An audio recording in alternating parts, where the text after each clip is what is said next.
Hello. It is me, Mary. Late? No. 23 minutes late? Never.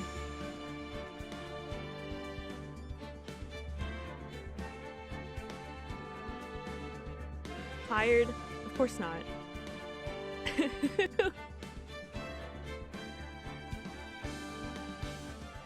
Well rested? Not in this lifetime.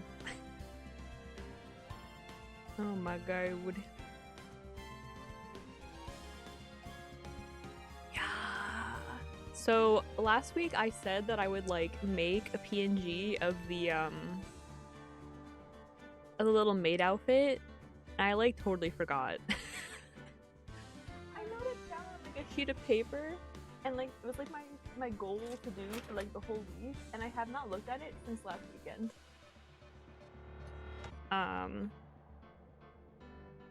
Which included fixing my logo and my banner because I don't have those usernames anymore. Making a thumbnail for Penumbra. I didn't do the soundproofing, but I did start on my soundboard, but I didn't write down what sound effects they are yet on pieces of tape. I just still have the old ones, which includes John Cena and Rickroll. I don't have any way to stop them still, so I don't so I don't want to test them out. One of them is a Vine Boom. I added clapping. I figured clapping something that'd be really useful since I'm always doing like, you know, like god tier amazing things. Also, I like just woke up. Not really. I woke up like 2 hours ago, but you know, I'm not. You know.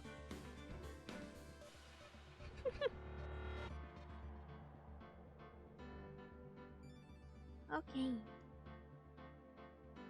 Hi.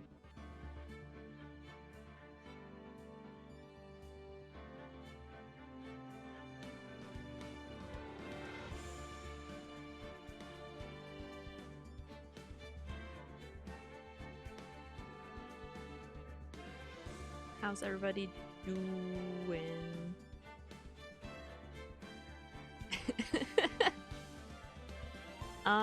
Today on Ace Attorney, I like had to like I took a shower like a little bit ago. I spent like the entire shower trying to like remember what's happening in this case. I was like, okay, Mary, every single time you play Ace Attorney, you're like, what is happening? What's going on? I don't understand what's going on anymore. It's been like a week, so everything I know is like gone. I was like, okay. And then you like think about it during the beginning of the stream, alright? I'm like, okay, so I'll think about it like while I'm in the shower. And then I did. I thought about it, and I thought, oh yeah, that's right. You know, we're doing a French cafe, and there's a gay chef on the lam who's also a kleptomaniac, and you know, that's all I really remembered actually. I think that's it. There's an old guy. There's a guy who's like pretending to be Phoenix Wright, who's like, you know, from Staten Island. I've decided.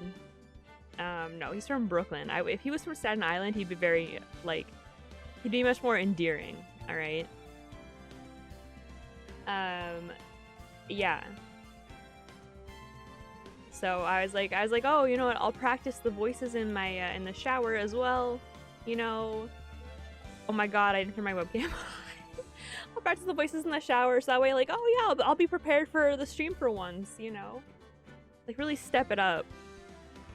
And like I do plan on practicing more like voices. That's like my goal, is to get better at voice acting currently. But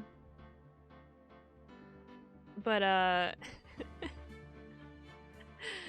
didn't do that.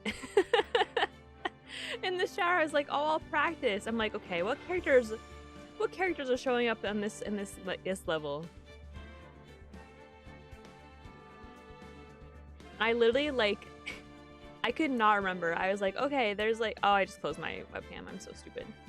I was like, oh yeah, there's the French guy. I'm like, well, I'm already good at the French voice. I did a great time last time. Surely I'll remember how to do it this time as well. And I was like, oh, you know, who else is there? I'm like, well, I think that's it. So I feel like I don't need to practice anything. But fully like willing to bet that it's gonna bite me in the butt later. They're gonna introduce like 10 new characters. They're gonna be all from like different places, like I don't know, like Norway. I don't know how people from Norway talk. I've never been to Norway. I don't even know if I know anyone from Norway. Is anyone even from Norway? Is that a real, like, do people actually live there? I don't think so. Sweden? I know people from Sweden. Sweden, Switzerland, those are places people come from. Denmark? Do I even know anyone? Hold on. Where is Amsterdam? The Netherlands. No. Where the fuck is where is the Netherlands? I only know places via I only know places via Italia, so oh, I do know where the Netherlands was, by Belgium, because Netherlands is the quiet one who takes care of Belgium. Right. Okay. Don't worry, guys. my knowledge of the world isn't based solely upon Italia. I promise. I know more things than that. I don't. Anyway. It's time for our favorite game. Favorite game of the week. Ace Attorney. I almost said Access Powers Italia. Oh my god. Ace Attorney. I'm very tired. I slept for like 16 hours. I like don't know what happened. I went to bed at like freaking like I tweeted Psy, right, at like 10 or so, 10:30, and then I went to bed. And I'm still tired. And maybe I overslept. I don't know. Anyway, hope everyone's doing good. Hope everyone's doing wonderful. Is my mic quieter than usual? Maybe. It's hard as hell because I'm no longer like right next to it. Or I no longer, I had to like turn my head to look at my sound settings, so. Oh well. We are part 3 investigation. Yeah, I guess we're here. Making tea? Oh hell yeah. I made a chai, a nice chai at like 2 p.m., 1 p.m. I did not drink it until 4:30.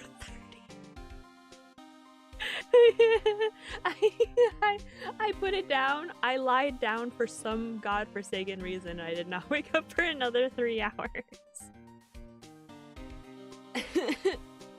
Repeat all of that wise things you say. I only heard about something about Belgium and Italy from the kitchen. I did not say anything about Italy.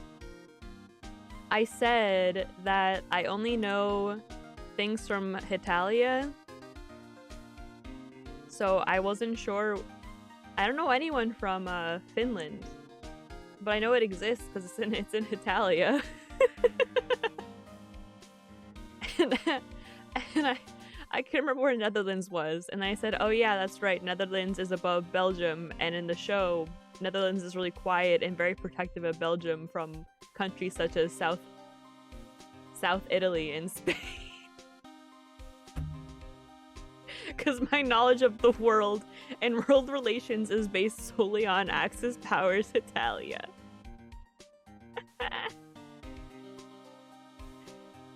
Oh my god. Okay, anyway. How are you doing, Gumshoe? Great. Okay, I think we had to go to this guy's like tech company or something like that, if I remember correctly. Oh my god, I'm lightheaded from laughing for no reason. Okay, alright. Serious Mary, we're playing a serious game about serious crime. Someone died. Someone was poisoned. Okay, this is very serious. Alright. Oh my god, what the hell is happening here? Me? Wow, this place is so high-tech. You can almost smell the electricity in the air. Okay. It is a computer firm, Maya. Can't work without electricity, you know? Is this what tech places look like? I wouldn't know. Oh my god, she's so cute! Fuck, I knew I should have practiced voices.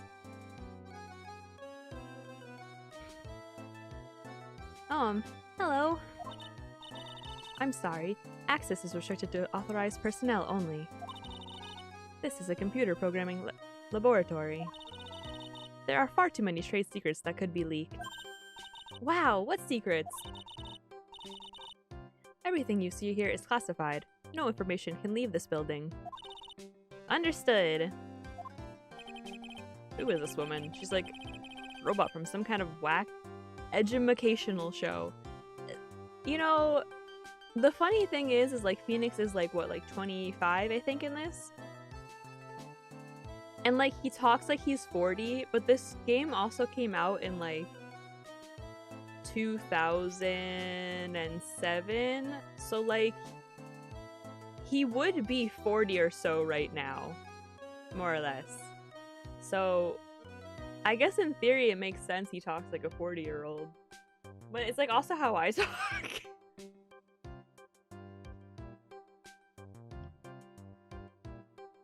Educational show, huh? My name is Lisa Basil. Am I gonna say Basil or Basil, guys? Basil? Basil? We'll go with Basil for now. I'm feeling the Basil. I'm the company director. Director? She's human? She seems more like a ghost in a shell. Was that a phrase before the anime, or was that an anime reference? And the thing over her eye, isn't that the same device as Glenn Elg's? That's his DMH, right? Nice try, but it's the other way around, Maya. It's an HMD, idiot. All of my programmers here at Blue Screens Inc. are supplied with HMDs. Then do you write programs too? No, I just enjoy wearing this. They are pretty cool. I wouldn't mind one. They are pretty cool. Oh my god, remember like in like 2013, 2014 they're gonna make like Google Glasses? That was such a huge failure. Whatever happened with that? I feel like I heard a rumor that they're bringing those back too. Like I've seen stuff about it recently-ish. Bam, bam, bam. Whoa, look at this desk, Nick. What a mess. Yeah, okay. Looks pretty average to me. I mean... Don't look at my room. But you can't get any work done with everything all over the place like this. You think? Real whiz kids can work under any condition, you know? Yeah! Just trying to hint that I should tidy my desk more. I'll clean up my desk when Maya stops asking silly questions. No hurry then. Alright, Jesus. Hey, this calendar. What about it? If this is another hint about tidying, you can forget it. Someone's marked December 3rd in red pen. December 3rd? That's the day Mr. L was murdered! I mean, murdered. Is there anything else? Yeah, it says, meet with the tiger. The tiger? I mean, I feel like this episode seems very obvious from like an outsider's perspective, you know? Like usually, because we're like getting like all of like the outside bits they can't see, I feel like it's still not like the easiest to interpret, but this I feel like, I don't know, man. Really pounding that keyboard, isn't he? That's why it's hidden away by another screen. Wow, I bet that's where the pro in programmer comes from, huh? I guess I shouldn't be resting on my laurels. Gotta expand my skill set and all that. Yeah, that's a good idea. Maybe I should become... Maybe I could become Old CD's apprentice. Who is that? CD. Old CD.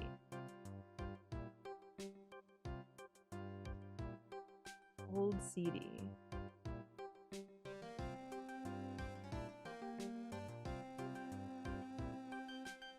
No idea.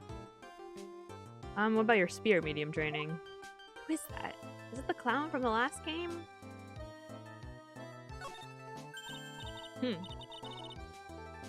Hey look, Nick. It's a supercomputer. Looks like it's really smart and wise, doesn't it? Computers are only as smart as the humans who can use them, Maya. That explains why we don't use the computer in our office. You work there too. You work there too, Maya. Yeah, but at least I'm... Please don't argue about something so trivial. Otherwise, the computer will laugh at you. She said she'd laugh at us, Nick. She's a human, Maya, not a computer. She looks so cool, though.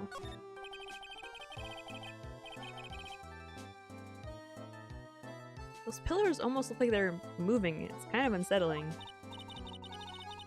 No, they just look a bit twisted or warped or whatever word I'm looking for. This office was designed with a futuristic feel in mind. Futuristic?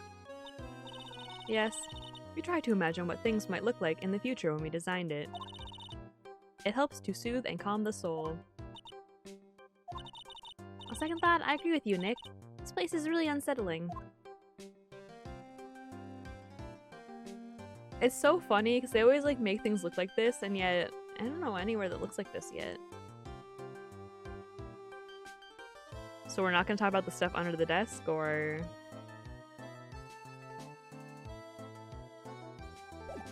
Okay, I guess not. So, what exactly is this firm's business? I will try to simplify it so that you can understand. We analyze the data management systems required by certain branches of industry, and then deliver optimum operating systems and source-level components to them. Huh? You lost me on the corner of analyze and management. Doesn't matter. They analyze stuff, you got that much right. The software we produce is distributed on CDs. Remember CDs, guys? Lol. CDs? They don't use those anymore in the year 2016. Yes, compact disc. Digital optical storage media. Digital optical DOSM. Digital compact disc. Compact disc. Digital optical storage media. DISM. I'm very confused. Where did... Whatever. Of course, CDs are used for software as well as music. It is a small firm, but all of my employees are first-class programmers. Let's ask one of them what they are doing. Oh my god. Excuse me, what are you working on right now? Right now? I'm researching unlogical access to shared global variables. Obviously, program structure heavily influences response time and performance, so the co-independence of variables memory overheads is vitally important to the execution. Well, you get the idea. This is the sort of thing we are involved in. Did you good people follow all of that? I thought you said we couldn't listen to their trade secrets, buddy. Yeah. Your blank smile just said otherwise, Maya. Like you understood anything, Phoenix. If I didn't understand anything, you didn't understand anything, okay? Don't even act like, oh, Maya's dumb, haha. You know about what happened, right, Miss Basil? I mean, Basil? Oh my god, I went back to the American pronunciation, like, immediately. You mean about Glenn being poisoned? Yes, I know. It's terrible. Can you tell us anything that might be helpful? I don't think so. A police officer was here earlier, too. But I couldn't tell him anything either because the waitress who committed the crime has nothing to do with blue screens. Ink. Oh. How about Mr. Elg's desk? Have you cleared it out? Have you cleared it out already? No, not yet. It's this one, right in front of you. If there's anything that might be useful to you, you are welcome to take it. Guess there might be a clue here somewhere. Didn't she literally just say, like, there's, you know, she doesn't want to give away trade secrets? Or am I, like, going insane? Alright, let's, present some stuffies.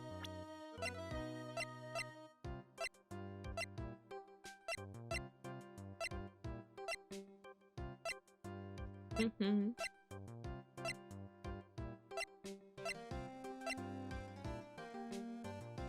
Let's see what she knows about this.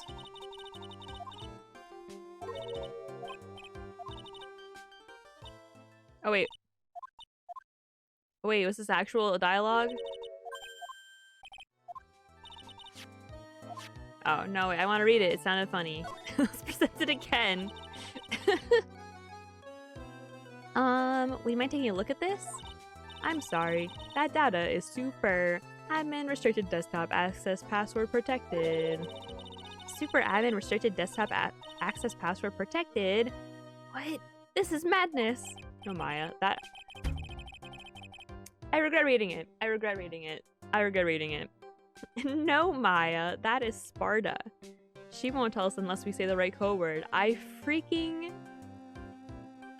When is the last time I heard a freaking 900 reference? Oh my god. Like 80 years ago.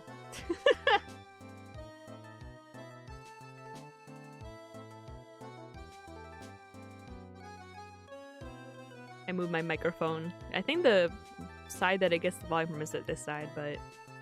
Nah. A code word? Sesame. It's not Sesame then. It must be her mother's maiden name. That's how it always is. There's no point in having a password if it's always the same thing, Maya. Yeah, who would use the same password for everything?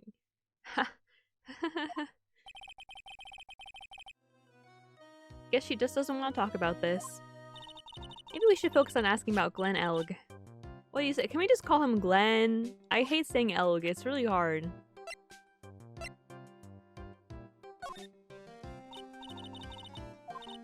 Of course. This is madness! This is Sparta! I like, oh my god, I haven't thought about that in a while. Someone made a reference of it like a while back too, and it like really like threw me for like a complete loop because it had been like at least like 8 years since I last heard it at that point. About Mr. Elg. He was a top programmer. I would even say he was a genius. Her outfit's so cool. Look at it flash. But he did suffer from 1 or 2 bugs in his personality. Oh, like what? He was a bit of a... He was a bit of a loser. Perhaps that would be the best way to describe it. That's what got him into trouble. What's the matter? He was a top programmer. I would even say he was a genius. So he was really no trouble at all. A model employee. Hey, wait a minute. Just nice something about him being in trouble. Gotta find out what this trouble was exactly.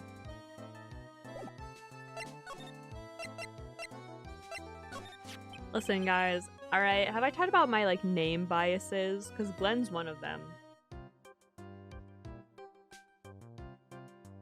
I don't know a single Glenn who isn't, like, an asshole.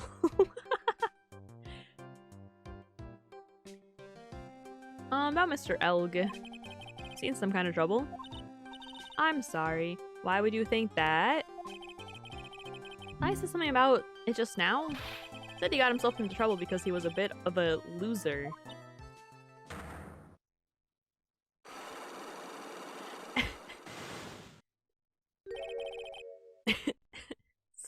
It's the thought of his like like his boss calling him a loser is so funny. I don't know why.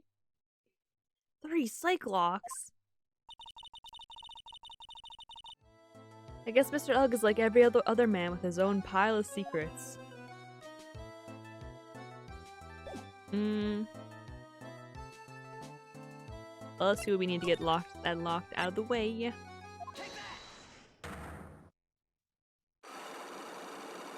Three of them.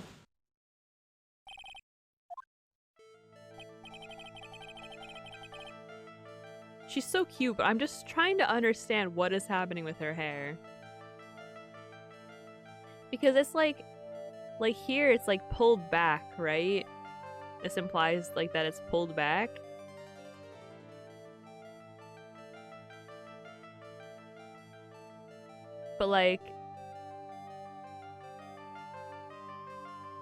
But then this just goes like,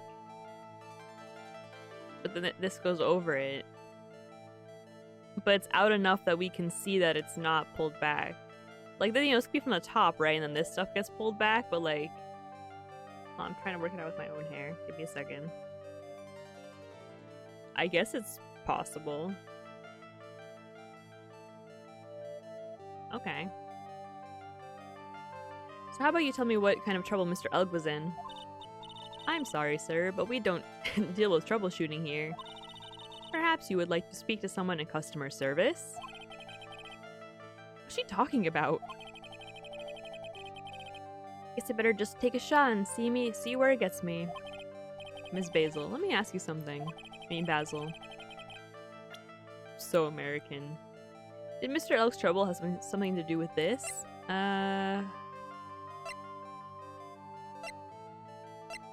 I know... No, wait, that's him who has the money. I know it has to do with that guy.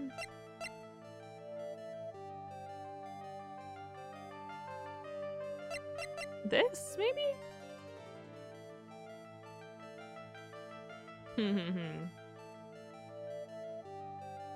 Somehow got in a fight and somehow won the lottery. So these things are definitely connected. But what is the reason why he got in trouble? Let's present this. Ah, shit. I'm not sure. Let's ask one of the programmers. Excuse me, can you answer this man's query, please? This data queue manager's system has for troubleshooting. Mentally has a simulation for multiple variables to be put in sleep mode so that data transmission on active nodes can be bundled correctly according to the source code, obviously. So I'm afraid that is the situation you see. Did you good people follow all that? Not even slightly. What was all that mumbo jumbo? It is exactly as my programmer explained. Guessing I picked the wrong piece of evidence there. Whoops. Would you like to input another question? I guess I better just take a shot and see where it gets me.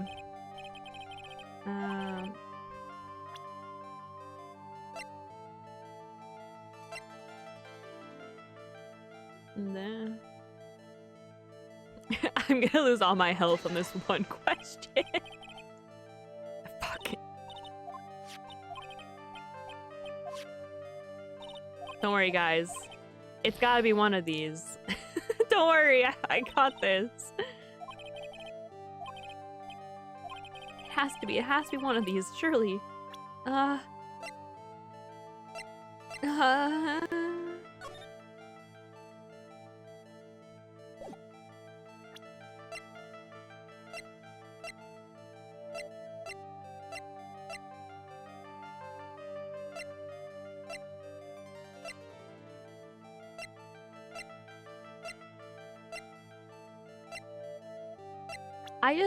I know that...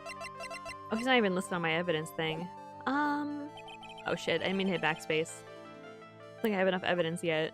No, I actually wanted to ask one more thing. Because... I'm gonna try the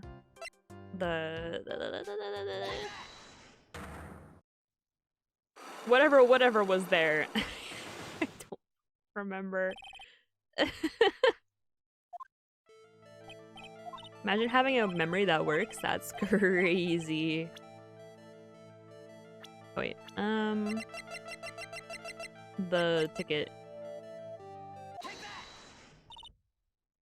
What is that? Oh, oh, oh, yes. Okay, so this is the very first thing that I wanted to try, and yet I'm trying it last. I feel like a little idiot, a little dingus, if you will. God damn it. Every time. Lottery ticket. There were a ton of these on the victim's table at the scene of the crime. And what's the relevance of that? Victim, Mr. Glenn Elg, had a gambling habit, didn't he? Oh. Yeah, that wasn't where my thoughts were going. I thought he just owed money and was trying to win by gambling. I don't think it's a logical conclusion based on the facts.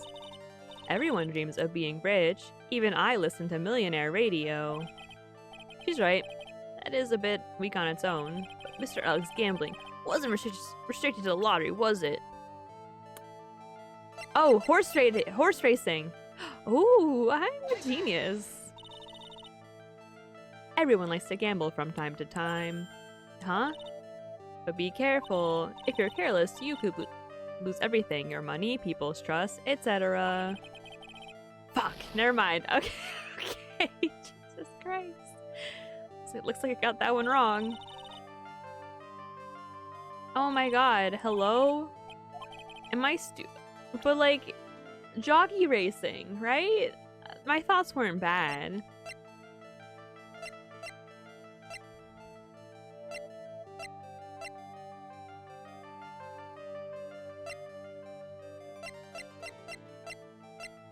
Sports betting. Sports betting.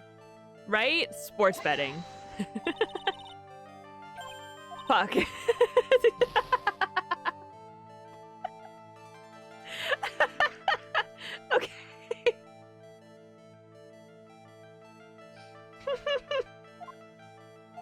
Okay, I think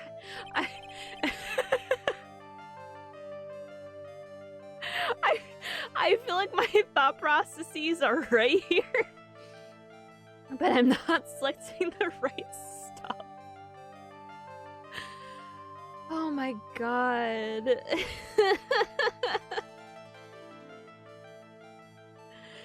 Oh my god. Am I okay? Oh my god. My brain. Okay. I think I probably I think I probably need to find something else. Let me.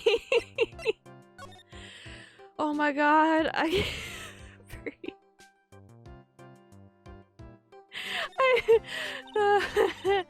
Wow, look at that mess. Looks like they're all betting tickets. What kind of betting tickets? They're betting on which. Oh, sure, now I fucking find this. Oh my god, I'm like dizzy from laughing. We're betting on which horse will win a given race. There are horse racing tickets. Oh wow, these stores are stuffed full of these. Looks like they're all losing tickets though. Alright, let's try it again. This many tickets would get you what? A buck down at the recycling center? I didn't know you were so hard up that you'd try to profit from the dead, Nick. What? Just take them as evidence, Maya. Okay, let's try again.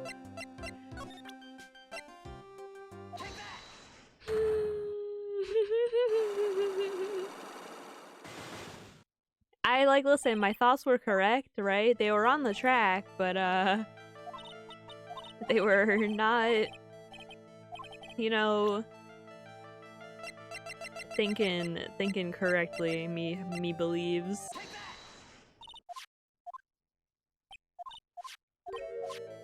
Okay. Okay. The lottery horse racing, he bought a lot of tickets and lost a lot of times. That's got to have hurt his wallet pretty bad, don't you think? Maybe bad enough to be the cause of some pretty serious trouble, perhaps? No, how would she scream? She's a robot. No. Oh. You are right. Glenn did have a gambling habit. You good people must not follow his example. Do you understand? Trust me, even if I wanted to, I don't exactly have the money to buy any. Yeah, that's a mood. But if you win, there's no problem, is there?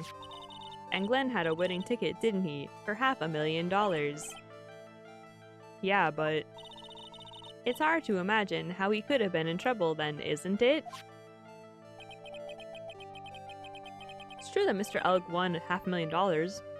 In the end, that was his first stroke of good luck. He was in deep trouble before that. Deep trouble? What do you mean?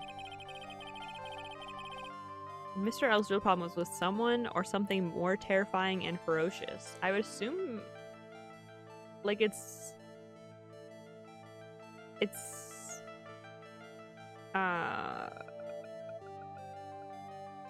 like, I assume that it's the tiger guy, but I don't know if that would, like,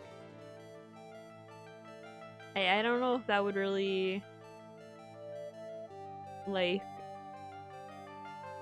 prove that he's scary. So, well, maybe I mean, this would show that he got in a fight, right? Because he had gotten in a fight, I think, is what happened with the medicine. Correct?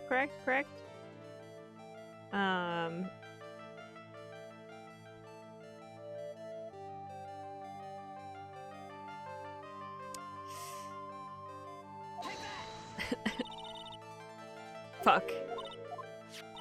Oh my god. No.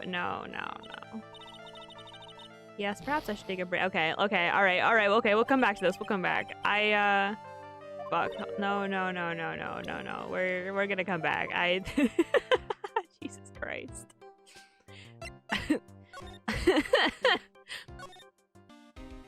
Listen, all of my thoughts are correct, I just don't have the right pieces of evidence, okay?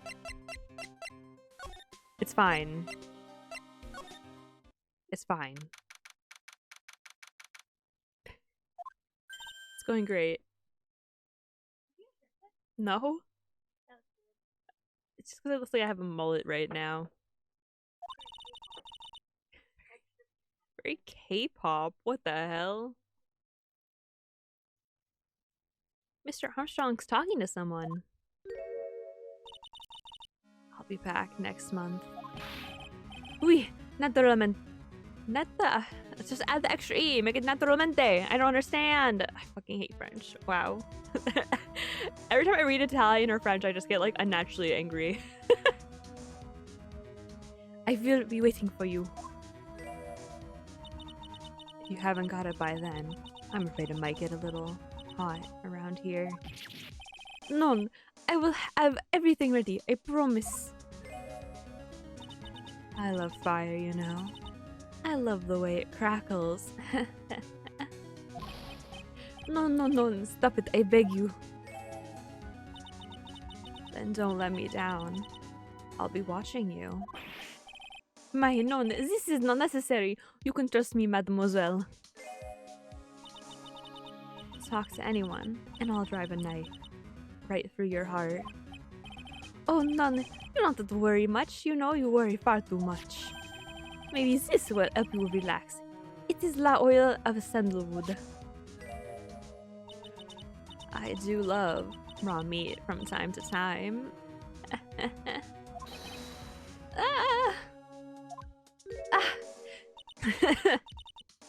I'll be taking my leave. Goodbye. For now. She's cute.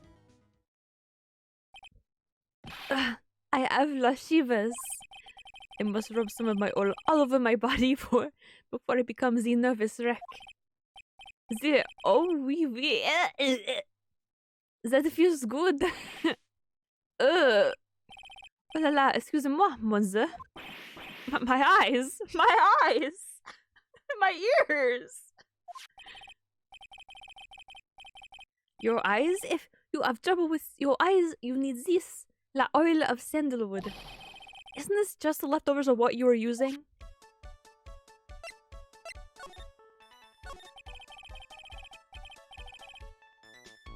You don't exactly have many customers, do you, Mr. Armstrong? None. You're right, monsieur. But perhaps that is the perfect time for you to visit me, non? That way, I can give you my undivided attention and cook for you la dish supreme. Putting on a brave face, huh? That's what girls do, Nick. Is Armstrong not a guy? I thought it was a gay man this whole time.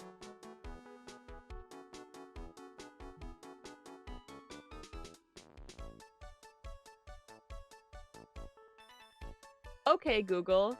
Armstrong from Phoenix Wright Ace Attorney.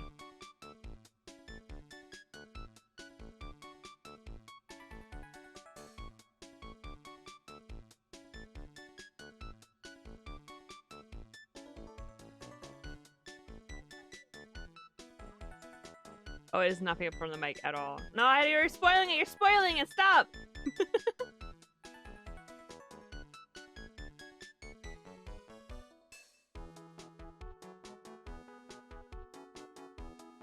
Okay, no, it is a gay guy. Alright, got scared for a second there.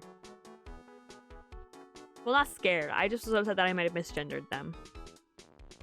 But you are right. Business is very difficult these days. Perhaps the name is la problem. People do not understand it. They think that it is Trey.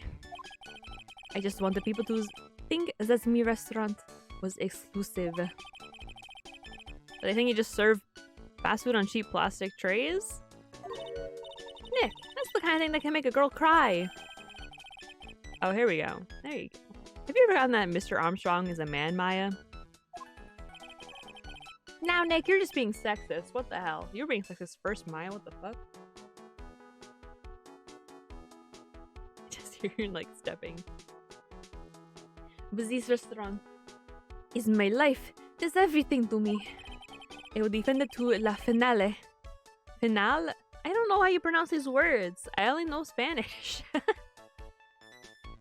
No one will take it from me. So who's that woman you were just talking to? Oh la la, you saw that? Well, yeah, sorry. So who was she? She looks so polite and graceful. Polite? Graceful.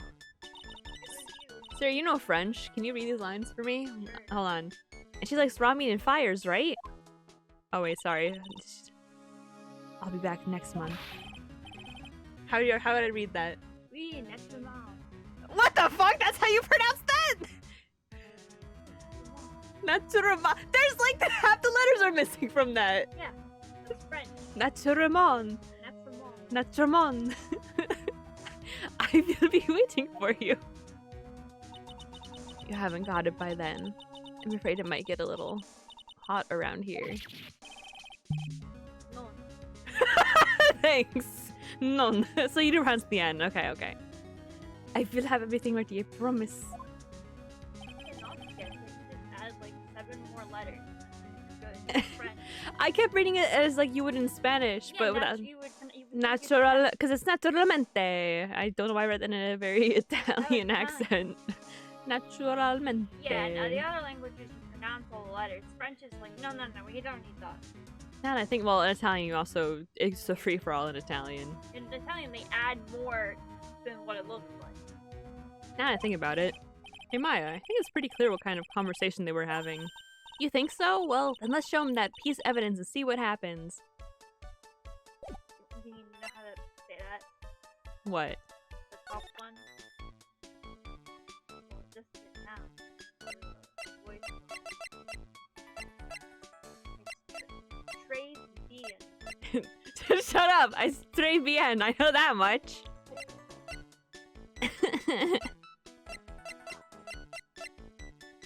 I know at least that much, Sierra. This?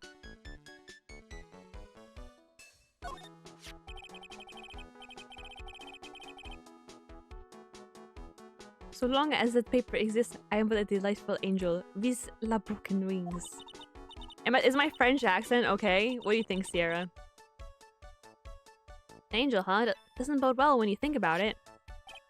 Oui, they keep harassing me month after month. In the end, I had to give in. I had to help them. Help them? With what? What about this one, Sierra? How do I pronounce this one?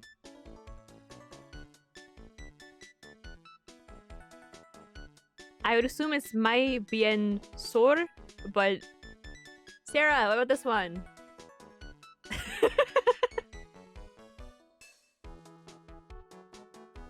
You have braces? Oh wow. You learn something new every day.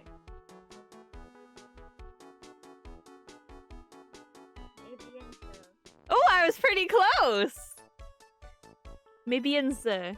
If I did not... What does it mean?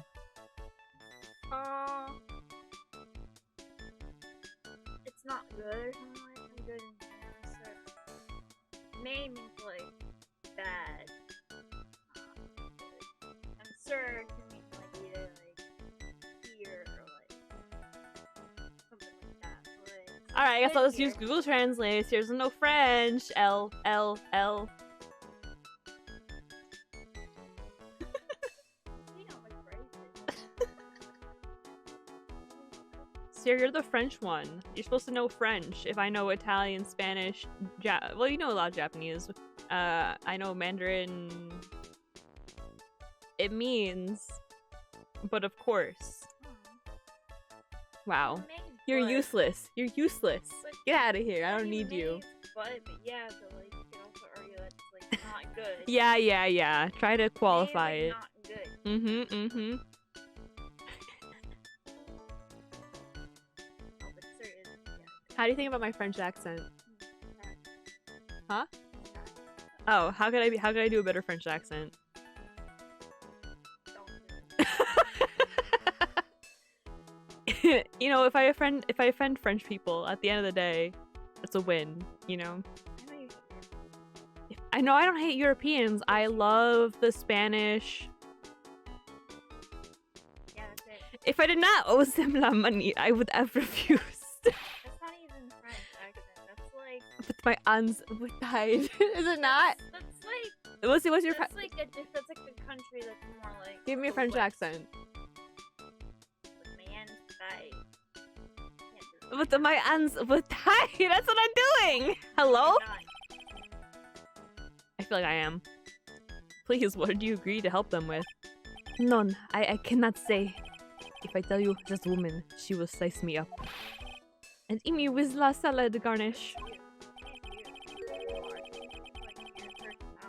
What do you- how? It looks like you do. I'm what? What do you mean? Get the hair. Add a little more curls to yours. That's what your hair looks like. That is actually like the color of my hair. Add like facial hair too. I don't. And I am buff as fuck. Yeah, you're.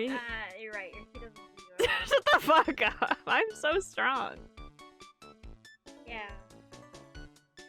Listen, I can't deadlift, 80 pounds to be called weak, alright? I'm not out here doing that.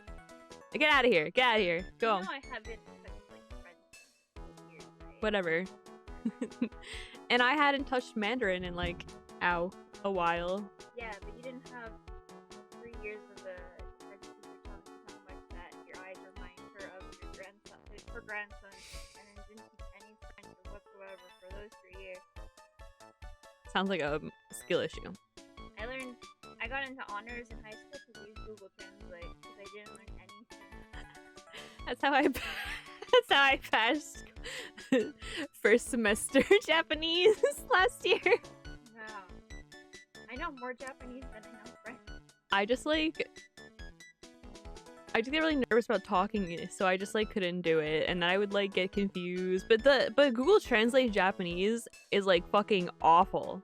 Yeah. It's so bad. Yeah, it is. Even the Mandarin translations are better. Yeah, no, because they're really confused. It means so many things. Exactly. What is it? It's so It doesn't understand context. it's so contextual, and then a lot of it is very they translate it so literally, and a lot of Yeah. it isn't literal. It's a Metaphor. yeah, metaphorical. So I don't know, but yeah, I feel like Mandarin's a lot better about translating. But a lot of Mandarin you don't need to translate. It's just you just listen to.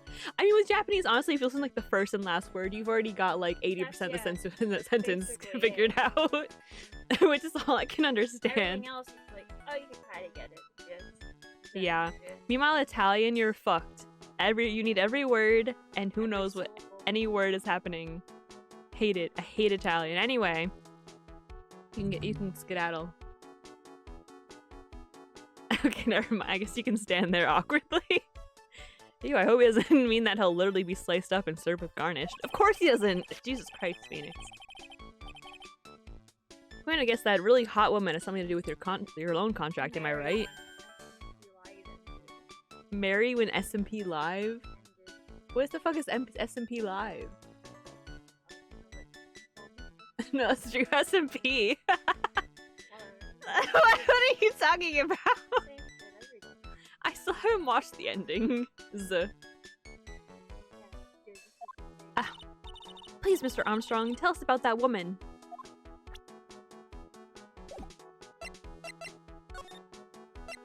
Do you want to voice him? The woman who was here earlier. Take it that she's, Why is it coming to this? What a tragedy. Sorry, I shouldn't laugh. It's better than mine. You just sound so depressed. Oh, he's depressed. I find myself so deep in that. You're so quiet too. Get close to the you don't have to, Siri. You can go. It is a sign of the bad world we live in. Now. Stop. You're not me. You're not me. Okay, you can go. You can go. Please, you're making me feel awkward. No more reason to say. No.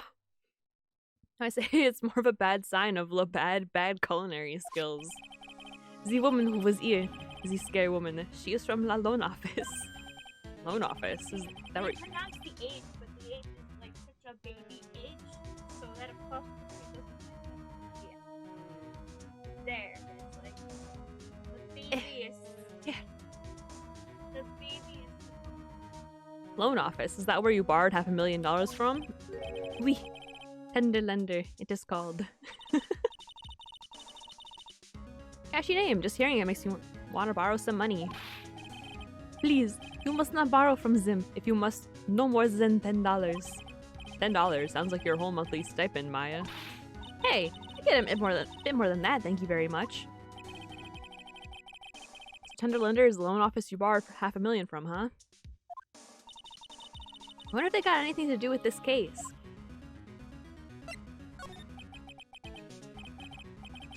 I am a weak woman. When I am upset, I have to buy something nice to cheer me up. Thanks to him loaning me la money, I have to pay back $500,000 now.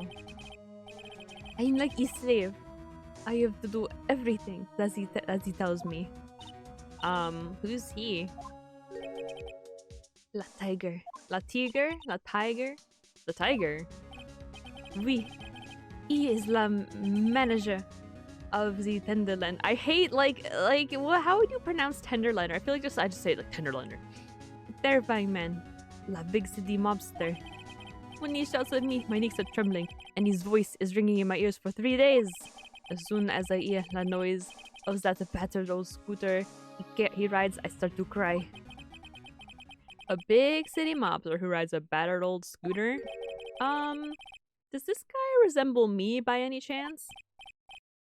Oh, no. This man has a presence, a most formidable personality. Although, he does have la spiky hair, just like you.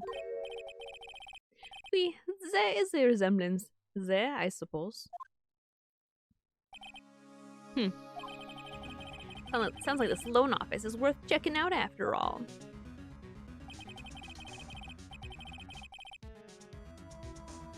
If you want to visit the Tenderlander, it is just beyond Vitamin Square. Hey, Nick. If you need money, I can loan you some. As long as it's less than $3. Thanks for the offer. Just beyond Vitamin Square, huh? Let's go! Well, I'm gonna head back to the precinct. We got a big meeting starting in a bit. What about Maggie's case? About Maggie's case, you mean? Nah, that's pretty much wrapped up now. There's another big case going down at the moment, so she's been pushed aside. Okay, well, see you later then. Bye.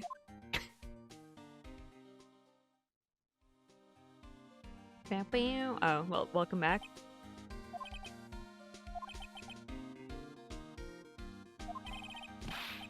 You better get going, detective, or you'll be late. Actually, I've kinda got a favor to ask. It's a big one. A favor? Yeah, it's for, Maggie, actually. I was kinda hoping you would give her this for me. What is it? It's like a fuck ton of hot dogs and rice, you know? I've been really worried about her. She looked like she'd lost a lot of weight. Detective Gumshoe. That's a lot of hot dogs. Yeah, how many weenies are in here? There's not a person on earth who could eat this much meat. Well, I'm not saying I could, but... You think? I love weenies. I can't get enough of the tender juiciness. So you give it It took me ages to make, so please say you will, pal. I can't exactly say no, can I? Fills the stomach with love and plenty of weenies. Maybe I'll eat it myself if I get hungry. Don't forget, okay? I'm counting on you to give that to Maggie. He's finally gone. I guess we'll go give this to Maggie. Never mind. I guess we won't give it to Maggie. I guess we'll come back to that.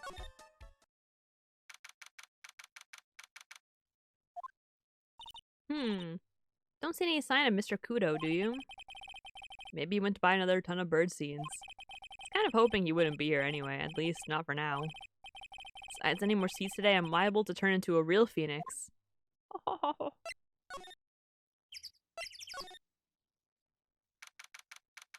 Win through compromise. What is that? This place gives off a really strange vibe, doesn't it? Looks like the tiger isn't in his lair. And that is, as they say, a very good thing. Welcome. Gulp. Talk about a creepy voice. Makes your soul want to shrivel up and die. You're here to discuss a loan? No, not exactly. The manager is away at the moment. Wait quietly, please. She's gone, just like that. Guess we'll just have to come back another time. This is the perfect opportunity, Nick. This place reeks of suspicion. Come on, Nick. Let's take a look around, okay? Do you think it'd be okay? Of course not! No one will ever know. Coffee. Ah! I'll leave it here for you to enjoy. Quietly. Yes, thank you. Do not touch the desk, please. I love her. Nick, let's get out of here. Now she wants to get out of here? Wait, no, whoops.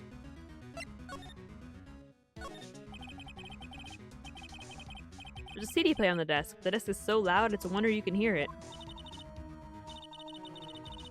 What?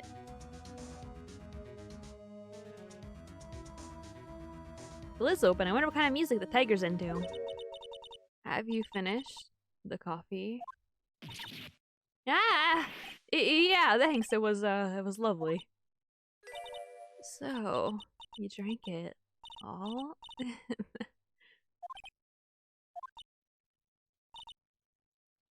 Gulp. Have you touched anything else that doesn't belong to you? There's always another cup.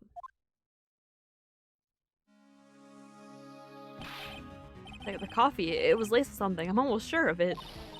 Nick, my stomach, it's killing me. Oh, wait. Maybe it's just the burger I ate for breakfast. I sure hope so. And we better take a look at the CD while we're still alive and have the chance. What the? What? It's not the Rocco soundtrack, is it? Claw of the Tiger? It's a demo CD. Artist name has been handwritten on the disc in pen. MC Bomber. What? This must be the CD Maggie told us about. Let's listen to it. I bet it's heavy metal. No way, that woman will make us drink more coffee if we do. Me, but like about regular coffee. That's one impressive desk on one impressive rug. It's solid gold, Nick. Gold. Just look at that shine. Only real gold shines like that. Would you really want such a shiny desk, though? I don't know, but let's see what it's like to sit at a solid gold desk. Wow, I'm completely dazzled. That's because it's completely dazzling. I can see up my nose in the reflection. That's gotta be really distracting. So this isn't practical. No surprise there. They got a Dharma. Oh, a Daruma? I was close. Let's see, this round doll thing is called a Daruma, I think. Figured I'd read a book or two and be more cultured in case you were wondering. You mean you aren't making stuff up for a change? I bet you also didn't know that no matter what, he'll always write himself. Go on, Nick. Give him a good shove. I knew that because I played Animal Crossing. Only if I feel like dying. Now this yellow thing, this is a Japanese chess piece. I think it's called a king? Not that I'm an expert or anything. I'm more of a reverse side person, you know? Assuming she knows what she's talking about. Those aren't exactly your typical mobster wannabe items. They're not trophies, are they? Gulp. Hey! There's a piece of paper sticking out from under here. What is it? A repair bill? Looks like he did some repair work on his car. Does he even have one? $15,000 to replace a bumper and a light? That's insane! The car is registered to Cadaverini's. Huh? So it's not even the Tiger's car? Why would someone else's repair bill... First of all, okay, let's... Putting aside those shit, it might be someone else's. Why in your head where you're like, yeah, the Tiger has to be his real name. Surely it can't be whatever this thing is. Like, hello? As it is wont to do sometimes. For some reason. It's because when I sat down all those times during my birthday stream, like fixing my my reader or whatever, my capture card, I think I broke the piston, whatever that keeps it upright.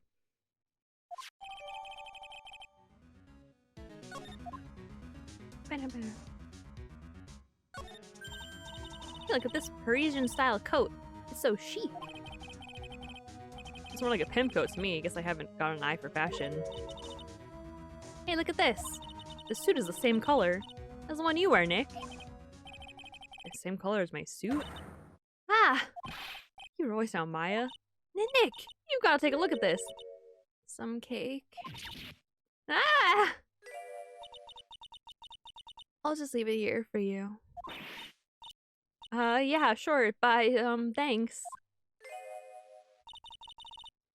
Just wait here quietly. Otherwise... Sure! Did you hear that, Nick? Wait quietly, she said. Yeah, sure. I have my eye on you. Only so I can take care of you. Understand?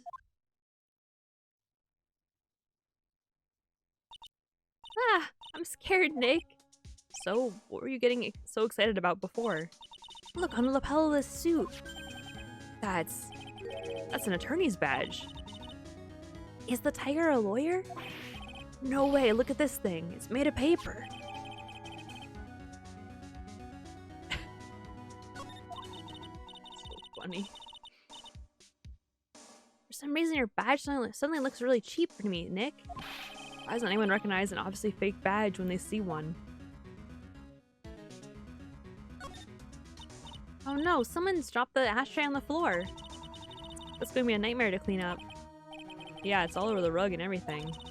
I accidentally knocked over a really big space heater once. Cleaning up was such a pain. It's one of those super antiques where you have to burn a ton of charcoal. How did she manage to knock one of those over? Aren't they supposed to be, like, super heavy? Oh hey, there's a book of matches here too. Matches, huh? Places don't give those out much nowadays. Hey, wait a second. What is it? Look what's printed on its cover. It says Tribulations.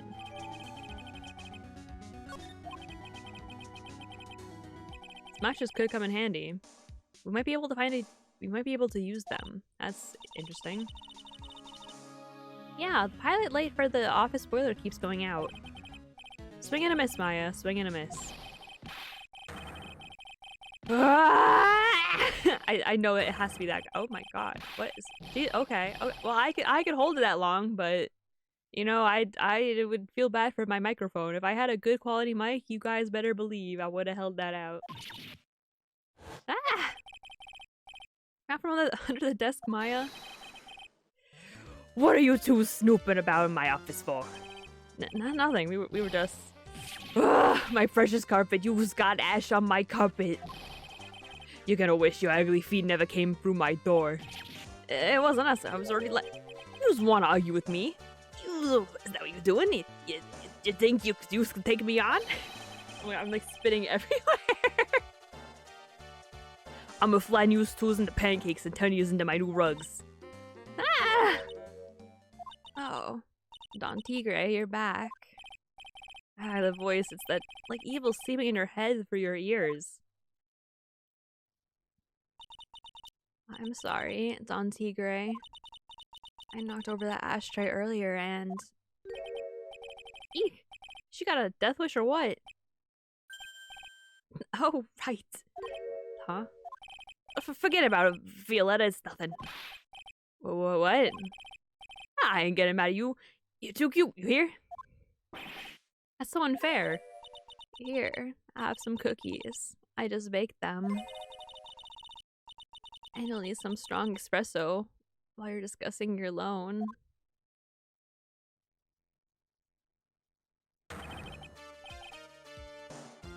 Ah, Phoenix right. Yes? You're either crazy or just plain stupid to chase after me. I worked so hard, but now you's gotta come and mess up my plan. So was him. He's my phony. But I don't care. No one gets in my way. What? I mean, excuse me? You should've left with the little girl home, right? I think someone... Ah! No questions. This is the last time we meet. I don't know why I hit the enter key with such force just then. Wait, please. That was pretty weak, Nick. You waited until he was out of earshot before you shouted after him. Like you were gonna talk. I didn't hear you scream, hold it, either. The espresso. Ah! Oh my gosh, she keeps yelling. And cookies. This woman is definitely not good for my heart. Now, what was it the tiger called her? Violetta? Violetta? How do people pronounce people's names? I don't hang out with enough people to know. So I'm kind of curious about your company, Tenderlender.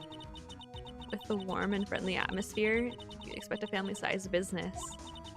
A conscientious rate of interest, and attractive repayment policy.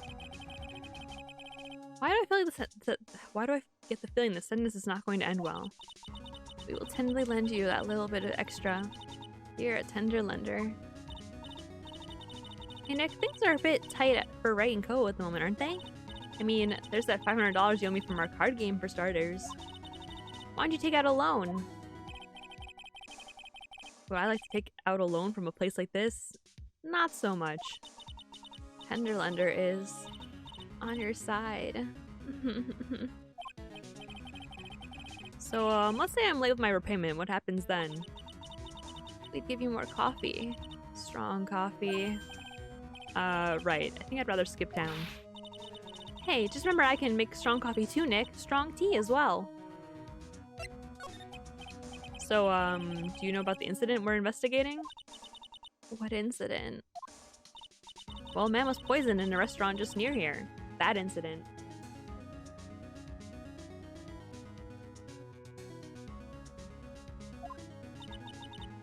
Let me see. I was here that day with the manager. The manager being the tiger. Rio Tigre. Furio. Tigre. That's where the tiger thing comes from. Zinoff's got a real name. Nick, hurry and up and find out more about him.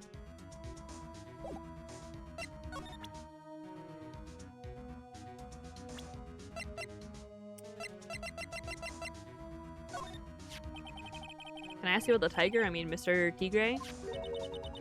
Cookie? Sure? How do you like my cookies? I baked them myself. Go ahead, Nick. The honor is all yours. No, ladies first, Maya. No matter how I look at this, I just don't get it. What are the tiger and this scary girl doing working together? We are lovers. That's not exactly coming across in your tone of voice. And I own Don Tigre in my life. He's the one who saved me. The tiger saved you? Please address him properly as Don Tigre. Otherwise, I'll have to... Okay, Don Tigre, of course, I'm sorry. Saved her life? Sure, I'd like to know how that happened.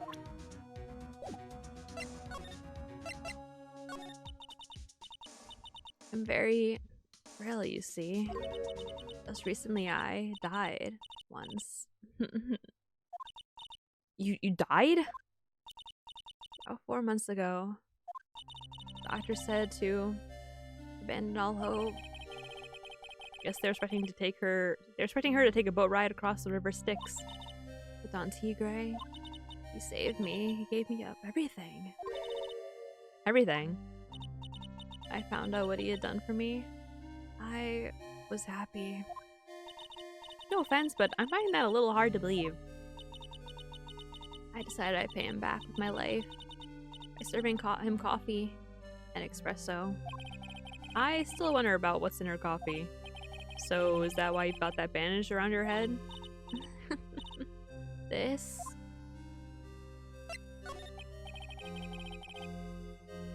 So what's the story with the bandage? They put it on after the operation. Operation? It's just a little injury. A little fatal injury. A fatal injury? Maya just suffered one herself by the sound of it. So that's the injury you're talking about before when you said you had died once?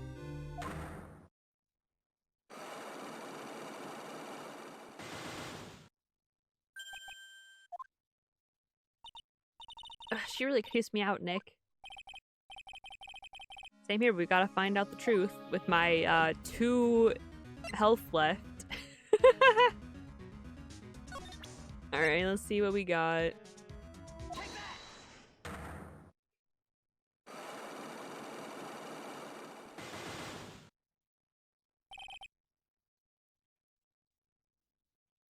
Four? So you said that bandage around your head was from an operation? You also said you suffered a fatal injury to the head, correct? Yes, the operation was very difficult, apparently. Now, by fatal injury, you mean you were hurt very badly somehow, right? Injury in question has something to do with this? Hi! How are you? Boy! I don't know if I have anything about this.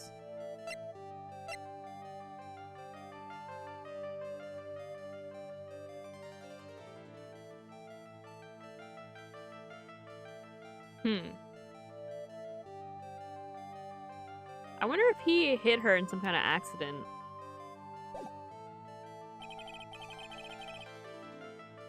I'm good. Back on Twitch, LMAO. How are you? No, welcome back. I'm good. Yeah, it's been a hot second. Happy New Year and all that. It's been a interesting year so far. Yeah. I should investigate and gather some more clues before I try again. I hope it's happy, LMAO. It's... You know, it's... That's for sure.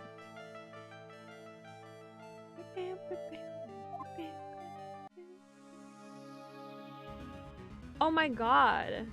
Like this year or just since last we've talked? This year, yeah. My cousin's boss died yesterday, apparently. So it's already been like an absolute insane year.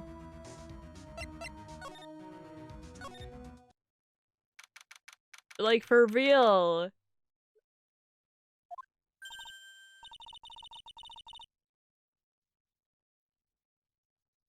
There he is. Old CD's back again, back feeding the pigeons again. Oh god, what voice did I give him? There, take this, said this, and get out of my park. That's not how I voiced him at all. I already know that. Like, I thought he's really mad. Come on, Maya. Just keep your head down. Let's sneak away while we can. What? Why? Hello, old man. What are you doing, Maya? Please. I don't want to voice him anymore. Huh? Hey, he just turned his back on us. Thank God. I'm not surprised. I really hurt his pride in court this morning. Hey, Mr. Kudo. Pigeon. Do it. I think everyone should become a VTuber, in my humble opinion. I think that if you want to stream and you don't use a face cam, I think you should just become a VTuber. That's just how I feel about it. Look, we really need to talk to you, alright? Out with the demons. I'm within with good fortune. Ow, ow, ow. Seeds, shell splinters. Painful. I always knew you were a demon, Maya. Bam, bam, bam, bam, bam, bam. I had a webcam, but I feel uncomfy sometimes versus too lazy to set up webcam. Two entirely different motives, but all completely valid. I used to stream with a webcam until I became a VTuber. I think I streamed the webcam up until like that September. And then in August, and then in September, I decided to not use a webcam at all. And then I suddenly decided to become a VTuber because I, like, not that I hadn't known what a VTuber was, but I had only known them in like terms of YouTube videos because I had watched Kitsuna Ai since like the very beginning. So I never really thought about like doing it to stream or like doing it like live. So it wasn't until like the Hololive Gen 1 where I was like, oh wait.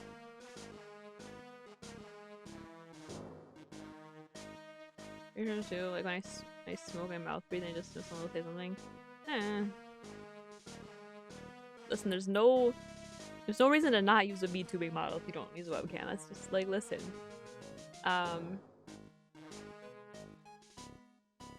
Like there's like a whole thing behind. I could talk about this for like a long time, but to sum it up,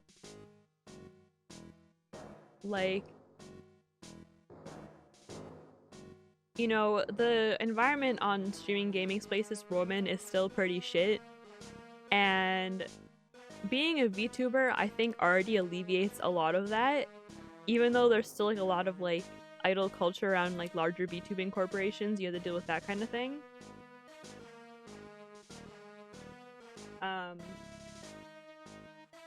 But it does help with that. And then also, just as importantly, this is in regards to women though, is that there's like a whole thing like, oh, if you were pretty you wouldn't be using a VTubing model. But a lot of like the most like popular VTubers are like super duper attractive. It's just that when you're a girl and you stream, there's always a chance you're gonna get like a stalker.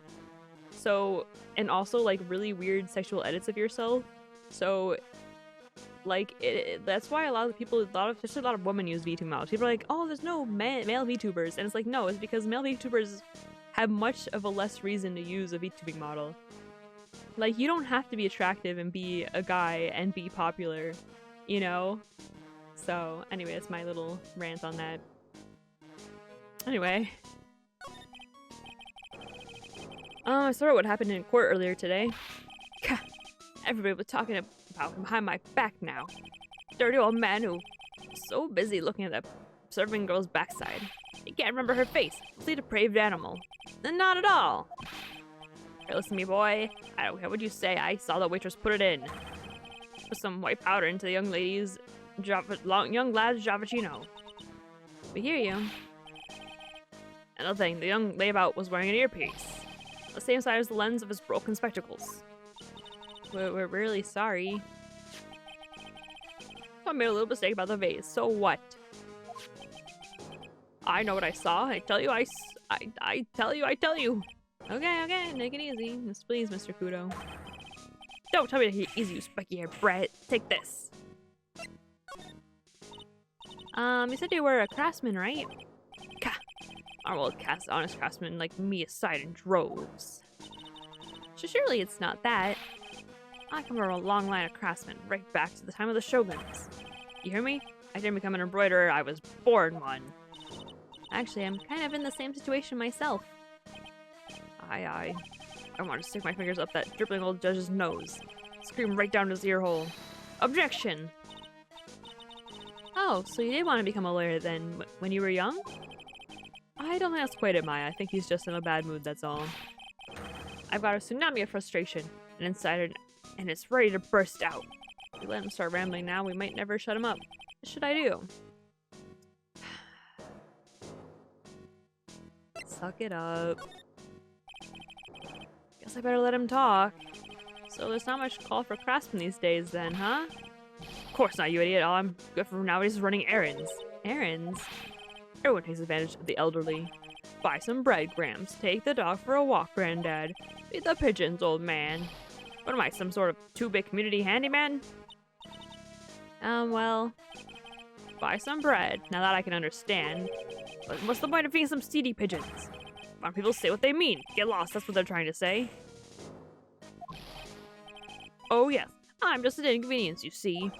At home, at that restaurant, I just get in the way, don't I? I'm sure you don't.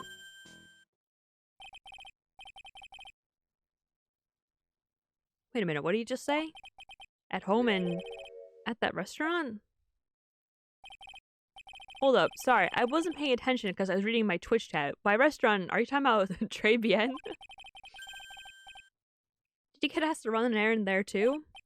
Yes, I did. The very day that young Brow was poisoned. Well, what? So, the day of the incident, what were you asked to do? That you asked, boy, because I'll tell you what I was asked to do. All of a sudden, that young lad stumped over the table. Servant girl collapsed. And I broke that vase. It all happened so fast. I was a bit of a daze, you see. Then the owner shouted over to me. Excusez-moi, you. Call the police. Call them yourself. I should have shouted. I should have said back, but I didn't think of it in the time. So did you end up calling the police? Like I said, I was in a bit of a daze. Did you call him on your cell phone? Ka! Do I look like I have one of those newfangled thingamajigs? I went out looking for a payphone, of course. You went looking for one? Couldn't find one right away, you know. Wandered around for 5 minutes or so. For 5 minutes? Didn't we already know this? So for 5 minutes after the incident happened, Yasuri, the owner, was at Trabian on his own. Why didn't you mention this in court this morning?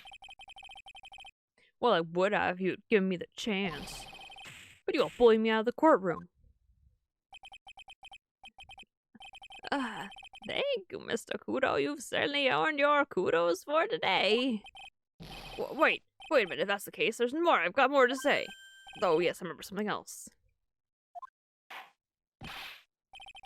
Bailiff, so the witness out of the courtroom.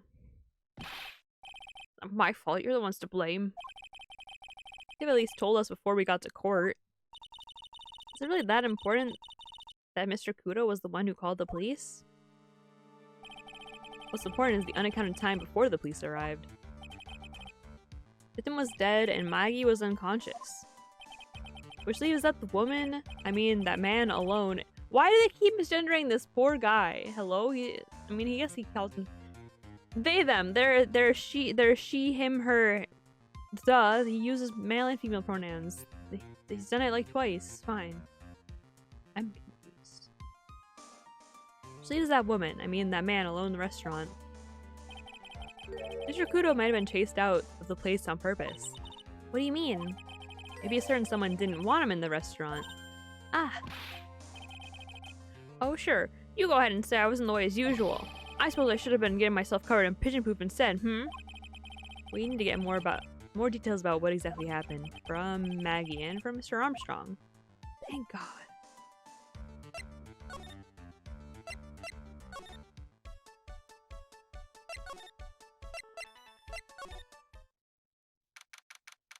I just don't want to talk to him anymore. I just don't want to talk to that guy. Looks like Mr. Armstrong's out again. Place is open for business. Oh, I thought we were gonna steal stuff. You can't have an open restaurant without a chef. Hey, it's not my fault, Nick. Don't take it out on me. Only a couple of minutes after the incident happened, Mr. Poodle left the scene, leaving Mr. Armstrong here alone. Quote unquote. Arg, missing when we need to talk to him the most. Maybe he's trying to avoid us on purpose? Maybe. There's anything else I really need to examine here. Everything looks the same as before, I believe.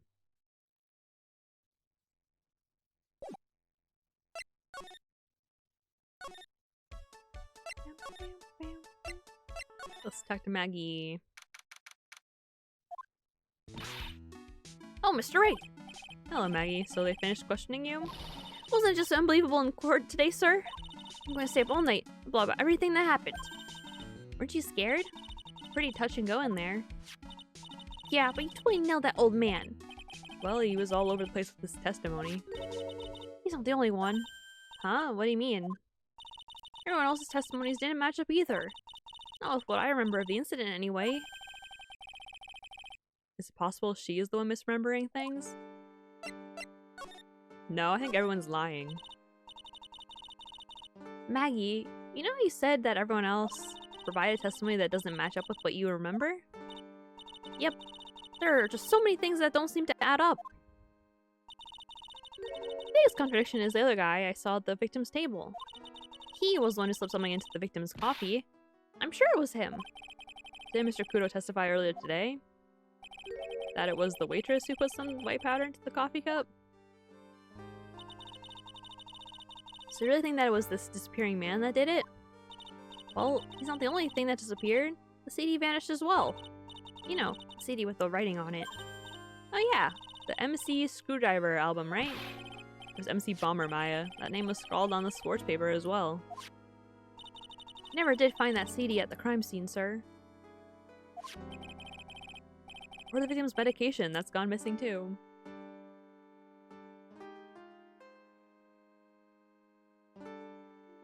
Screen chat really bad. Yeah, I mean, I did so much prep with like webcam setup. Like I had to like put clothes on and like look good and like do my hair, which was actually just putting on a wig that looks like my hair now as a VTuber. Because my hair. Why did I wear a wig? I had long hair, didn't I? I just always did it. I don't know why. But at that point, I still had not cut off all of my hair. I had like really, really long hair, and then I cut it really short. Ouch, my head. This is getting way too complicated for me. Said that you passed out when the victim Glenn L collapsed, right? Yes, it's so embarrassing. I mean, I used to be a cop. I came to the restaurant and was buzzing with police. Before I knew what was happening, they arrested me, sir. It's awesome. Is every character me? Actually, no, she's more like me. She does kind of look like you. Yeah. Got glasses, hair, complete loser.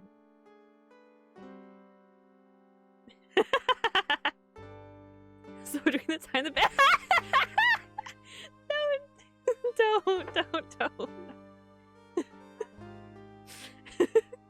I'm very ticklish. Between the time the victim collapsed and the time the police arrived on the scene, you have no idea what went on at Tribulations. Nope, no idea at all. Why? Is it important, Mr. Wright? The other witness, the old man from the park, was pretty much chased out of the picture. Chased out of the picture? What do you mean? Old Sadie wasn't inside the restaurant because he was told to go call the police. Exactly, and you, Maggie, were unconscious. That means Mr. Armstrong was alone in the restaurant for a brief period of time. No. You don't think Mr. Armstrong set me up, do you? When you consider the facts, it's hard to imagine that Mr. Armstrong isn't involved in this at all. It's like the master biting the paw of the dog that it feeds. Are you sure about this, Mr. Wright? Well, the old man said as much when we spoke with him earlier. I don't know. The things that man says don't add up for some reason, sir. Maggie looks like she's trying to figure something out. Maybe we should ask Maggie exactly what she knows about Maybe we should ask Maggie exactly what she knows about Old Seedy. I feel like they're holding my hand a lot more in this game. I think I've said that like every single case so far, but I really do because I swear to God. I feel much better after the trial this morning. I've been a bit of a courtroom proceedings addict for years now. Feels like forever since I saw a witness as slippery as that old man. It's not really that bad of an old man, though. Sure. Still, I feel a bit uneasy. Huh? I thought you just said you felt much better. Maggie, if there's something on your mind, you've got to tell us. Especially if it has anything to do with Mr. Kudo or his testimony. Roger, I'll spill it all and see what you make of it.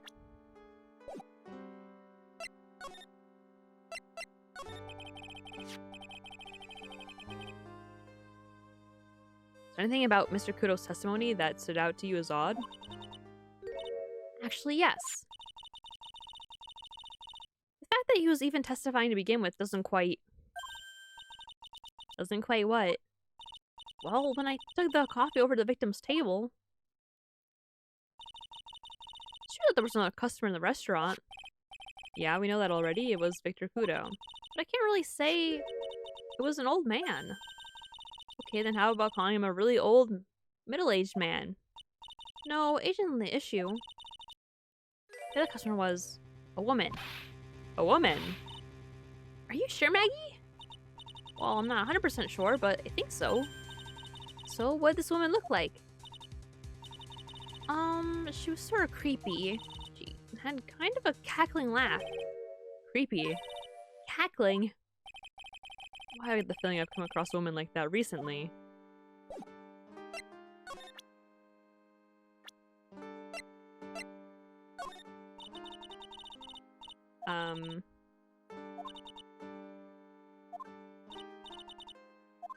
Lame.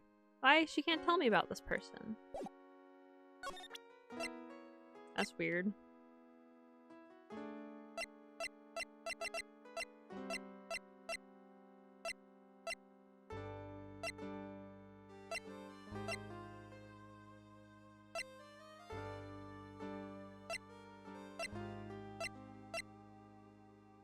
Oh, yeah. Oh, yeah.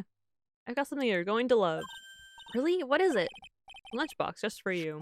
Here. Wow, lunchbox. Weenies, too. I can't believe it. Thank you, sir. Did you make this just for me, Mr. Wright? Nah, it was Detective Gumshoe. Who else would make such a nice lunchbox for you? Detective Gumshoe?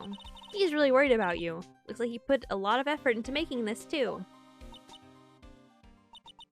Can't accept it. Detention center rules. No gifts allowed, sir. Hey, come on, Maggie. Don't be like that. The rules are the rules. They'll lock you up if you break them. Somehow, when an ex-cop turned waiter says that, it seems a whole lot scarier. And anyway, I hate weenies. Oh, really? It's all yours, Maya. You can enjoy it with Mr. Wright. I think that's true. She seemed really excited about weenies. But she's right. It's better than letting it go to waste. But I guess so. Gumshoe's lunchbox, eaten with Maya. Well, how was it? I had the spot. I love weenies. Oh good, I'm glad I gave it to you then, sir. Well, that's awkward.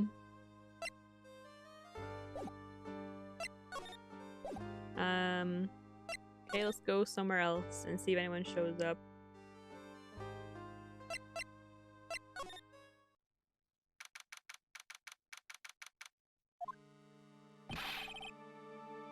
facility just went up in smoke.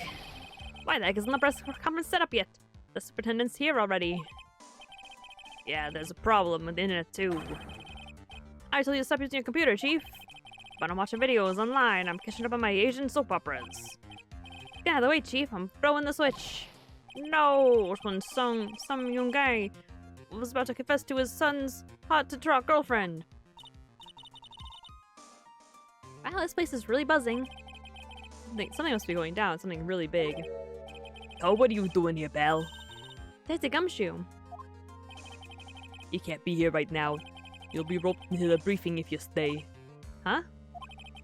We got big problems here today. Why? What's going on? It's a virus. A virus. A virus? There's a virus ripping through the Princeton's computer system. I really need to ask you some questions. Okay, I'm gonna say this once, so listen up. Yes.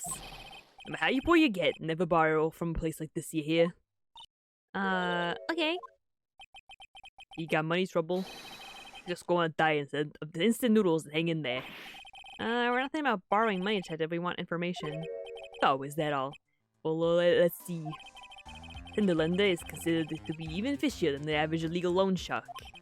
Then it seems it ran into trouble recently. Those guys have been pretty heavy-handed calling in all their debts. Really? Don't poke your nose around the business, pal. You'll really regret it if you upset that lady. Alright, I get the picture. Hey, wait a minute. What did he say? That lady? Who's this lady he's talking about, Nick? You better find out what the story is with this lady. So, what exactly is the computer virus, Detective Gumshoe? I don't know. What? Look, I just go with the flow, alright, pal? I thought detectives were supposed to be somewhat knowledgeable. What's with that face, pal, you think? You think you know what a virus is? Well, Nick, do you? Computer virus? Sure. I mean, only in simple terms, of course. Really? Wow, you know everything, Professor Nick. Yeah, I'm gonna call you Dr. Wright from now on. Yeah, that sounds pretty cool. Don't you agree, Dr. Wright? Why do I have to fit in there making fun of me? Okay, fine. I'm no expert, but I can at least explain the basics to the two of you. A virus is a program that gets inside a computer and causes damage. Damage? You mean it makes the machine go boom and explode? No. The damage is, well, it's all internal. So the inside goes boom, right? Imagine all the case data you've got stored on your PCs. Imagine all the case data you've got stored on your PCs here in the station. The virus could wipe out all that. That's the kind of damage I'm talking about. Whoa, that's scary. Yeah, what's even more scary is that viruses are infectious. Infectious? Most computers are connected together on a network, right? Virus can move from one machine to another over the network. So the virus just keeps spreading faster and faster. Just like a real virus, huh? But Nick, why would anyone want to make a program like that? Yeah, it takes ages to type in all that data. Why would you want to destroy it, pal? No, people don't infect their own machines. They send the virus to someone else's. What? That's horrible. Oh, I get it. It's like, yeah, you'll sneeze on Mr. Doe so he catches the cold. Right. And he wouldn't be able to turn up in court because he'd be too sick. You really shouldn't do stuff like that, Nick. It's wrong. Who? What? Where? When and why did the conversation jump to talking about me? Anyway, so the computer virus is a bad program that causes damage. All the different viruses have names, right? I kind of feel like I've heard the name of the virus word somewhere before. Name of the virus, huh? Look, I've heard of it before too. Wait, what's the name of it?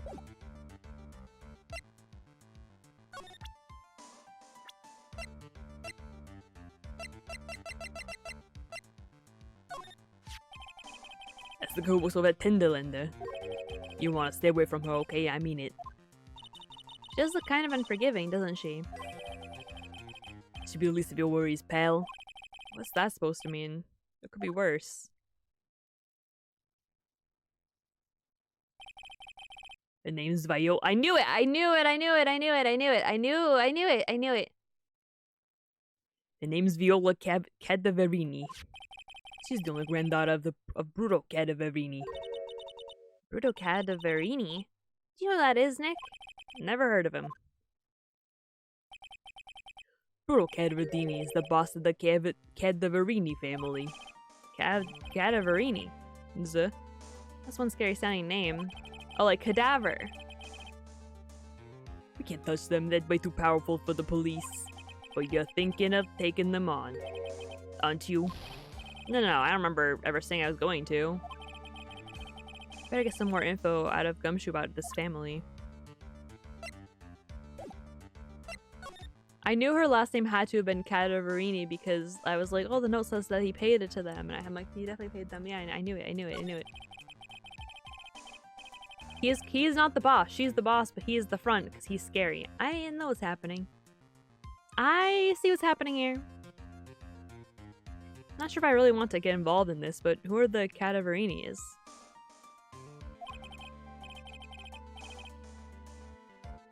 Who are they? A scary bunch of people, that's who. You're a cop and you're scared? What's that about? Trust me, it doesn't matter if you're a kid or a cop, these guys are scary. They got some serious clout in the criminal underworld. You can't touch them. They got too much moolah. Moolah, as in... They pretty much control all the cash in the city's black market. Black market, huh? That includes Tenderlander, I take it? Sure. No one stands at the Brutal Cadaverini, and I mean no one. Interesting. So Viola's the granddaughter of some mafia boss then?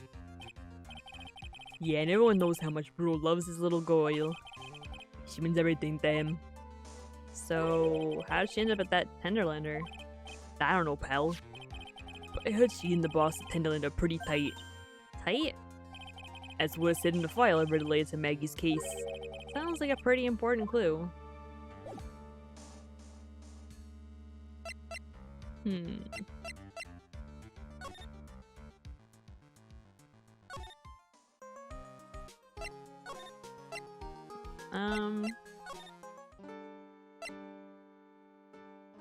Will you talk about her now, maybe? Whoops. Chomp. Oh, wait. Did I actually present this? Wait a minute. She bit it. And also a few teeth marks, too. I can see that. I should have remembered if that means it's real or fake. It said it was real. Okay, that was weird.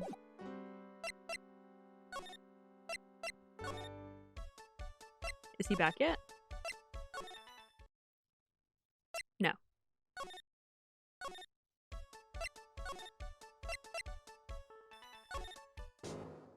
Maybe he knows her?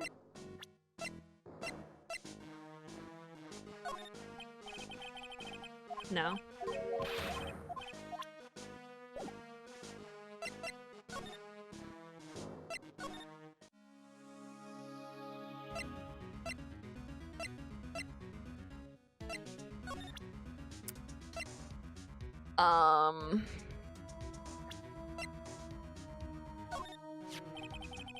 This man's your grandfather, right? Carrying a picture like that around with you? You should watch your back. So thanks for the advice. Family is always watching me from the shadows. The family? Perhaps there's something suspicious under the corner of that rug. One wrong move and you might disappear forever. This feels like Halloween, only a whole lot more real and a whole lot scarier too.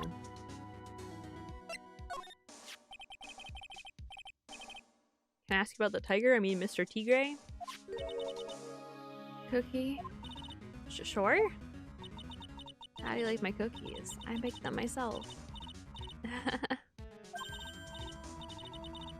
Go ahead, Nick. The honor's all yours. No, ladies first. I don't know if I read that or not. How do I look at this? I just don't get it. What are the tiger and the scary girl doing working together? Oh, wait. I already read this. Lol. Lol?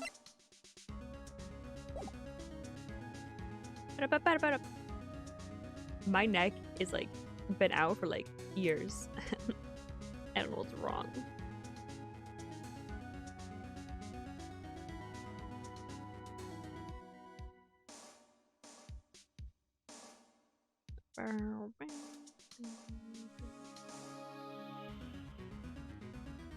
Can I examine stuff while she's still here? What's this? Punching bag. What? No way! You wouldn't catch me walking around with a bag like that. What do you mean walking around? The design's gross to start with, and it's way too heavy to be practical. Why is it called a punching bag? Don't people know messenger bags are in? I knew it. I was right before. Back at Tribulations. Paris fashion is more my thing. I really, really hope she's pulling my chain on this one.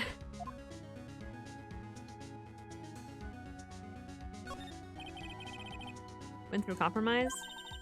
I wonder what that's supposed to mean. Must be something if they took the trouble to frame it like that. Yeah, well, it still doesn't make any sense to me.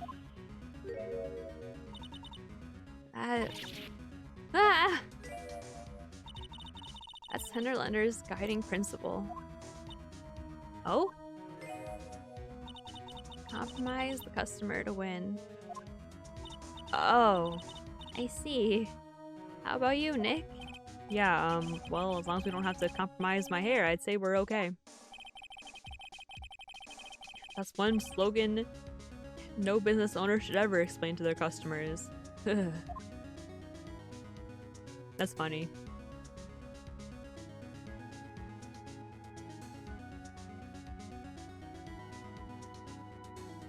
Let's go show Maggie the CD. I forgot about that.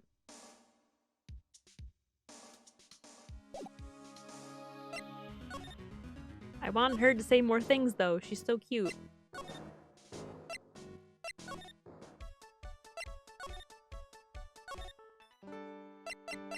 Hey, I found the CD. Oh my god.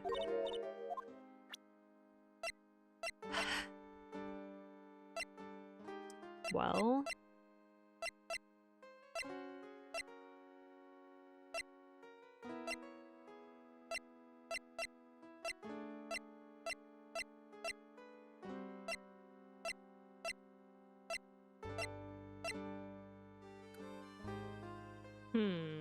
Wait a damn minute.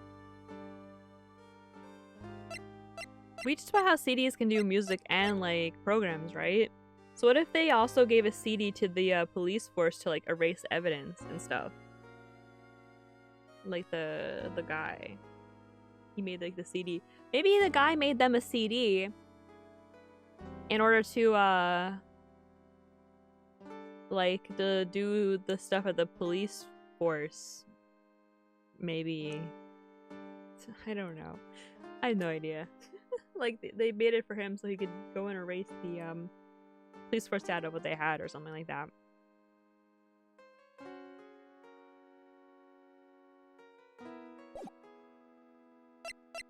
Hold on, let's go talk to our boy again.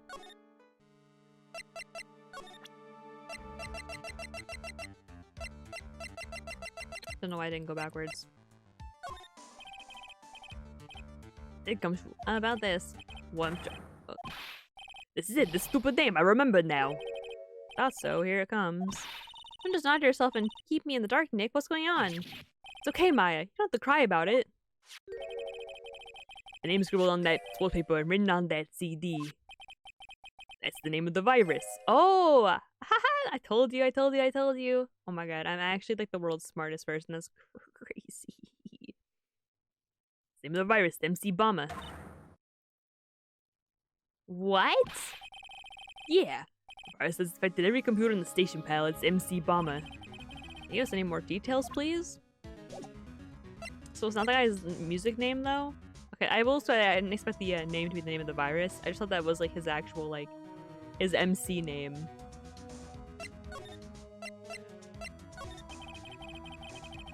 We knew about the MC Bomber virus from a while back. Criminals issued a series of demands to the head honchos of law enforcement. They threatened to release the virus if the demands weren't met. Who are they? I don't know, but there's some hotshots from the criminal underworld. Would be my guess.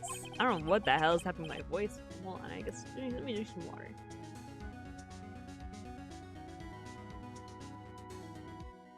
Now the virus has been released, huh? Yeah. It's every computer in every public office in the city. Everyone's going nuts. They hop it around like they dancing at a carnival. All this stuff with criminals and viruses almost feels like we're in a sci-fi movie. Apparently, the programmer who made the virus was a real genius or something. Focus right now is on tracing the route of the virus in the black market. Think someone put this virus up for sale? Yeah, and because of this one so powerful, the estimated price tag was in the millions of dollars, pal. In the millions, the virus can be worth that much?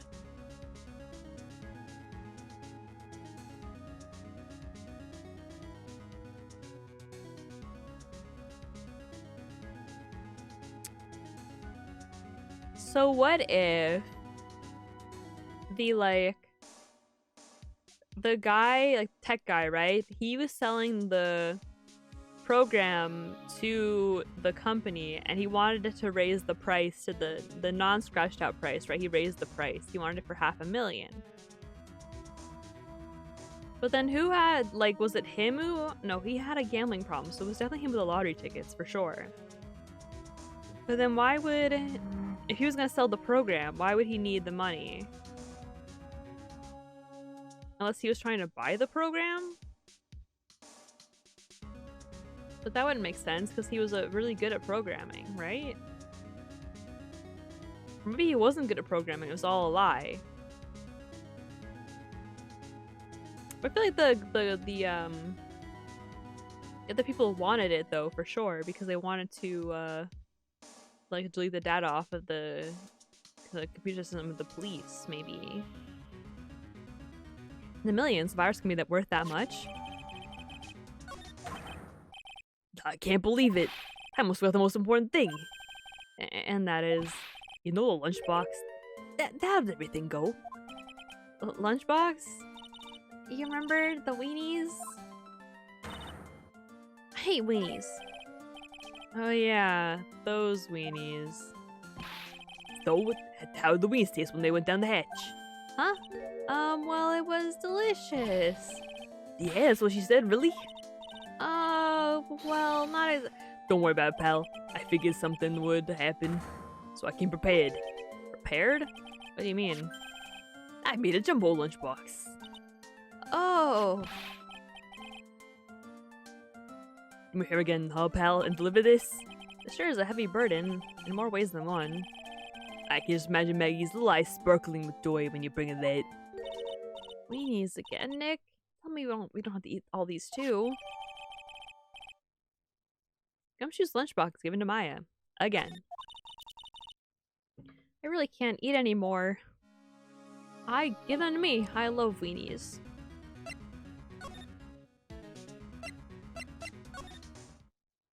Oh, she's gone. Okay, never mind. I guess we'll come back later.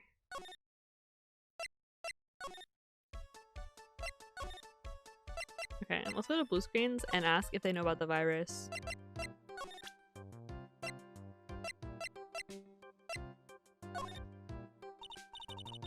Would you mind taking a look at this? I'm sorry, that data is super admin restricted desktop access, blah blah blah blah. Spartan, yeah, I got it. Sparta, got it. Yeah, whatever.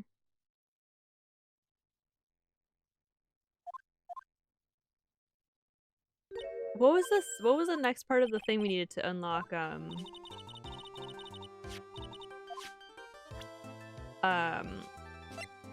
What she was gonna say. I don't remember. Let's see.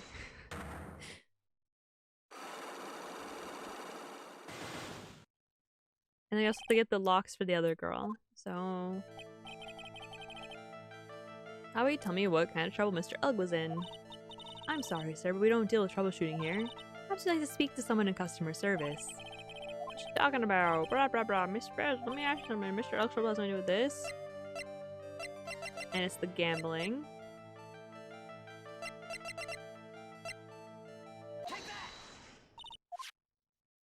Lottery ticket. Everyone gambles sometimes.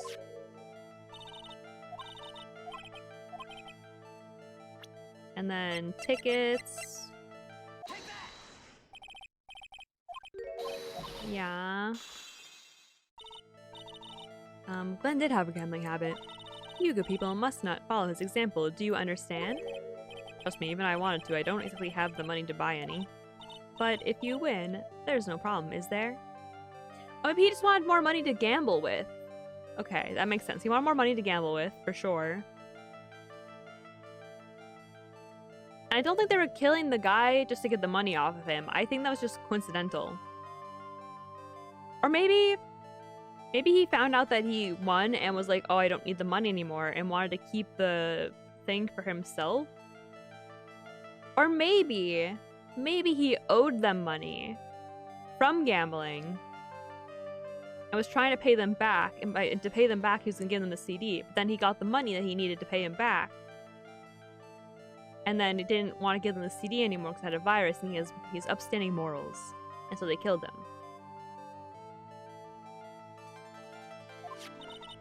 Then we can take it, blah blah blah. It's hard to imagine how he could have been in trouble with there, isn't it? Blah blah blah. It's true, Mr. Elk $1.5 million at the end.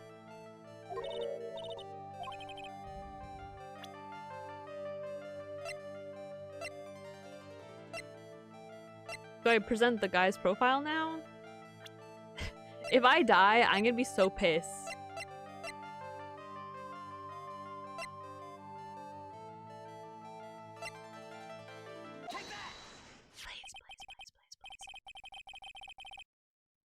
Furio Tigre, the boss of a loan office called Tenderlender. Tenderlender? People with businesses should think harder before naming their offices. Like, you want to talk? Well, what do you think? Our firm is doing very well at the moment. I don't think we need to borrow money. No. I mean about Mr. Elg. You think Glenn had something to do with this Furio Tigre? Yes. I'm sorry. I don't know of any connection between the two of them. Really? Because I've got proof that Mr. Elg and the tiger knew each other. It's gonna be the calendar, I assume. Furio Tigre, aka the tiger, is the boss of a loan office called Tenderlender. This is who Mr. Elgwith met on the day of his murder. And the only thing a loan shark would talk with him about would be his debt. Well, they could be friends. It's true that Glenn had racked up quite a bit of debt from his gambling habit. About $100,000, I think. $100,000? Ouch. But I heard he won the lottery, so he should have been in the clear. Shame Maggie couldn't get a bit of that good luck. Okay, so the guy got lucky and won the lottery. What if he hadn't won? What was his plan then?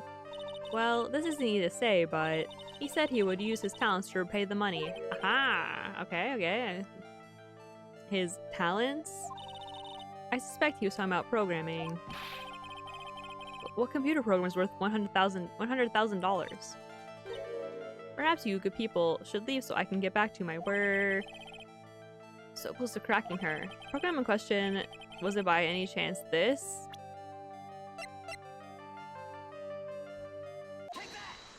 Nice. Well, this is it, isn't it? This is the virus that's infecting computers worldwide as we speak. MC Bomber. No.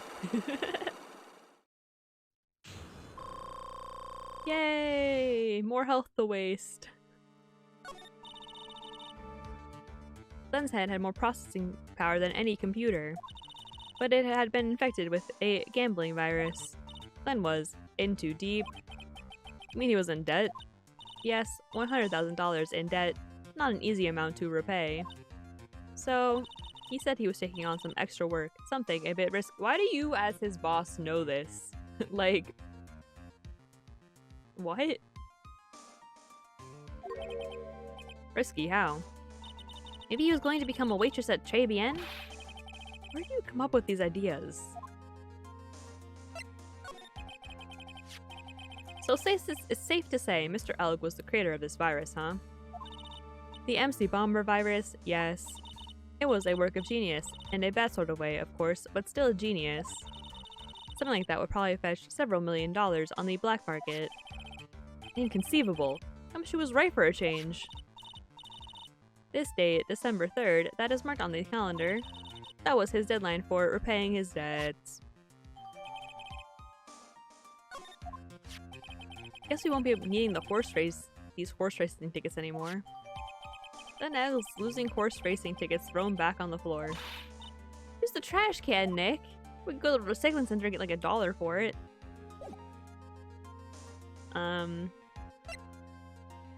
Okay. So... she's so blue. Sorry. Let's see if our guy's back in the kitchen yet. Nope.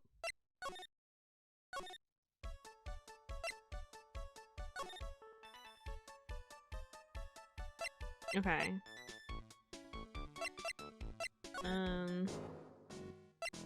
I just feel like we don't have to talk to this guy again. I don't know how to voice him, you know, I don't know how to voice him, and so I just feel like, you know. Okay. Let's try this again, because we know that he paid her off, and we know that she got hit with the thingy. I have more health, so I can risk it again. Head bandage. You said that bandage around your head was from an operation? Also said you suffered a fatal injury to the head, correct? Yes, the operation was very difficult, apparently. Now, by fatal injury, you mean you were hurt very badly somehow, right? Let's continue with this. I'm assuming we're gonna do, the...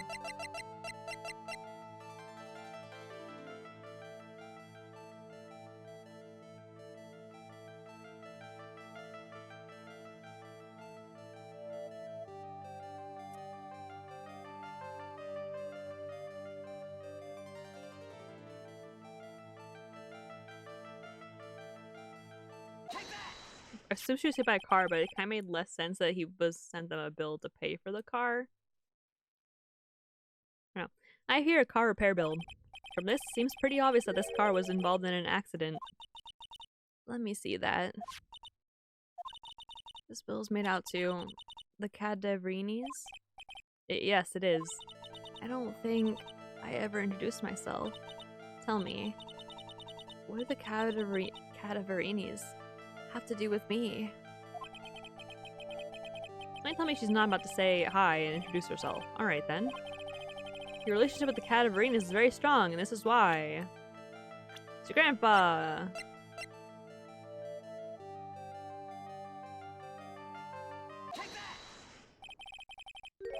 I know exactly who you are.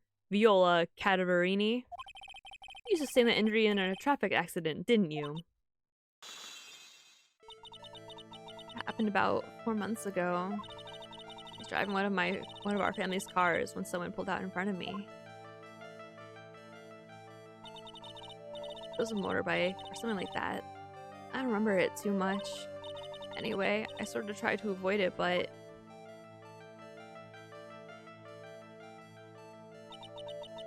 I took a blow to the head. A bad one. Yeah, I can imagine. So what happened to the person on the bike?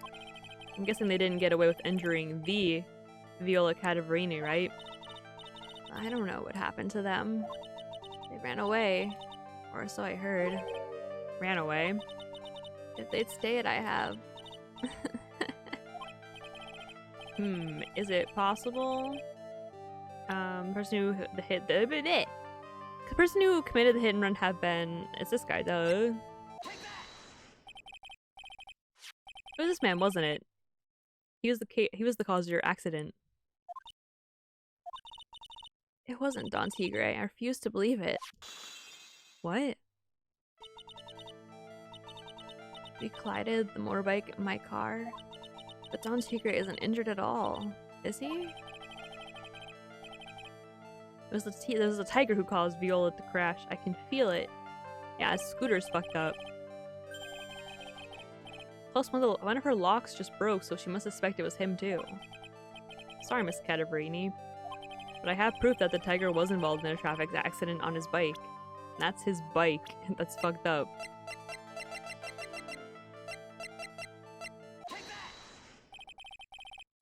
It's not exactly a motorbike, but Mr. Tigre rides around on a scooter, doesn't he? And you'll notice that the front wheel guard is badly damaged. Miss Cadaverini. You know the truth, don't you? This repair bill was paid by Furio Tigre.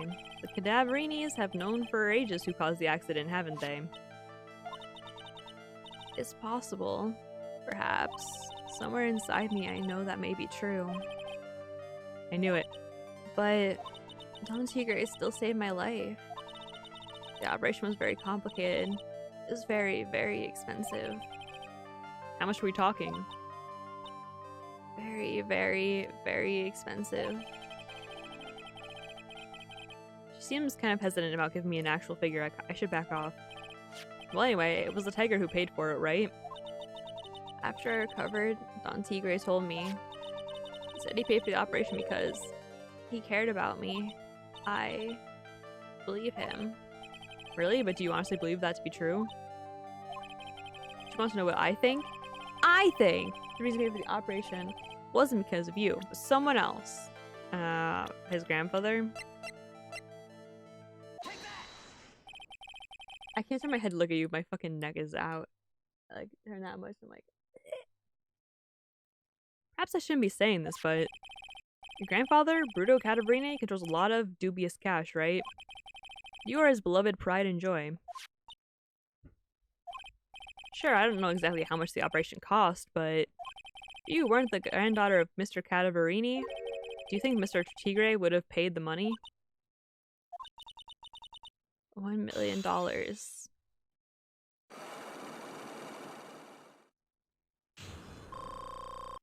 Yeah, plus your grandfather. None of what Phoenix is doing is legal IRL, really? I've never even thought about that. Is it really not legal? What's he doing? He's just talking to someone. Huh? Like surprise evidence? Oh yeah, I guess that's true. I mean, I've talked about that, how like you have to like give them a whole list of your evidence that you're gonna bring to court the following day or whenever, so that way they can prepare for it.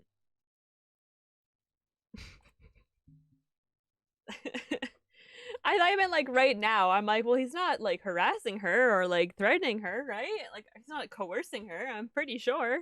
I don't know. I thought you meant right now. I'm like, this is not legal? Oh god. Yeah, he does hide evidence. 4 months ago, I was in a traffic accident. That's why I needed the operation. When I woke up, they told me it was nothing serious. A simple procedure. Oh, really? Well, I guess she recovered in 4 months. It couldn't have been too big. They said the operation cost $1 million. $1 million bucks?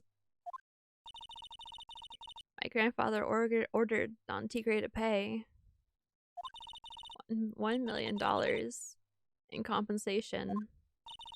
Compensation, huh? Underworld lingo for paying money to settle a score.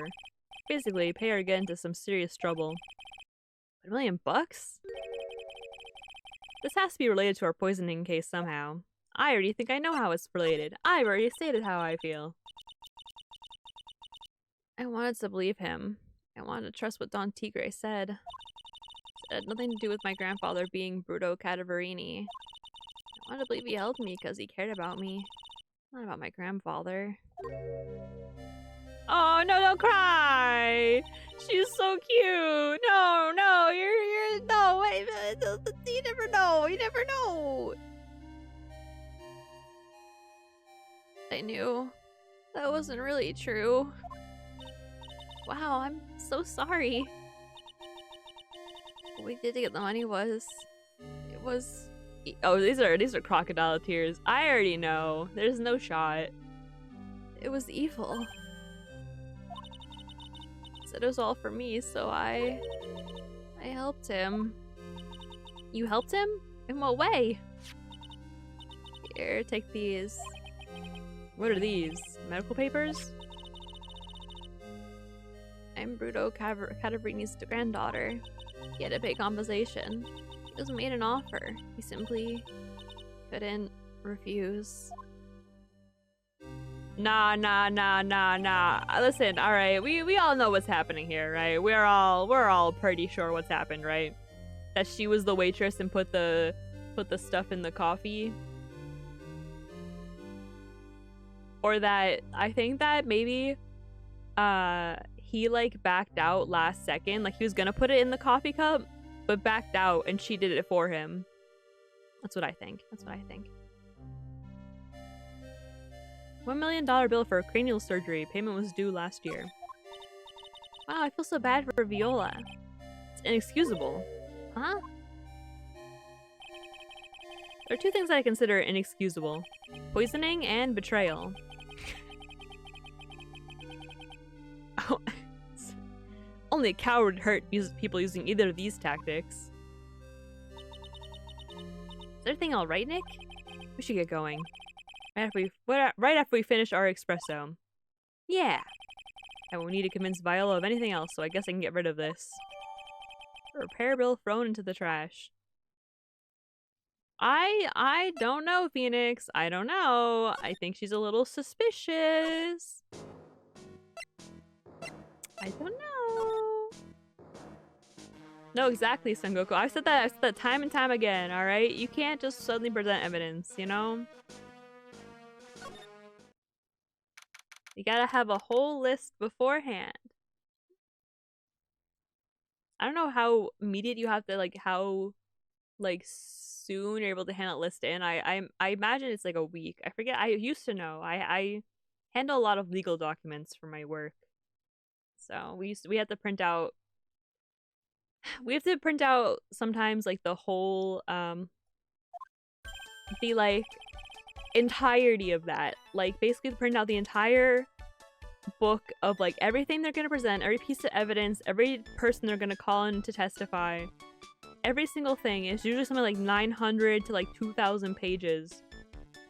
And I had to print out usually several copies of those so they can give it to the other attorneys and all their associates because everyone has to get a copy as well.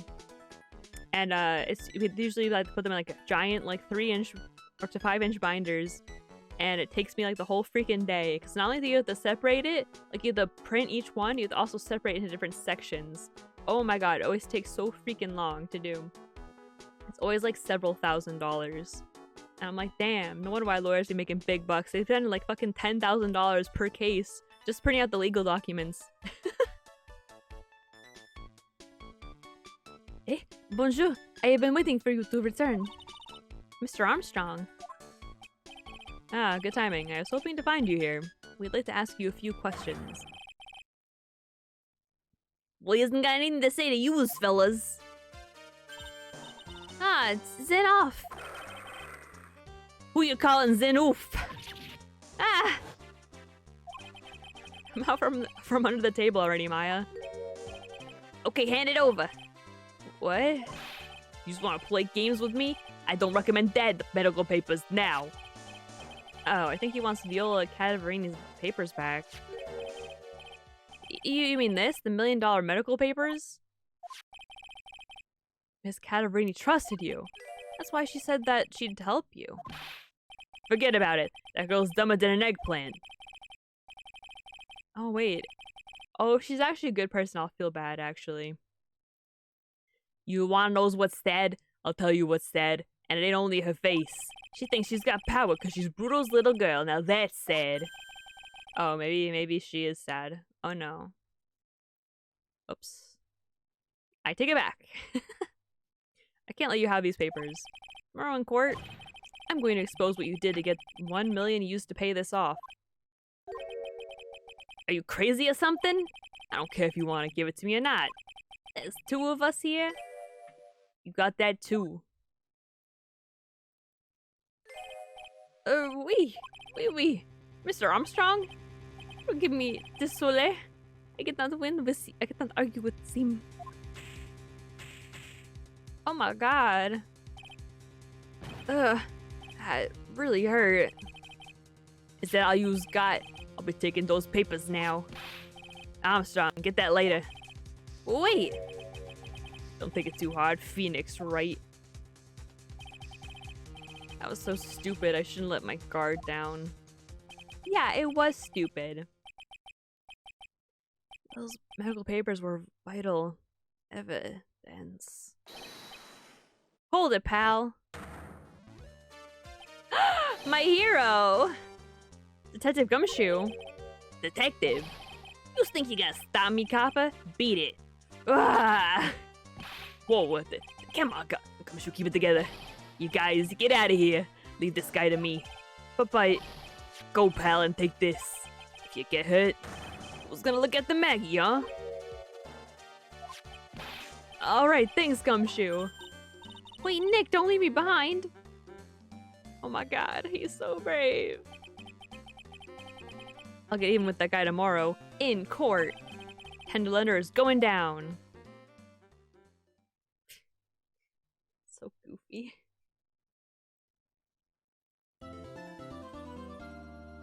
I'm glad Gumshoe showed up. That's my fucking homie. That's my homie, Your Honor. Okay.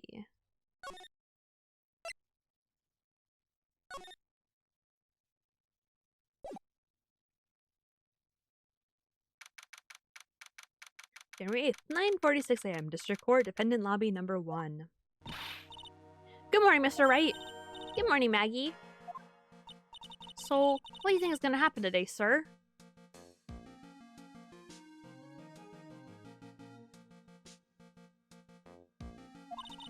Yesterday's session didn't go so well and ended on a giant mystery. That's true. And we still haven't solved a single part of it yet. Are you okay, Nick? Huh? Oh, yeah, of course. I saw that. That little flash down in your eyes. No, that wasn't doubt. That was, determination. Why don't I believe you? It's nearly time, Maggie. You better get going into the defendant's seat. Roger, don't let me down, Mr. Wright. I'm counting on you. Wait, this is the reason Manfred tased him in the first game? No. Hey, pal. Hey, Detective Gumshoe. Quister some Maggie out. She doesn't need that. How did you know she was stressed? I was watching through the doorway. Oh. Look, you lost the case already. Show a bit of confidence, will you, pal? Here, maybe this will help. Huh? Have you taken up aromatherapy too? Not in many years, pal. Don't tell me you don't remember this thing. Come to think of it, it doesn't look like one of those aromatherapy bottles. This is a small bottle that turned up Trey's B&Q kitchen a couple days ago.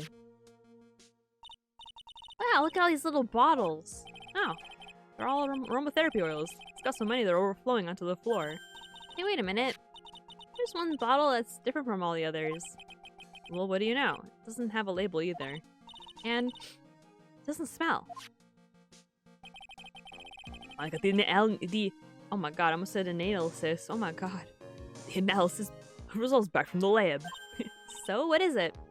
Is it the poison? I'm afraid not, pal.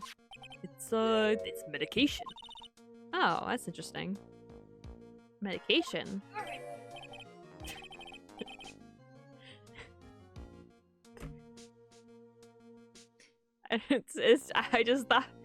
I'm just thinking, what? Never mind. Yeah, for years, topical use only, apparently. For years? You mean... Yeah, it's the medication Miss Glenn was using for his eardrum. What was Glenn ear medication doing in the kitchen? What about the unidentified fingerprints? Anything on that? Someone screwed up, so only had time to analyze the contents of the bottle. Another one, they might have gotten something on the prints, but so my first thought too is he's wearing a scouter. I can't remember what it was called though. Last time I just called it an eyepiece that that they wear in Dragon Ball Z. It's going to weaken its impact as a piece of evidence. Okay, pal, this is it. Make sure your defense impregnable today. Got it? I have lost my ability to voice him since my neck is out. That's crazy. Today's trial, I'm gonna expose that guy for what he's done. Or my name isn't Phoenix Wright. It's Phoenix wrong. January 8th, 10 a.m. District Court, courtroom number 4. Oh god. This guy. Court is now in session for the trial of Maggie Bird. Defense is ready, Your Honor. Ready and waiting as always, Your Honor. Very good. Then we'll get underway at once. Yesterday, we heard the testimony of Victor Kudo. He claims to have witnessed the defendant putting a powder into the victim's coffee. I still think that she's more involved. Is Godot's drink allowed? I'm sure they can have coffee in court. They can have water. Sure, they can have coffee. I'm sure it doesn't. Yeah, I'm sure it's allowed. Yeah. I think so. Is it legal for him to throw a hot coffee at Phoenix Wright? No. No, it's not. However, the witness's testimony was plagued with a number of problems.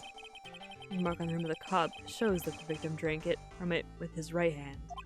But according to the old man's testimony, he picked it up with his left hand. Thank you, Mr. Godot. Furthermore, according to the witness's account, the victim was listening to the radio with an earpiece in his left ear.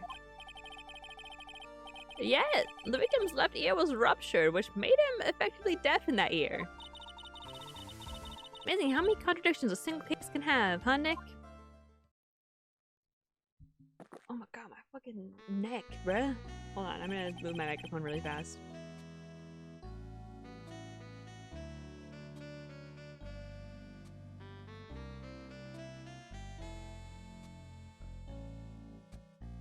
Okay. Ha, let me to enlighten you, Your Honor. The world, you see, keeps turning. And we must keep turning with it. You've lost me already, Mr. Godot. Don't let the mysteries of yesterday mystify you today. Only losers think like that. You gotta change with the times. That's one of my rules. Are you implying you've resolved these contradictions? You know the answers. Oh, wait. You know the answers to these riddles? The old guy wasn't just throwing seed in here. He was throwing us off the scent. And today I'll prove it. Very well. Let's let the first witness take the stand. Shut the hell up. Godot would make a great philosopher. Ah, I'm Betty. I read literature. Shut up. And you are? Oh, bonjour, everyone. I am John Armstrong, the owner and the head chef of La Tribulations restaurant. Encante. It's probably enchant or something like that. Something stupid. Encante. Something like that, you know? Forgive me for asking, but why is everybody in this game so damn homophobic and transphobic? What's happening? I don't want to read that. Listen, I'm not homophobic, but I'm not reading that. Ooh la la, monsieur. As you can see, I am la pert and perky gentleman known...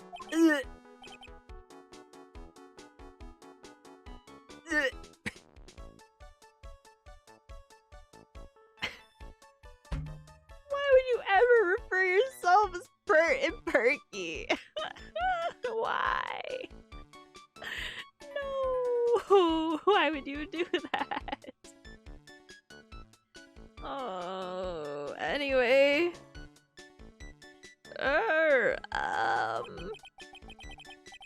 On the day of the incident, you were in Trey Bien's kitchen.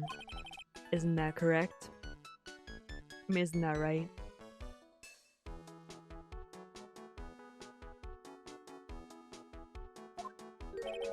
With you, Manze,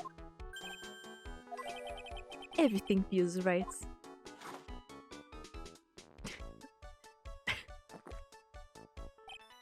Ha! Wow, we still didn't phase. Doesn't anything intimidate this guy? Very well, your testimony, please, witness. Please tell the court what happened that day at Trey Bien. Oui. Volontaire. I think that's how you pronounce that.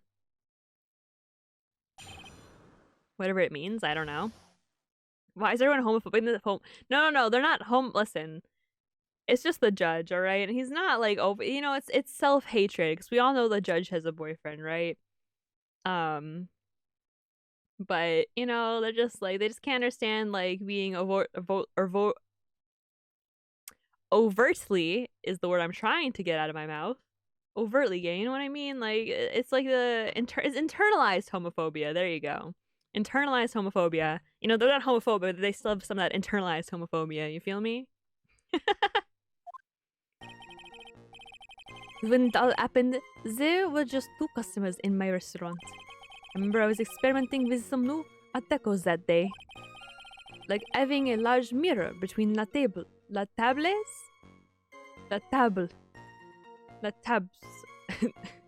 for example. God, I hate French people. Oui, perhaps that is what la old man was looking at. La cup, la épice, and la glasses.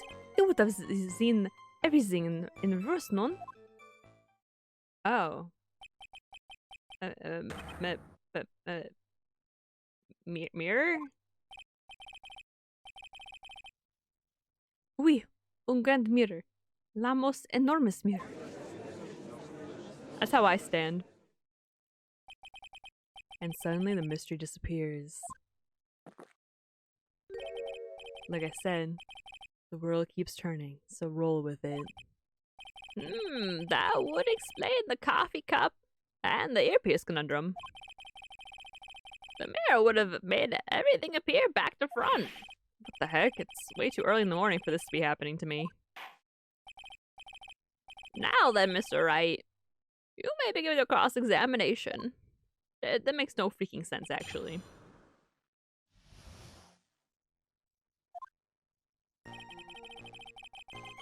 Alright, back to pressing every statement. And who were the 2 customers exactly? Why, of course, the young man who died. And the other, not so young man. You are referring to yesterday's witness, I presume? What about the other man Maggie says she saw at the table? Yeah, he's just covering for them. Okay, this is easy. We're gonna solve this with no problem. I already can tell.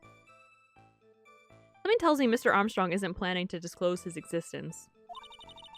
We need some hard evidence first before we can bring him up, don't we? I guess I'll just have to try a different approach for the time being. By different, I mean I'm just gonna press everything like I always do.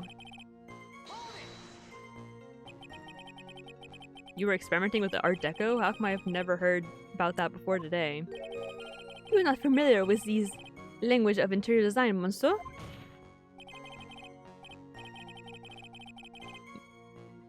Monsieur.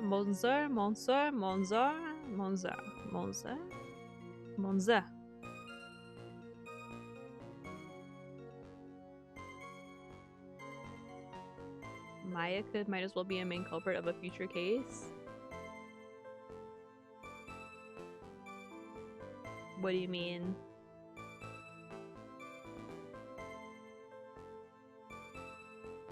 Is Maya a culprit of a future case?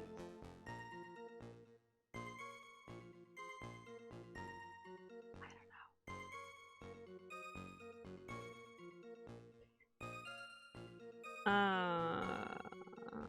In future game? I don't like Maya. Like, are Maya? I don't think she's a culprit in any the other games, as far as I remember. Right? I don't want to give spoilers. As far as I know, though, right? I'm not misremembering that. I don't think. Is she? Yeah, I don't think that Maya is a culprit in any more cases after this series. I think.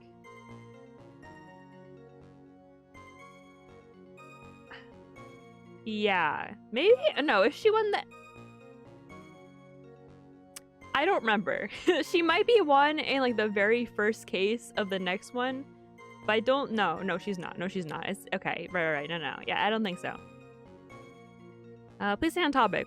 Now, why didn't you tell the court about this before? But I did. just a few moments ago. Excuse me, Mr. Armstrong. This deco you mentioned, are you referring to some sort of decoctor? Decocher.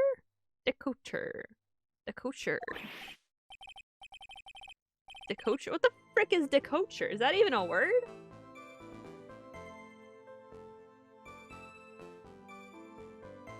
Okay, Google. What's decocher?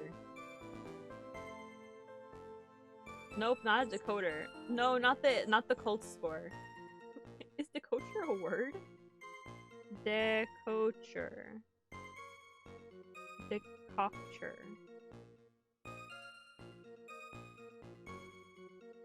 It's a concentrated liquor resulting from heating or boiling a substance, especially a medicinal preparation made from a plant. It is a word, apparently. Style of design, Your Honor. He's talking about interior design, walls, ceilings, carpets, that kind of thing. Ah, yes, of course, that deco. I was trying to achieve a more effeminate look for my restaurant.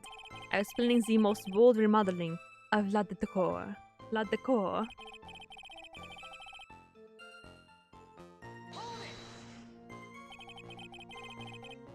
How big of a mirror are we talking here? Woof, something about 4 meters wide and about 2 meters high. Let's see, if 1 meter is about a yard. Holy glass on a frame, that's huge. I was intending to install it on the ceiling eventually. The ceiling? Was there a mirror on the ceiling? I don't remember. My none, but I decided not to go with it in the end. Should I do? Should I ask him more about the mirror or not? Sure, why not? Yeah, we're here. Really has such a large mirror in the restaurant. Someone would have noticed it. There's something about a mirror in Mr. Kudo or Maggie Bird's testimonies. But you didn't ask, right? You have only yourself to blame for such sloppy work. What? The mirror was delivered to Tribune the day before the incident. Really? As Mr. Armstrong testified, he was carrying out some of the design changes. And as it turned out, he didn't actually use the mirror in the end. This just doesn't add up. Even if a mirror was delivered to Tribune, it doesn't prove that it was in the restaurant on the day of the crime. Ha! You want to doubt someone, try it, look in the mirror. Yeah, I had that one coming. Sure, the person looking back at you will be dubious enough. So yesterday has seen the victim reflected in a mirror. Normally, I'd expect people to know the difference between a reflection and a real object. Normally, how does normality come into this? That's lame, right? Even for you. Huh? I say that something isn't normal. It is impossible. Is that it? Where does it leave the porky-headed lawyer and the top-knot chick over there? And the ungodly... and the ungodly cool guy with the mask over here. Well, Trite, how do you explain how cool I am? Do not have a top knot. Mr. Godot is correct. You do have a top knot, and he is really fucking cool. Lack of normality is no basis for discounting an argument. Bien, logic as one lade.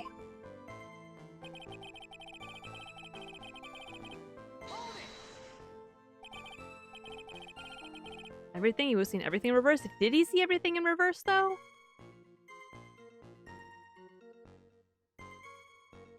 No, because he said that the eyepiece was on the left side and everything else was the left side, but if it was reversed, it would have been on the right side, right? Oui. Hey, Nick, we should take a second to think about what old Sadie said in his testimony. How would he phrase it again? The boy was wearing the apron on the same side as the green lens of his specs. No question, you lock me if I'm wrong. It was left ear without a doubt. And they used the same hand to pick up the cup, his left hand. So everything he described reflected in a mirror, and everything he said was on the left was actually on the right, huh? Not because of all the problems with testimony, I guess, or does it? No, it doesn't. It's the earpiece. Ha. Kinda hard to believe everything's the fault of a mirror, but I think old CD saw everything through a reflection? It would explain all the contradictions in his testimony. But that just makes the situation worse for Maggie. Gotta be something in that old man's testimony. We've just gotta dig deeper.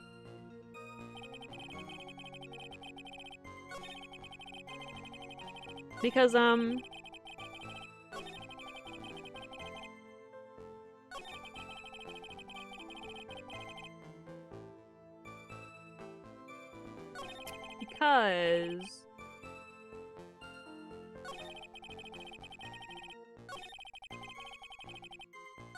Because,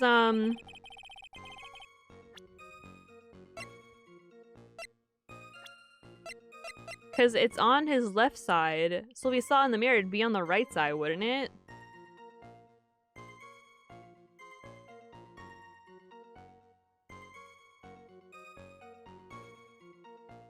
Right, so it should be on the right, so let's see.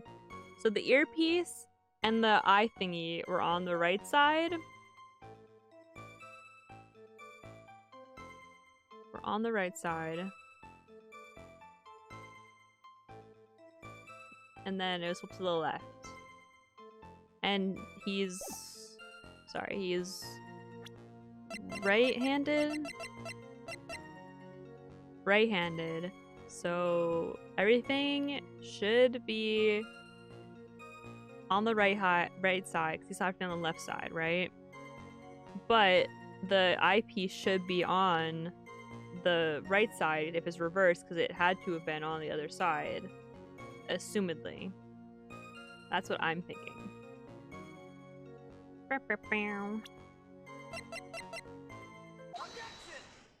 Hopefully that's right. The coffee cup, the earpiece, and the HMD. Let's think back over Mr. Kudo's testimony for a second, shall we? That boy was wearing the earpiece on the same side of as the green lens of his specs. No question, you can lock me up if I'm wrong. It was his left ear without a doubt. So to summarize, we were told both the HMD and the earpiece were on the victim's left side. Now, Mr. Kudo saw all that as a reflection in a mirror. It means that both the HMD and the earpiece were actually on the victim's right side. Is exactement. I don't know. You see, monsieur, now that you think about it, it is not so odd, no? Fortunately, that's where we run into a monumental contradiction with the facts. Mr. Kudo really did see everything in a mirror. Why is it that the HMD is now on the wrong side of his head? Got him.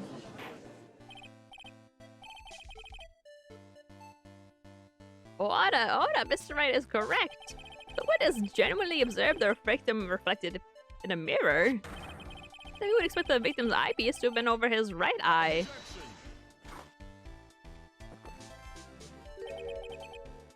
How bitter. Try, you should have a taste of this bitterness. It'll calm you down in no time. Are we talking about your coffee or something completely different? You understand the way the witness thinks. How he thinks? Remember this, I presume? Yeah, I broke the vase. Sorry, apology Mr. Kudo's sworn testimony? Exactly. The old man has one very grievous habit.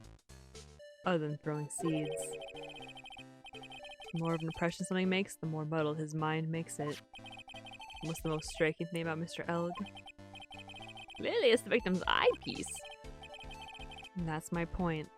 The old man strikes again. We're just basically discounting his entire testimony again. I don't understand, like, hello? Mr. Elg's HMD made a big impression on the old man.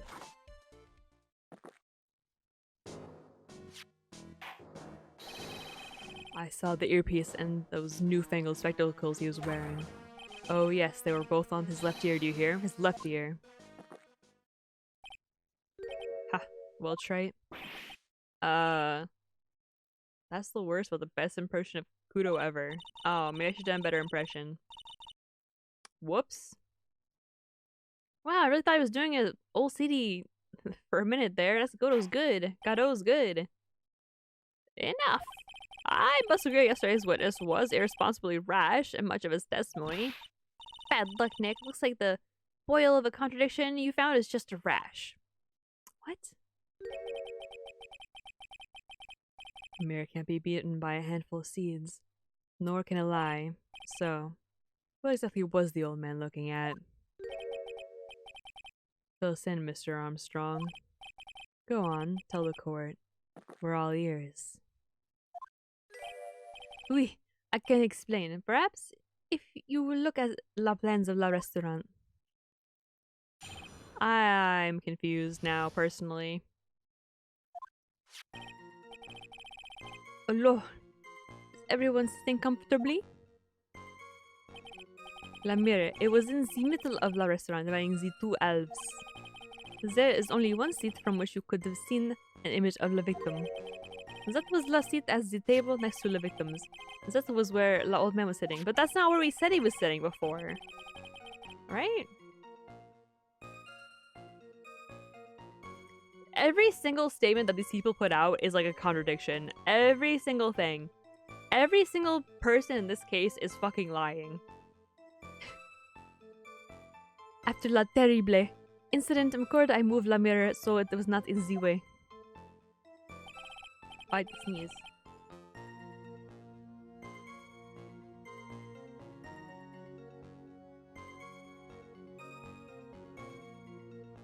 Yay! It's the first time I've not sneezed on stream in so freaking long.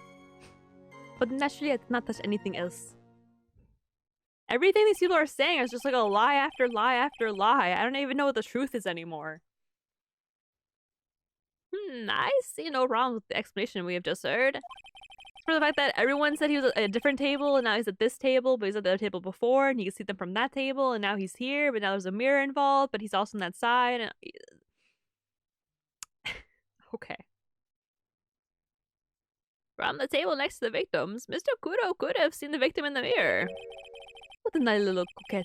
I am confusing all the men like this. Don't worry about it. We can keep up except for the guy breaking out in a cold sweat over there again. I hate that guy. You say you didn't touch anything else apart from the mirror. Are you quite sure about that?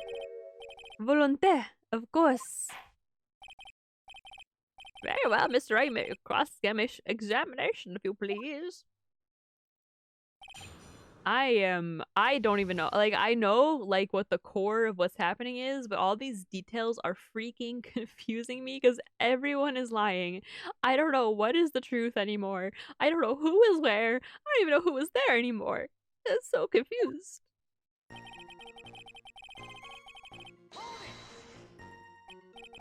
So, run this by me again. The mirror was here, correct?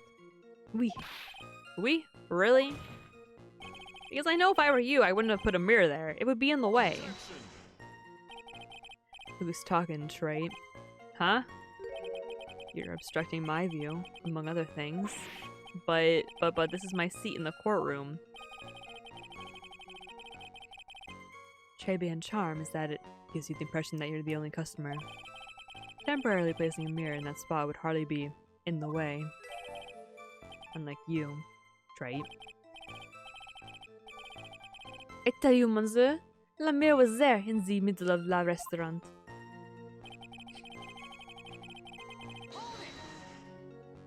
And where would that be? Oh la la, look how you lean towards me. I always attract the younger boys. Maybe I should keep you in suspense a little longer. Mr. Armstrong, tell the girl you know at once. The time for flirting will be later. I attract the older ones too, you know, and handsome. Shall I tease you too? No, I have a well-established boyfriend from the first game. I'm racing a very hot someone, so I'm afraid you'll be waiting for a long time. I bet she has mocha cream skin and a cappuccino perfume. Bien, I will tell you. There was only one seat which you could have seen.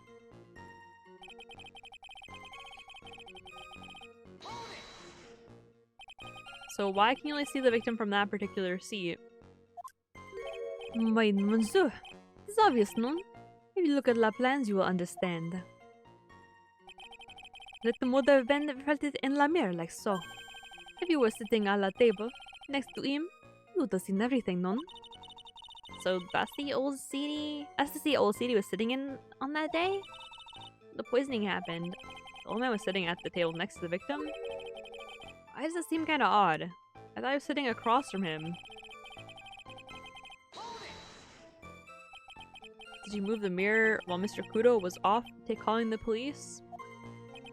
Oui, exactamente. I carried it out of la restaurant then. You moved a huge mirror like that all by yourself? What can I say? I know how to pick things up, handsome. Wink. Kudo actually laughed at something. Well, given the man's physique, I suppose it is possible. Did you move anything else from a crime scene, Mr. Armstrong? I look like the obliging type, none? What? Well, we already know you did. I'll press first, though. Are you sure about that? There's nothing except la mirror.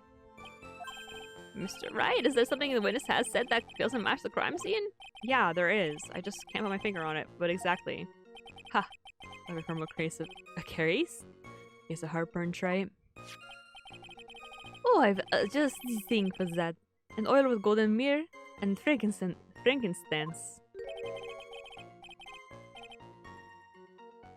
A few drops your coffee and voila, enjoy. Focus, Phoenix, breathe. I need to ignore those two and just find some evidence. It is pretty strange though, isn't it? I mean, nobody mentioned anything about a really large mirror. You'd think someone would have, but Maggie didn't, neither did old CD. And the only logical explanation is that there was no mirror inside the tray band that day. Now I've just gotta prove it somehow. Well, I know that the other part, he did move something.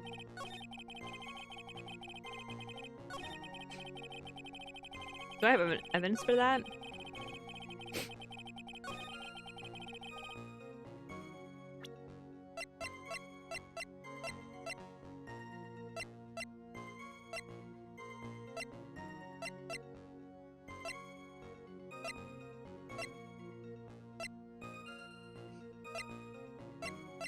Do I have evidence for that? I know that, I have, like, the, like...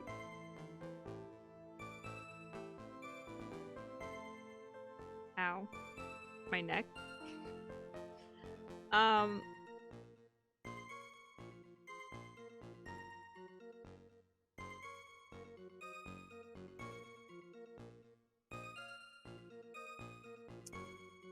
don't know. I know he moved the ticket though, but I don't know I have anything that proves that. I thought I did. But I guess I didn't.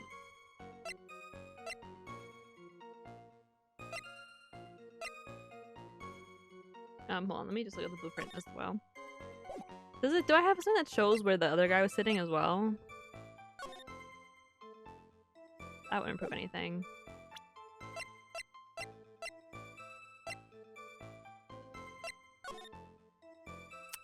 Yes, it would. Yes, it would prove something. Wait. Because... hold on, really fast. So this is the kitchen, right? And this photo's taken from here. If he was sitting here, right? That's where he sees him. He knocked over the vase. The vase would be broken here, but it's not in that photo. What do I present that on?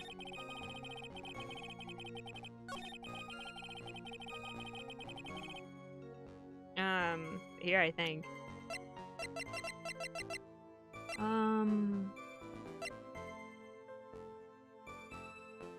Do I present the photo or do I present the, I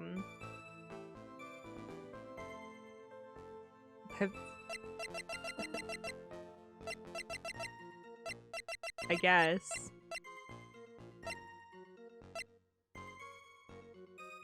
Please, God. I'm always presenting the wrong evidence. This piece of evidence contradicts with the testimony we've heard, Your Honor. Crime photo. Oh, thank God. I got scared. Yes, this photo clearly shows something that theoretically should not exist. What on earth do you mean by that, Mr. Wright? Should not exist. Huh, sounds like you're just describing yourself, Trite. Oh my, he's just so quick with it, you know? Now that if the fence will please clarify its statement. The vase. What is something that should not exist in this photo? The vase. I think it's pretty obvious that this is what should be not be in the picture. The vase. The vase. What possible connection does that have with this witness's testimony? Your Honor, I'm telling you that there should have been no vase in this table. Because it very clearly contradicts with this piece of evidence. Oh my god. I'm going to scare the shit out of me.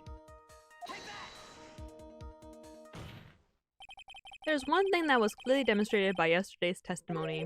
Mr. Kudo broke the vase that was on the table where he was sitting. And yet, as the court can see, there is an unbroken vase on the victim on the table next to the victim. Why?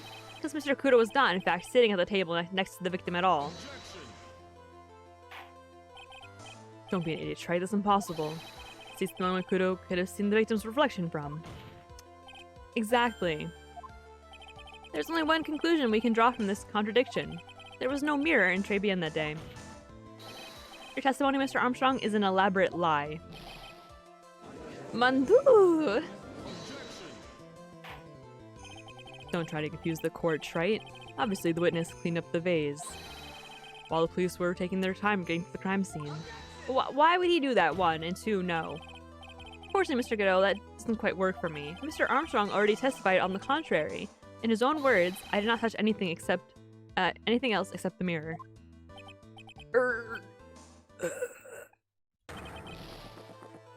Me too. I'm just gonna move and sit in a very weird position, like I always do. Well, witness, what do you have to say for yourself?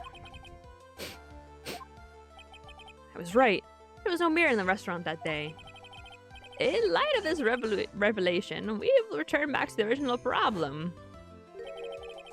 Why did the victim have an earpiece and an ear in which she couldn't hear?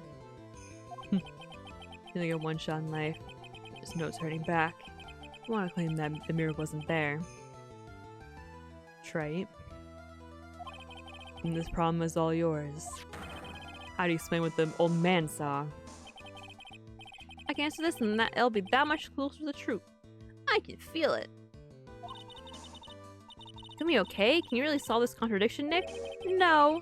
It's more than just one contradiction, Maya. There's like 80. What do you mean? Remember what Maggie told us? There was another man at the victim's table, and there was a sample CD on the victim's table. It all flies in the face of Mr. Kudo's testimony. And I think I know the reason why nothing is adding up in this case. What? Oh yeah. Of course I do. Well, Mr. Wright, let's hear your answer. Yes, Your Honor.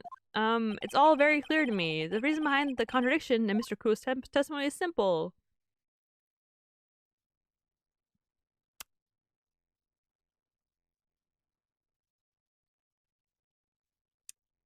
Mr. Kudo made a mistake. The ear doctor made a mistake. The victim was a phony. Definitely not the ear doctor. It doesn't make sense. Mr. Kudo made a mistake? That's obvious, but like... I feel like they've put too much emphasis on the fact that like he's to be believed. You know what I mean? Like they're so adamant about being like, no, I do know what's right. And they're just like, yeah, sure. I don't know. I feel like they put too much emphasis for him to have actually made a mistake. But like, where on earth does he's a phony come from exactly? Like, what line of thinking is that coming from? Like, at no point in time has that ever even crossed my mind. Like, what?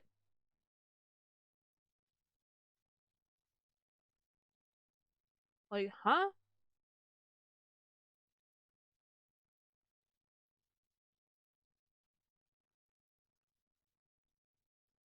I'm so confused.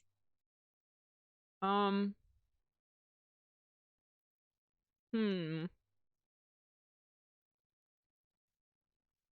Um. Well. Definitely not the second one. Usually in cases like this in like the game, usually it's something like where it's like this, where it's like, yeah, it's still the total wild card. So this case is riddled with contradictions. Yet there is one very simple answer that clears them all up. Is there? Does this? Simple? And what is that? The incident Mr. Kudo witnessed and the incident the victim experienced were two completely different events. What? What? What? Yeah. The victim that Mr. Kudo saw wasn't Mr. Glenn Elg at all. It was an imposter, a phony pretending to be Mr. Elg. What? Obviously, unlike the victim, there was nothing wrong with the imposter's left eardrum. So he ended up wearing the earpiece in his left ear by mistake. What?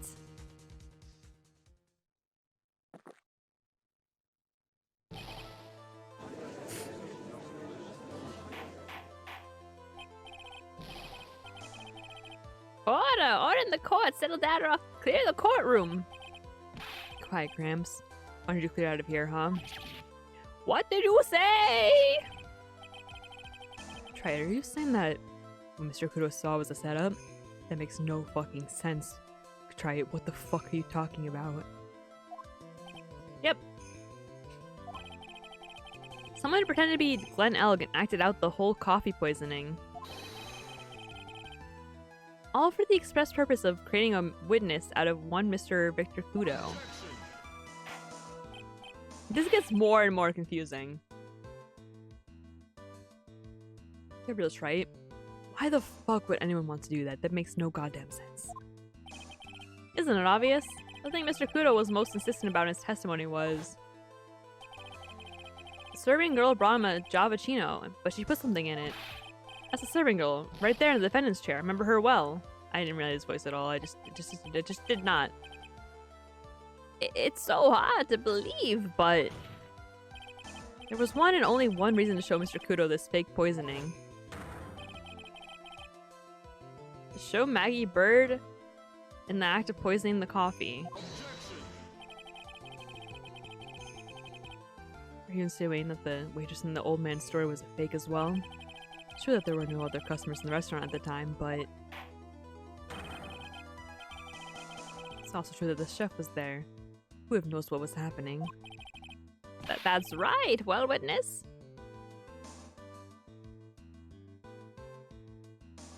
I don't know what's happening. If your restaurant really was that scene of such theatrics, you would have known about it, correct? Ooh la la. This is most difficult for me. No, it's quite simple. All you have to do is testify. You are under oath after all. Was there in fact a phony at Tribulations that day? The defense demands that Mr. Armstrong tell the whole truth about what happened. What the fuck is happening? The defense's request for additional testimony is accepted. You will accurately explain in detail the events in the restaurant that day.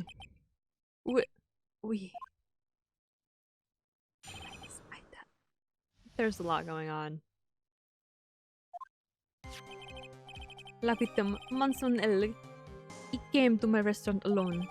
I remember the old man arrived not long after him, as there were no other customers. When he got word he won la lottery, Manson Elg became very excited. It was approximately 5 minutes later that the la poisoning incident occurred. None, there was no time for la phony to la acting. I just don't know how the timeline plays out here.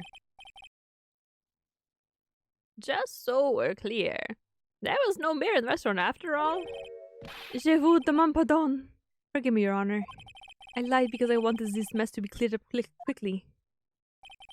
What you have just done is committed perjury, Mr. Armstrong. I will decide how to punish you later. Oui. But now we will hear your cross-examination, Mr. Wright, if you please. Take that perjury charge a bit too well. but I'm guessing he'll be in more serious trouble after this cross-examination. I am so confused.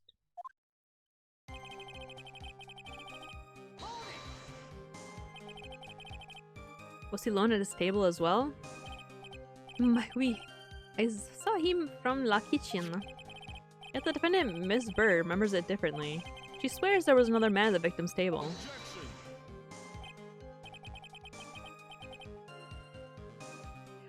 Like, from the time I could guess is that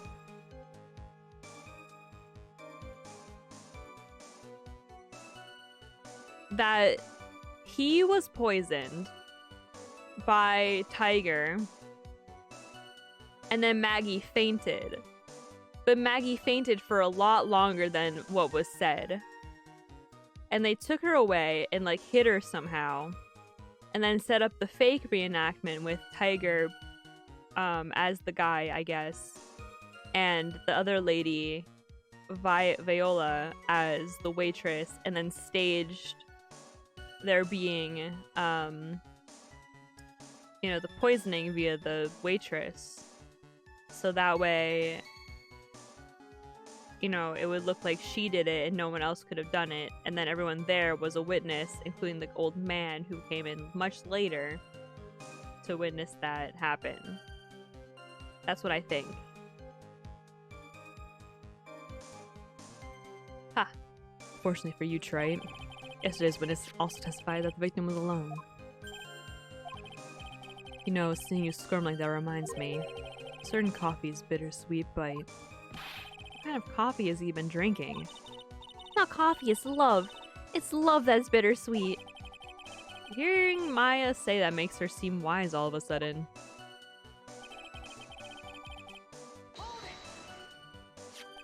By old man, you mean Victor Kudo, correct? Oui. He comes often for my special coffee. I drank your coffee once, Mr. Armstrong. It's special, I'll give you that. Worth a sip just for the experience. Oh, you make me so happy, monsieur. You're most welcome anytime. I said it was worth one sip. And nothing more. So old Mr. Kudo arrived at the restaurant around the same time as the victim. Maybe I should ask about his arrival in more detail. Yeah, what time was it? Out of curiosity, about what time was it when Mr. Kudo arrived? Oh no, I cannot remember, monsieur. I believe we were told by a witness yesterday. Crime was reported at 2:25 p.m. by the kind of scary old man, sir. Did he... Does that perhaps jog your memory, witness? The incident happened about 20 minutes after he arrived. So the victim must have arrived between 2 and 2:10. I need a notepad. I need to get a notepad. I'm getting a notepad. I feel like I have... Oh my god, my phone. I have many thoughts. I dropped my phone! Chill out! Yesterday I dropped my phone in the mud. It was very sad. I don't know, Sarah. I'm very clumsy. I don't know. A lot is wrong with me. God!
Notebook. Notebook required. Now I need a pen. My box of pens.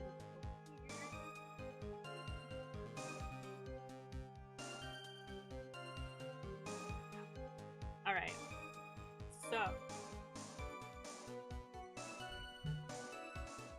Alright, so. The victim arrived. The victim arrived between. I'm taking notes! Jesus.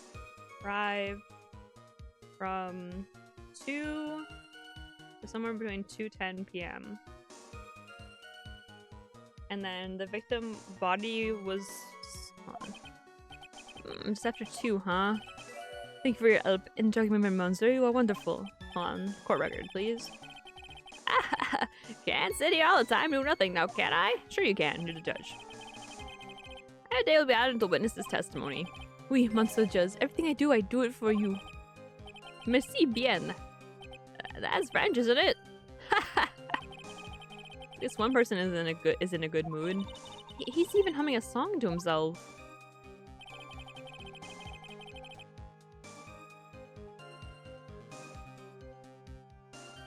And then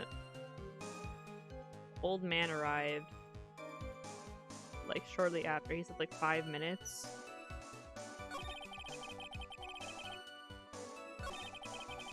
And then really fast.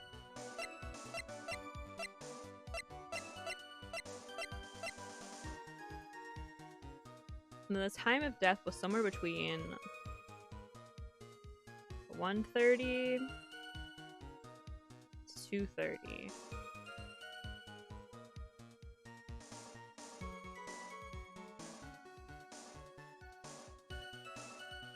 Great, I'm glad they gave us such a huge fucking window. Awesome.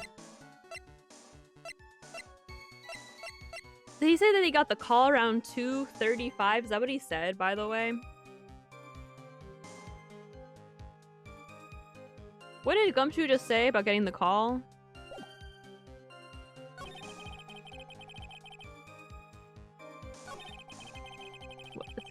This is why I wanted to get a notebook so I wouldn't forget that. You're absolutely sure about that time? I think it really hard. I'm sure it was just after 2 weeks. At this time I stopped serving the lunch menu. Quite right, I always break for lunch. The restaurants are serving their specials. I've been known to wind up a case early just to make it on time. You should never get between a hungry judge and his lunch. Oh, wait, look at that. It's almost lunchtime already. Wait, get out of your testimony, please. Wait, fuck, what did he say? Shit. What did he say?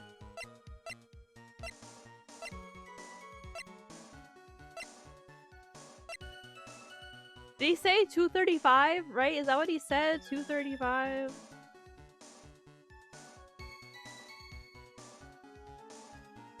And then...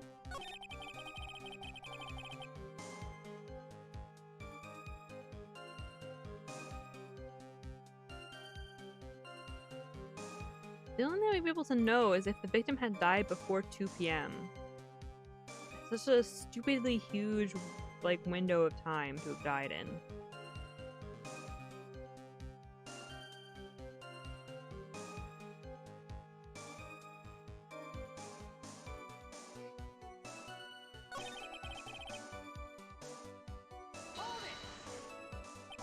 So only customers were Mr. Kudo and the victim? How many times do you need to ask the same thing, Trey? You'd never catch me drinking the same blend twice. Huh? I'm trying to establish the presence of a phony victim in the restaurant. But you're wasting your time. You can't grind birdseed to make coffee, if you catch my drift. What? There's a hole in this testimony somewhere, I'm sure of it. Half the things these people have been saying make no freaking sense.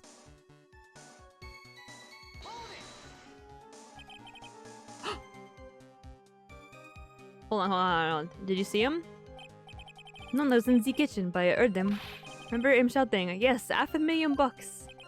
Presumably the defendant heard that too, then, correct? Maggie? She looked like a poor little frightened dove. Oh, Mr. Kudo. The old man choked in some birdseed that got stuck in his throat. It seems we now have yet another incident on our hands. Okay. Okay, I have some thoughts that are in my head. Let me get the thoughts down.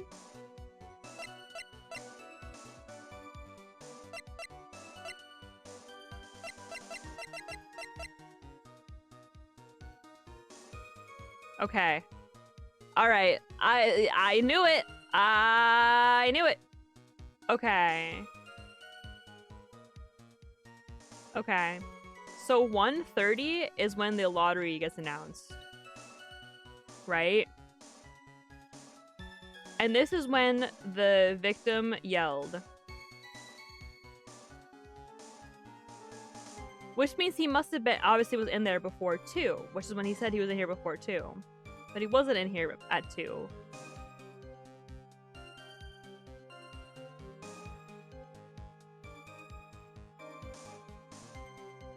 Because... But the old man also heard him... But then the old man lied when he got there?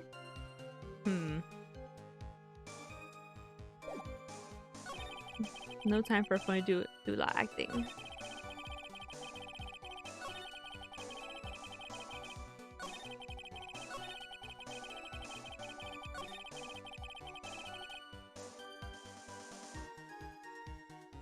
It's not long after him, 1:30.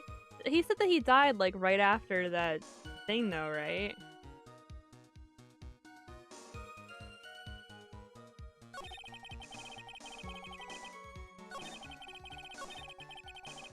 It's like 5 minutes, right? Am I stupid?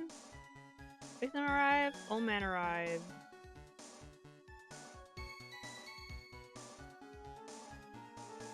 Two 10s in like 10 minutes. So it couldn't have been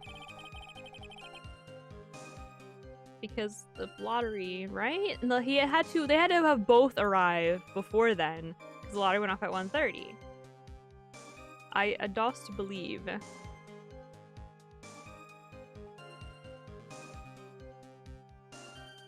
I dost to believe. My notes they make no fucking sense, I'll be honest with you guys. I mean, they do, they're just like poorly. Wait, where's the flyer? I'm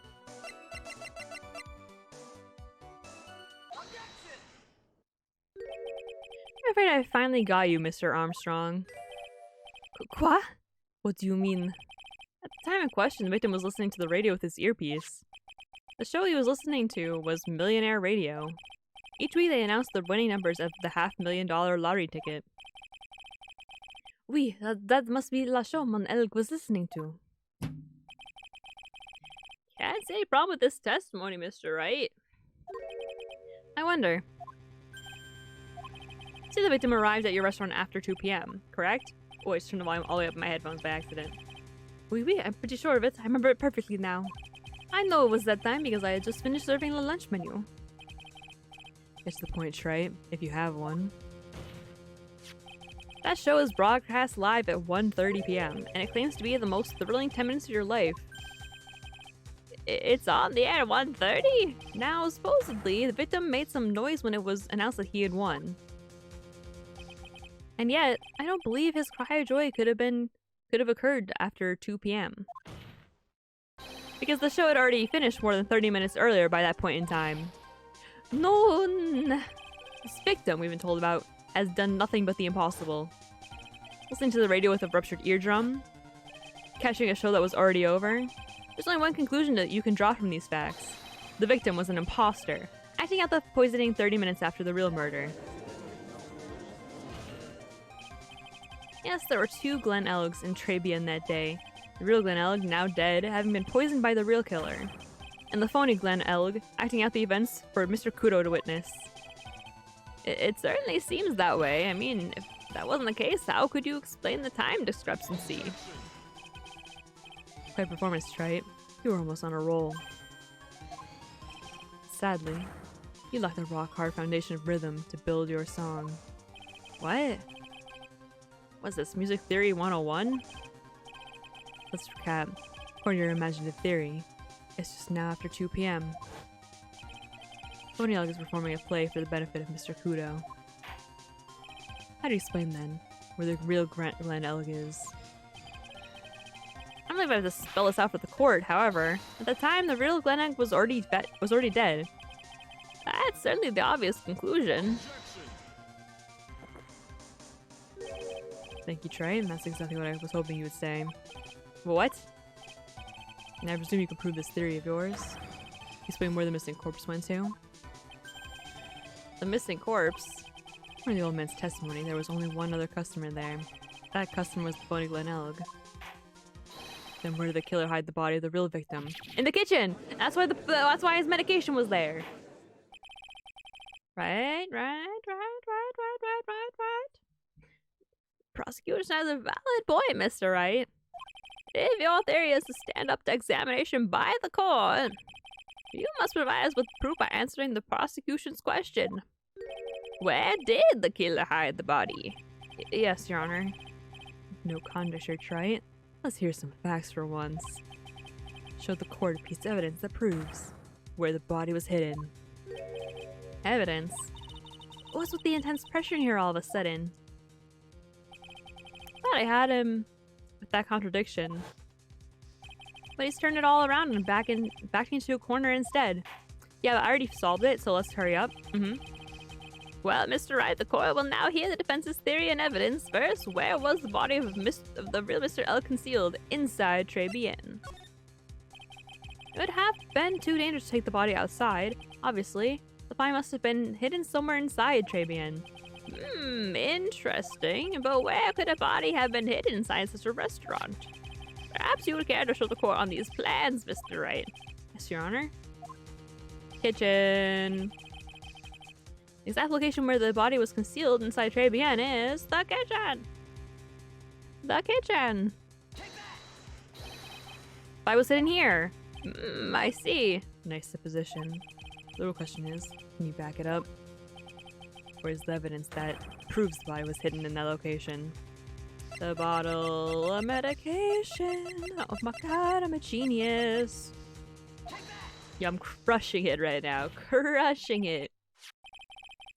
Mr. Armstrong, do you recognize this bottle? No. I have never seen that ugly body before in my life. I only use la very best bottles, monsieur. The highest quality only for me.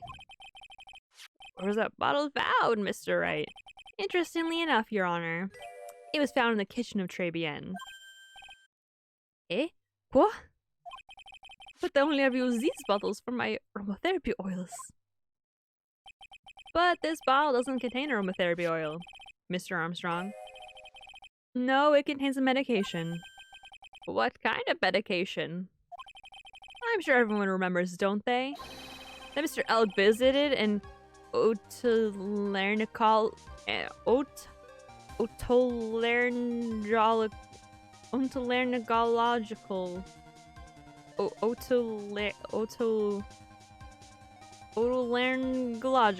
clinic. It was given medication that day. You can't be serious. The defense had the contents of the bottle analyzed, and I have the lab results here. Contents of the bottle matched the prescription that was given to Mr. Elg. Then Elg's murderer hid the body in the restaurant kitchen, at which time this bottle fell out of the victim's pocket. Mr. Armstrong, when the incident occurred, didn't you say you were in the kitchen? Mandu! Yes, you know what I'm about to say. It was you who hid the victim's body. You did a fine job pretending to defend my client, Maggie Bird, however. You were setting up to take the fall behind the poor girl's back. Non!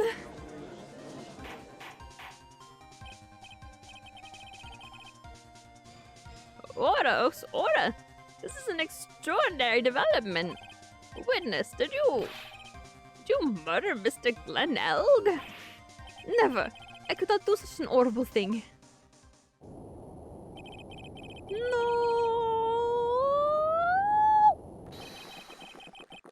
Oh wait, that was him? Oh shit. What? Mr. Gateau?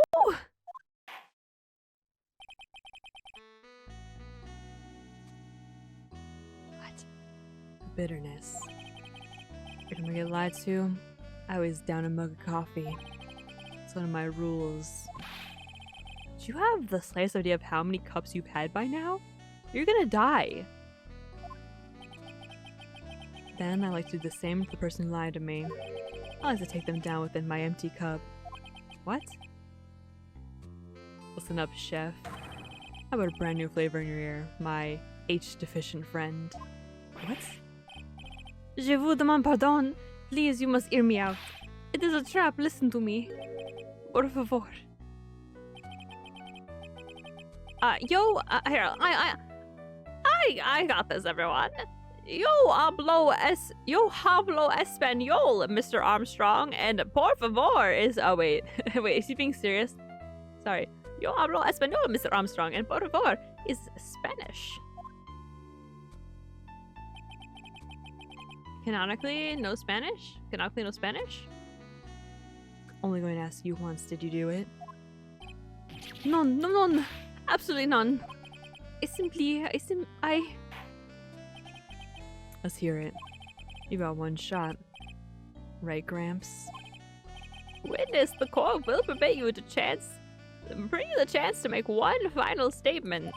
If you lie under oath again, Mr. Gano's cop mug awaits you. As does my gavel. Oui, it is clear. What do they always say in the movies? I've got a bad feeling about this. Very well, begin your final testimony, Mr. Armstrong. If that is your real name.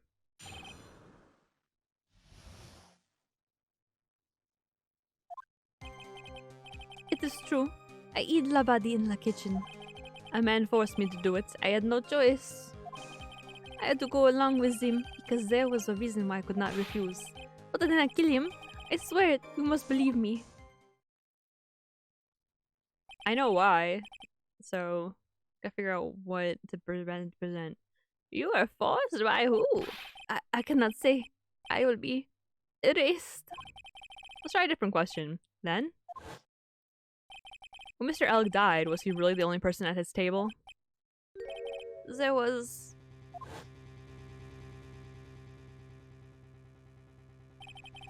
another man. I knew it! Maggie was telling the truth. Of course she was. You may cross-examine the witness now, Mr. Wright. Just one more thing I need to do. I gotta break this guy and get him to tell us the name of the real killer.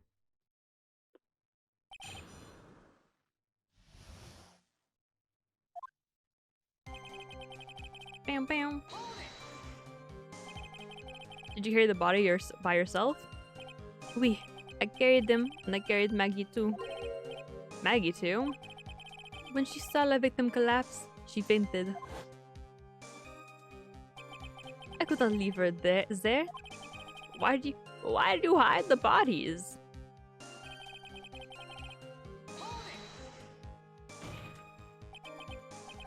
What man? Who was he? No, I cannot say. I fear for my life. He's really scared. I'll just have to put the words in his mouth, Nick. Yeah, you're right. If he won't tell me, I'll tell him. But why would you go along with this man? Should I just present it? I already know. And oh, actually, let me push. Maybe help bring it up. And what reason would that be, Mr. Armstrong? You know, Monsieur? Yes. Surely you could not expect a young maiden to talk about such an embarrassment. A maiden? You're a bit old to get away with that. A bit too male. Meyer, being homophobic. Can't finish the cross-examination without establishing his reason, so I'll just have to prove it with evidence.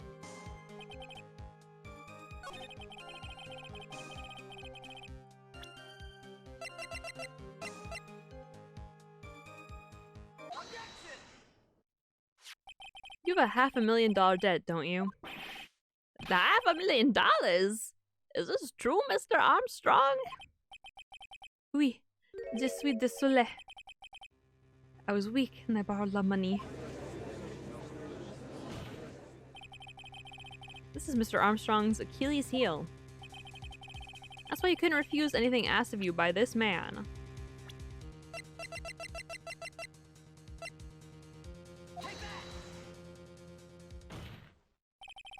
$500,000 loan from a black market loan shark. You had no way of paying it back, did you? That's why you were forced to do anything. This man told you. Oui, it's as you say. Mr. Armstrong. La Tiger. He told me he was going to use my restaurant for a business rendezvous. On the day in question, he was meeting the victim to demand that he repay his loan. Why it happened like that? I did what he told me to do. I had no choice. Carried the body in inconscient Maggie out of the dining area into the kitchen. After that, I just tried to forget what I had seen. I think we can now safely say that the man who forced your hand was Mr. Furio Tigre.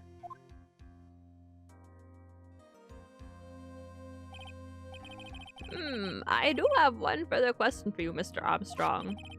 The poison in the lottery ticket that were found in the defendant's apron pocket, was that your doing as well? No, I knew nothing about that. Making it look like it was Maggie who had done it. I was not despicable. Despicable? I don't know how you pronounce that. Mr. Godot! You will summon this Furio Tigre as a witness. I doubt that can be arranged today, so we will adjourn for now. Proceedings will continue tomorrow.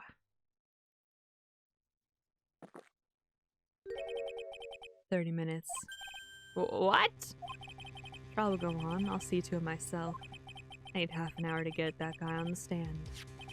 Not a minute more. How the... Don't sit back and relax yet, Trey. No one knows that if that chef is really telling the truth or not. This trial could still go either way. Very well, your request is granted, Mr. Godot. We will resume once Mr. Tigre is ready to take the stand. Well, we already know that she didn't do it then. Right? Am I dumb? Until then, court is adjourned for 30-minute recess.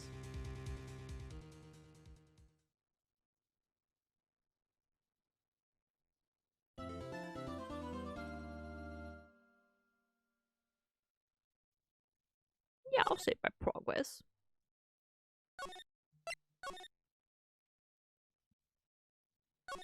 Oops.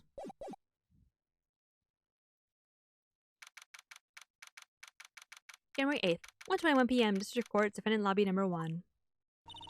So we're finally going to see the tiger on the stand. You've almost got this case won now, Nick. I wish I could agree. Huh? When I cross-examined Mr. Armstrong just now, he said he was just doing what the tiger told him to do. But Godot picked up on it, remember? Pointed out that without proof, we don't know if what he testified is the truth. Oh, I guess that's true, yeah. You mean you think Mr. Armstrong was lying? I don't know, but if that's the line the prosecution takes, we could be in trouble.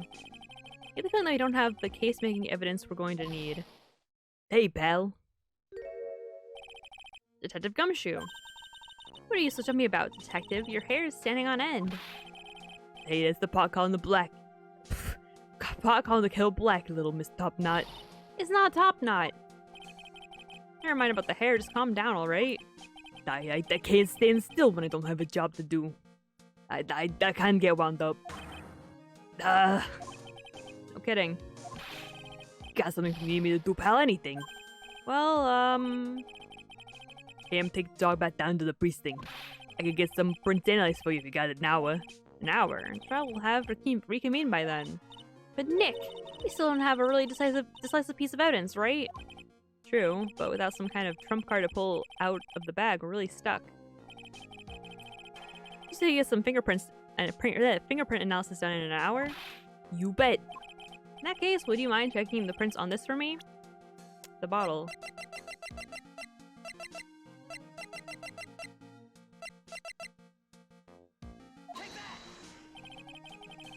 Going back to the station anyway, could you find out whose prints are on this?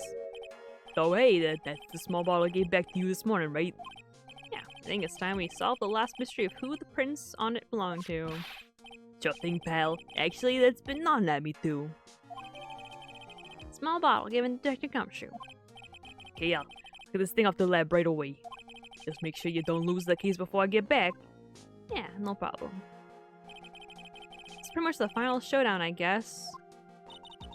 It's time to separate the phonies from the real guys.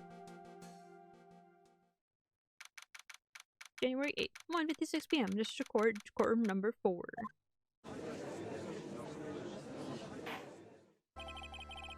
Oh, well now reconvene. Mr. Godot, did you find this Furio Tigre? I even tamed him for you. It was a 3-cup job, no problem. It tamed him? The guy's name be Furio Tigre, but come on. He's pretty lively. Be careful, he still bites. Very well, please show Mr. Tigre to the stand.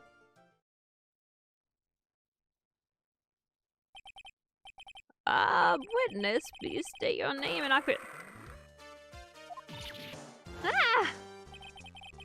So I head into the table mile, unless there's room for me down there too. What'd you say to me? Nothing. I didn't say nothing. Nothing. Honest. Who could have guessed that fear would induce a bad Brooklyn accent in the judge? I got business to take care of, you hear me? So who the hell called me into this hole? Was it you, Spiky? No, of course not. It was the Your Honor? Oh dear, I seem to have dropped my pen. Where on earth is it? Don't mind me, just carry on with the proceedings as normal. That's it, we're doomed. Maybe you didn't hear me. I said, who the hell was it that called me here? There's no need to shout, we can all hear you. What'd you say? There's no point struggling. You're caught in a snare. The relentless snare of the law. And I'm the one that handed you in. Too cool. Don't let it get the better of you, Nick. Let's start with the basics. You know about the incident in question, correct? Incident? I know nothing about no stinking incident, masked boy. You mean you didn't attend the previous trial of Maggie Bird? Maggie who? I've got more important things to do than watch courtroom dramas. Of course. Well, perhaps you could give us your testimony then. Please tell us about what you did on the day of the murder. Phoenix, right? You's the one who set this up, didn't you? You's gonna regret the day you ruffled the tiger's fur. You hear what I'm saying? Maybe I should have brought a diaper with me today. What the fuck? Get a grip, Nick.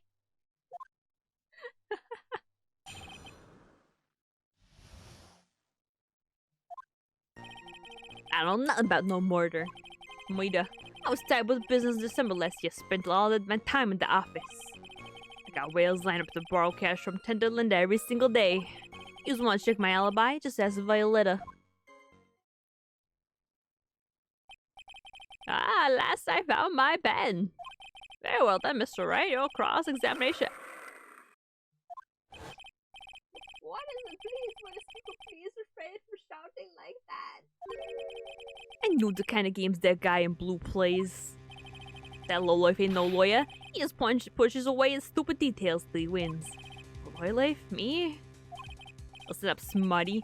Every time you ask me something that doesn't relate to this case, I'm gonna bill you $50,000, and you're just gonna borrow the cash from me.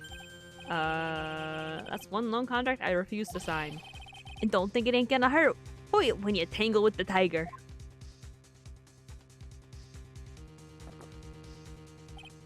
Ha. I love a good spectator sport. Just a minute, that's really not... This one is. How can I put it? A hungry tiger roaming the urban jungle. Get on his bad side and he'll bite everyone's heads off. Yours too. Very well, I have no choice but to impose a penalty system here. You better be listening. I like that I gave him like the Brooklyn accent, but I'm also not pitching down my voice, so he also sounds like a fucking clown. I said I got business to take care of. Big business. Hey, don't spill it now. I ain't gonna catch my bus. The court will impose a penalty for any irrelevant pressing of witness testimony. Keep that in mind as you begin your cross-examination, Mr. Bright. Great.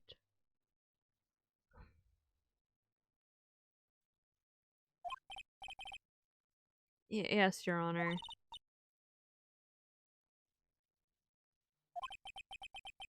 Come out from under there already, would you, Maya? Oh my god, I just took a sip as you put me. Well, I don't have that many sips left.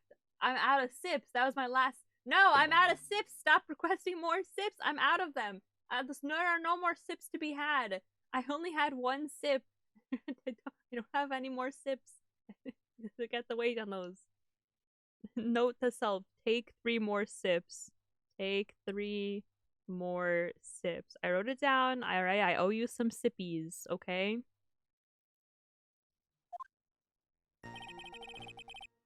Wait, I can't press on everything. That's right. Okay. Fundamental murder. I was tied up with business in December last year. Spent all my time in the office. I got Wales line up to borrow cash from Tenderlander every single day. You want to check on my alibi? Just ask Violetta.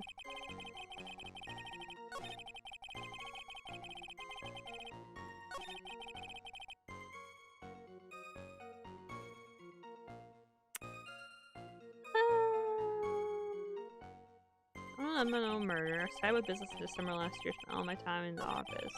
Wales lined up to borrow cash from Tenderlander every single day. I think my alibi just ask Violetta. We definitely can't ask her. Oh. Just think, all I have to do is press on him on something irrelevant and bam, $50,000. You're real, Maya. How about you pay back the money then? Your allowance should cover it. Hey, I'm no idiot, you know. Well, I'm certainly not the one who thought the $50,000 was free money. Anyway, to work this guy without pressing his testimony too hard.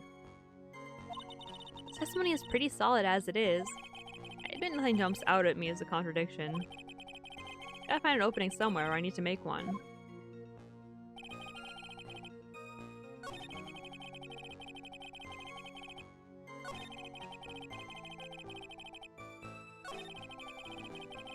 Well, there's nothing as a contradiction. I guess it would have to be that he's tied up with business, that he was in his office all the time.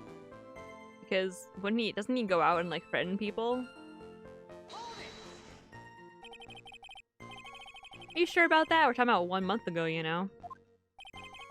You see these teeth? That's how much my secretary is. Sharp. It's about Viola Cadaverini. She witnesses everything in my scheduler. December mainly in the office. That's what it says, so that's where I was. Seems like a rather sketchy schedule. There he goes again. What Tiger did all December isn't the issue. What's important is what he was doing on the day of the murder, so now what?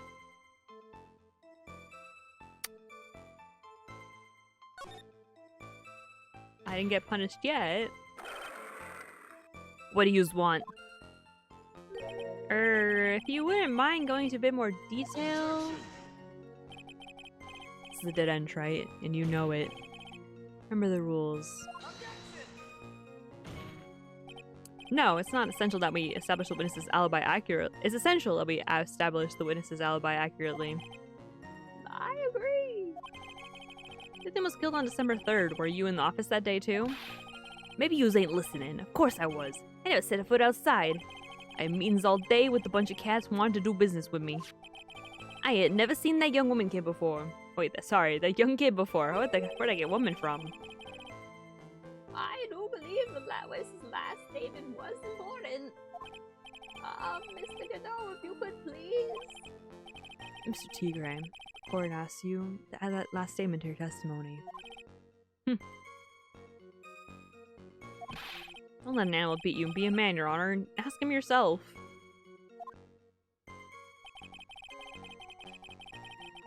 Oh!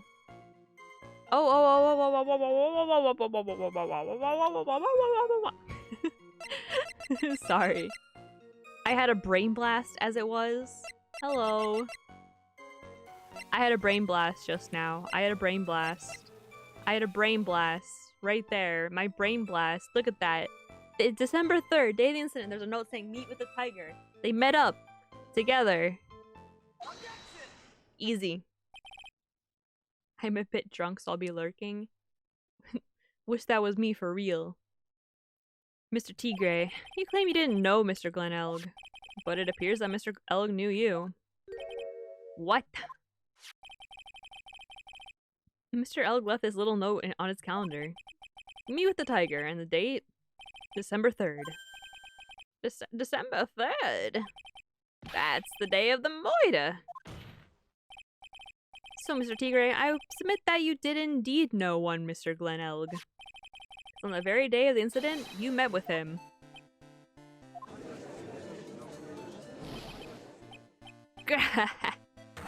Not bad. You was actually not bad. Sorry? I was just messing with yous. See how good you were. Yeah, Nick, he said you're not bad. That's one compliment I can do without, plus he's lying through his teeth. Witness, please remember that you're under oath. Lies will not be tolerated. You just call me a liar? Is that what you're doing? Ruh-roh. So you're saying that you're claimed to have never seen that kid before. Is the truth? I said I'm dead serious. You just better believe that's the truth. Ha. Then I'd say that gives me time. Enjoy another cup of pure black magic. What? That is, while you testify for the court again, Mr. D. Gray. Oh, yes, would you mind indulging, witness? You never actually met the victim? That's gotta be a lie there, right there. Time I nailed this guy. Not in a good way. For him. I ain't no liar, and I never met Glenelg. There was some lame guy with that name, I thought. Wanted to borrow cash from me. Set up a meeting with the guy at my office Tenderlander. I waited around for him, but he ain't ever showed. I ain't never even been to that Tribulations joint you see here. You's here, you's go. I see, that all seems perfectly logical. You've been arranged to meet with the victim, but he didn't show up. I've heard it's pretty hard to keep appointments when you're dead.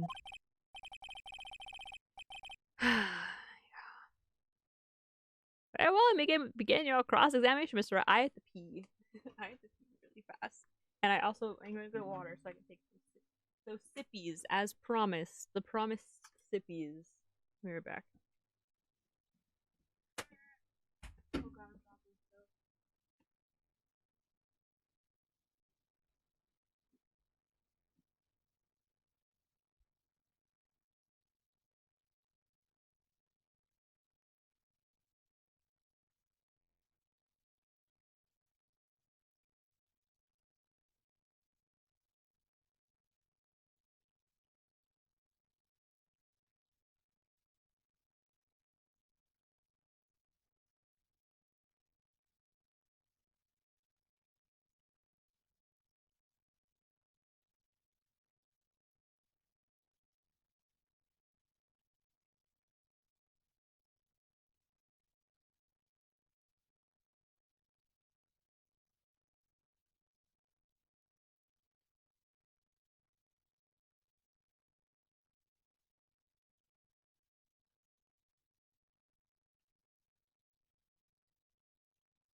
The sippies have been had.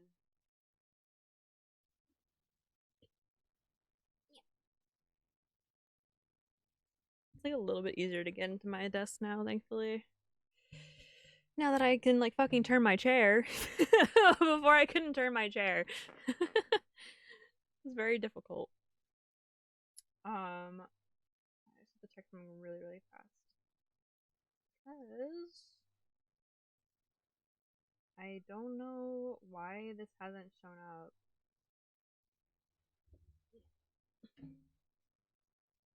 Oh my god. The bad thing is I keep getting my, like, headset, like, horribly tangled up everywhere. Like, which part is even stuck under this time?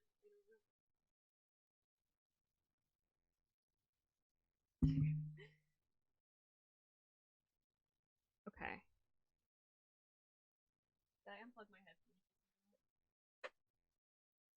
Or is there just no music?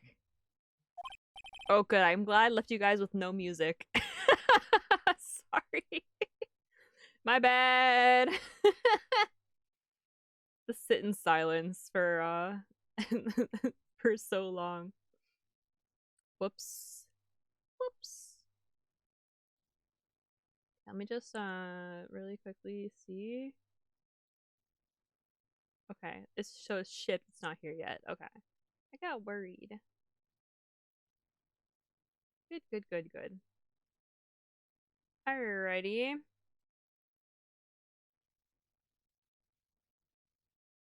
Yes, Your Honor. Didn't I tell you got a big deal going down today? I ain't gonna make my bus now. I'm gonna have to take the express train. Bill's going straight to you, right? Grr. What am I doing? What's happening? I already forgot? Wait, am I allowed to press on stuff yet? Am I allowed to press yet? I don't... Am I? I don't know if they ever said anything about that.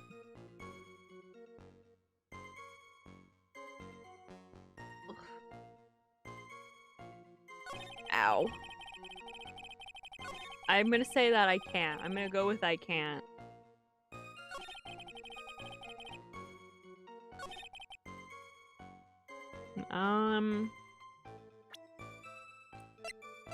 Well, we have the CD that was there. But I guess we can't really prove that the CD was at the place, and only Maggie says that she saw it.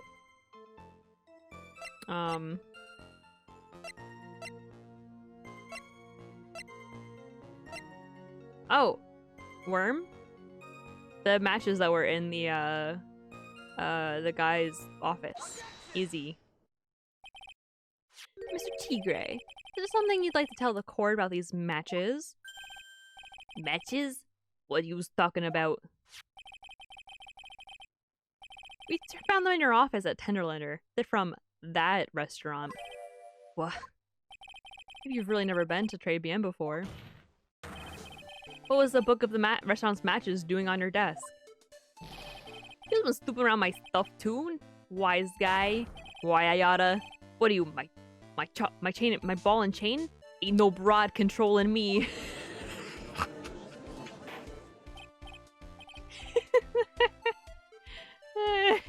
Sorry. Ain't no broad controlling me. Oh my god.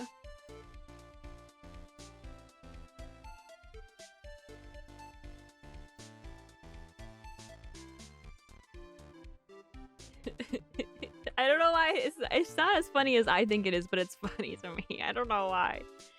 Order, well, witness. I think it's time you started telling us the truth, don't you? Sorry. Terribly sorry.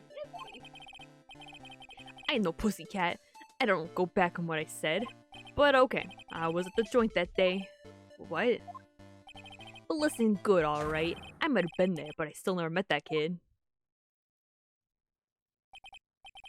There's a phrase they use in law. I forget what the phrase is, but it basically means that if you lie one time, you've lied about everything. But there's no jury in this fucking universe world yet, so it doesn't matter. Well, well. Looks like an order just came in for another testimony. I'm this close to proving it was him. did meet Glenn Elk that day. He did put poison in his coffee. He must have. I saw in, like, the flashback with the shadow. I know it's him. I was supposed to meet with the kid at the restaurant that afternoon. I opened the door to the joint. I saw one ugly scene. The guy was laid out over the table, stiff as concrete. I figured the place wasn't hot already. It was gonna be, so I split. I hit the cop sirens on my way out, and I went straight back to my office. I see. You didn't actually meet with him in the end, then. Well, Mr. Wright, a cross-examination, please. Yes, Your Honor. Can I press it? Oh, no, I can't, I guess. Hold it. If I wait around here any longer, I ain't even gonna make the normal express. No more stupid questions. Ha! No problem. Anytime Trey presses you on something irrelevant, I'll see who pays the penalty. Thanks. Mr. God, oh, that's my job. Your job is to slam that little hem of yours and call it guilty verdict. So do it. Yes, sir. Special Express ain't cheap, right? Just so yous know, since you's paying.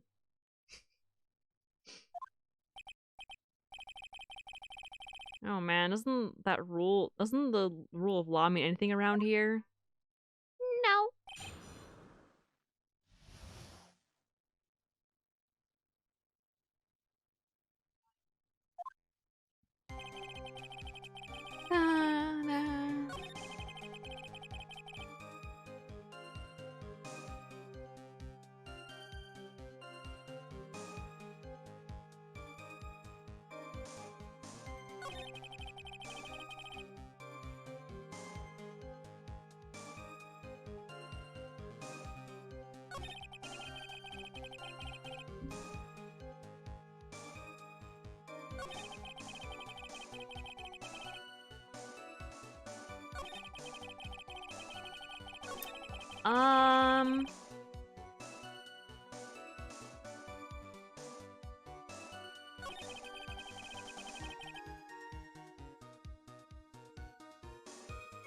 God, if I met this guy in real life, I would punch him.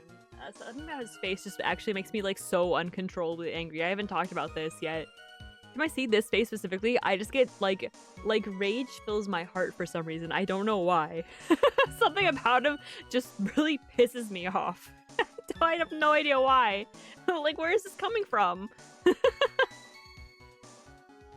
So I think that this is like the same issue as before, where like, I think it's the issue with the thing before where like you can't see anything. I like just like literally picture this shit in my head. So like we look at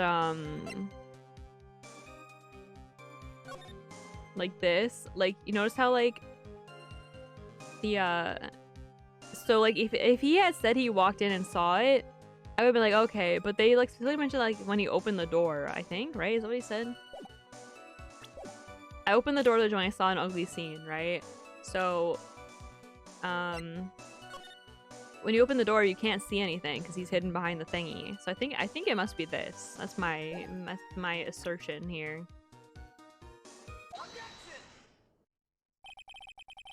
Something of a loan collecting pro, aren't you, Mr. Tigre?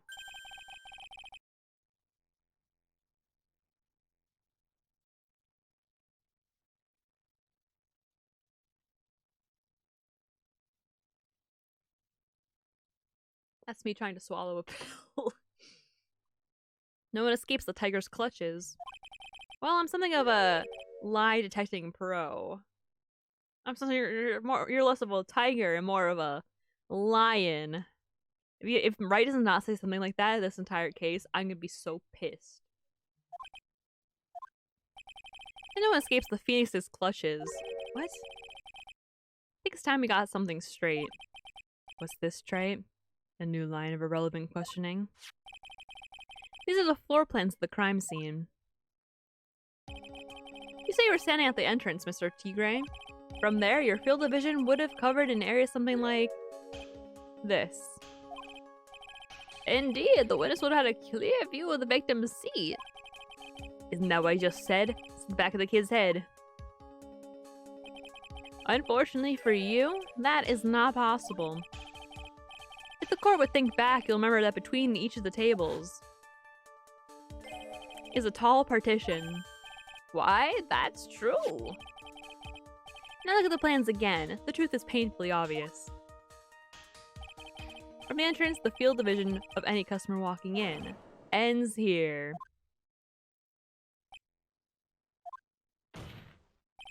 So, from the entrance of the Tribulations, you couldn't have seen the victim's seat. But you did see the victim that day because you met with him. Wrong. You have forgotten the old man's testimony yesterday. The victim was alone at his table. Who gives a shit about that? We've already, like, we're discussing the fact that it was a fake thing. What? Keep up, kiddo. Keep up. God. You know what? Younger me was a fool.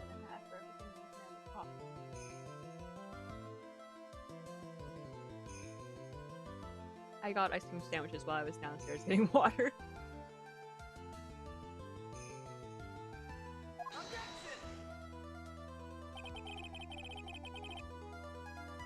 So the defense proved this point to be moot. The victim, witnessed by Mr. Kudo, was not Glenn Elg, but a fake. What?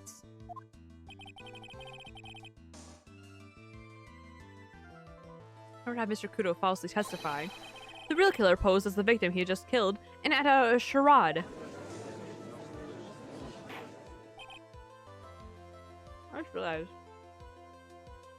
Wait, do I say charade or charade? And I say it was a charade, but I also call charades charades. Should it be charades or should it be charade? The entire charade. Why do I say charade? I thought I used to say charade.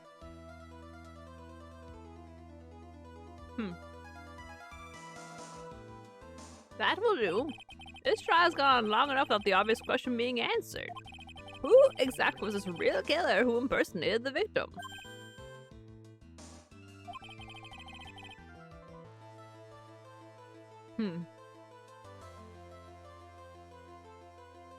You say the killer murdered Glenn Elg. Then impersonated his victim in a performance for Victor Kudo? In that case, Mr. Wright revealed identity of this criminal to the court. Well, it's him. It's him, and then he helped the lady helped him out. So maybe she is more innocent than I thought. I thought she wasn't innocent at all, but maybe she's just sad. Maybe she's just sad. Obviously, the killer is Firo Tigre. No one else could have done it. What? Well, witness? Now that's cute. You think you can pin this on the tiger? Maybe you don't understand. Tiger is the king of the jungle. So I dare you to say it again. Come on, you got the guts. You can't threaten me, Mr. Tigre. It's the defense. Go on, don't tell the witness, Mr. Wright. Mr. Wright! Sounds to me like it must be you, old man. Who's got the guts? I'll give you that. Mr. Wright, don't leave me alone to handle this. Perhaps I can end this embarrassment. Mr. Godot!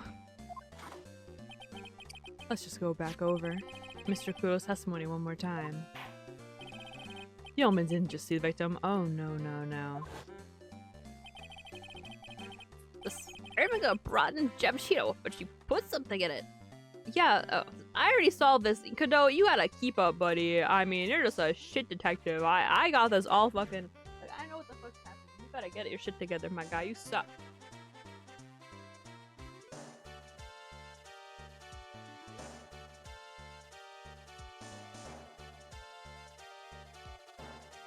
She put something in it. No question about it. She very conspicuously put some white powder in there. Was the victim he saw the real victim or not? That doesn't matter. Fact remains he saw the accused put the poison into the coffee. What? Maybe she's putting sugar in his coffee. What are you talking about? No, it doesn't make any sense. Very impressive, Mr. No. Waiting for my absence to launch your attack. Ha. Found your pen at last, Tripe. It was in my pocket. But anyway, Mr. Kudo witnessed two people that day. He saw the victim, the supposed Mr. Glen Elligan, the waitress, from behind. Yes. Your point, Mr. Wright? I think the conclusion is obvious. If this Glen Elg was really the killer in disguise, then surely it's possible the waitress was also part of the show. What? You mean the waitress was an imposter as well? Defendant Miss Bird fell unconscious immediately after the incident.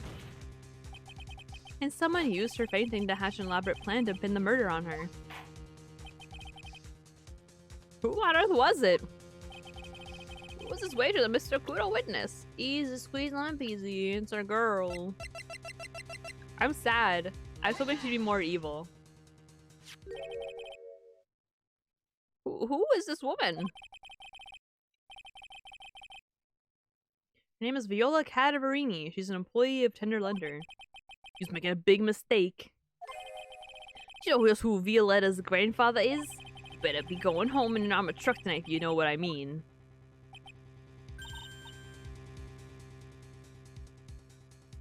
Stop shaking, Nick. Oh, where was I? Yes, the defendant Miss Bird has stated the following. Well, I took the coffee over to the victim's table. It's true that there was another customer in the restaurant. She was sort of creepy. And she had kind of a cackling laugh.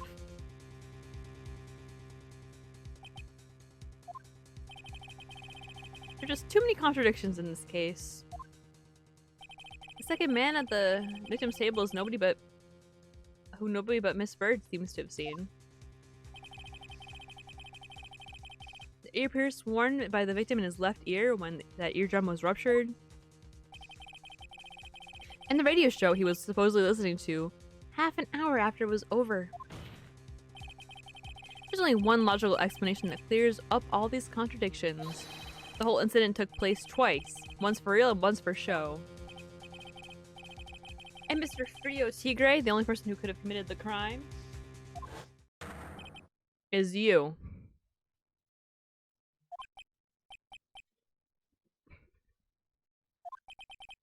Witness, what have you got to say?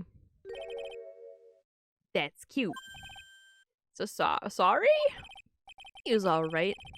I could do with a guy like you around. What do you mean? Okay, I'm in on this game. I'm gonna have to charter a jet to get to my meeting now, but I'm gonna give you one more thing to think about before I go. Something to think about? You've got it all wrapped up nice, huh, right? But you've missed out one real important thing. But that can't be. I was in the joint that day and I met that kid too. But I couldn't have poisoned him, you hear? What? Do we really expect us to believe you now, Mr. Tigre? Huh. What a troublemaker. Troublemaker? Looks like we're going to need another one for the road.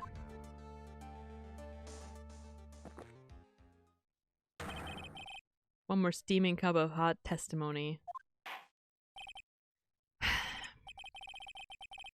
Indeed, witness, you'll explain yourself to the court. I will give you one more chance to testify. What happened that day at Tribulations between yourself and the victim? Oh my god, please, I can't take it anymore. I can't take it no more. All these lies, they're confusing my head. Yeah, I loaned El Cash about $100,000. That day, we was due to have a little chat. The kid had hit his payback date, you see. So anyway, he tells me he's got no way to pay up. I'm about to flatten the guy when he starts screaming, "Yes, I won $500,000 bucks." He got lucky, you know, real lucky. That waitress hadn't done what she'd done, everything would have been over. But that's not why they were meeting, I don't think. Well, I think they were meeting to get paid, but not that way. Maybe he wasn't meaning to, I don't know. Either way, I know he was there to give him that CD with a virus on it. That's all I know for sure. And now I see the principal amount you loaned to Mr. Elk was $50,000. Yeah, well, he's got the VIG. The VIG? The VIG to take into account. The VIG? Interest builds a fast, you know? What the fuck is VIG? That's faster than fast. $100,000 is twice his principal. And their payment deadline was September 3rd, the day of the incident in question. Yeah, he was a lucky kid. He got that $500,000 just in time. So I ain't have no reason to kill the kid. I know, he was doing it to give the virus to get, like, payment, like, to absolve his debts. Then he won the $1 million by accident, or $500,000 by accident. And then he was like, oh, I don't need to give this to anymore. I'm not evil. Fuck you. And then he killed him. I told you. That's what happened. I'm sticking to what I said before. And if I ain't got no motive, you ain't got no case. Motive? He has to have one, but what is it?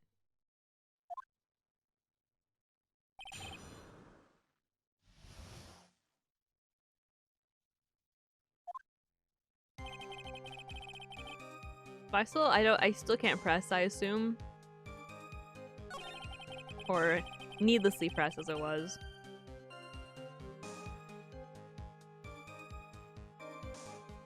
So I think that, like I said, right?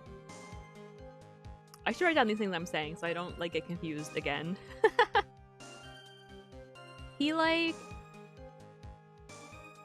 he definitely brought the guy the CD. I'm writing it down now. He brought CD to him.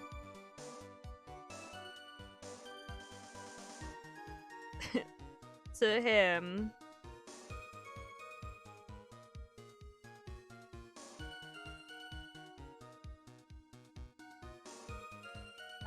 To him.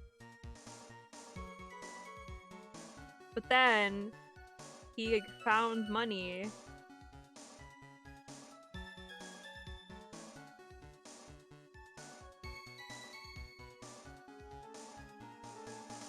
Found money. So then he didn't have to give it to him.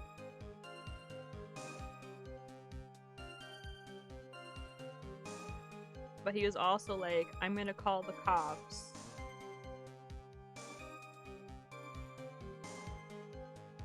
Right? So he said, I'm gonna call the cops.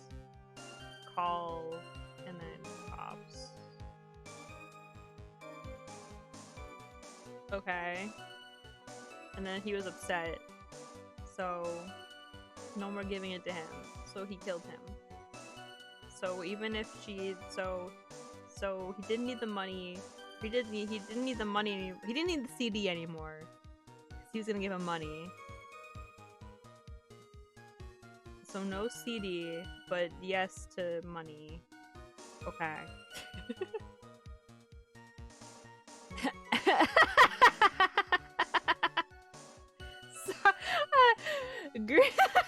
Oh god, I just realized if I play sure.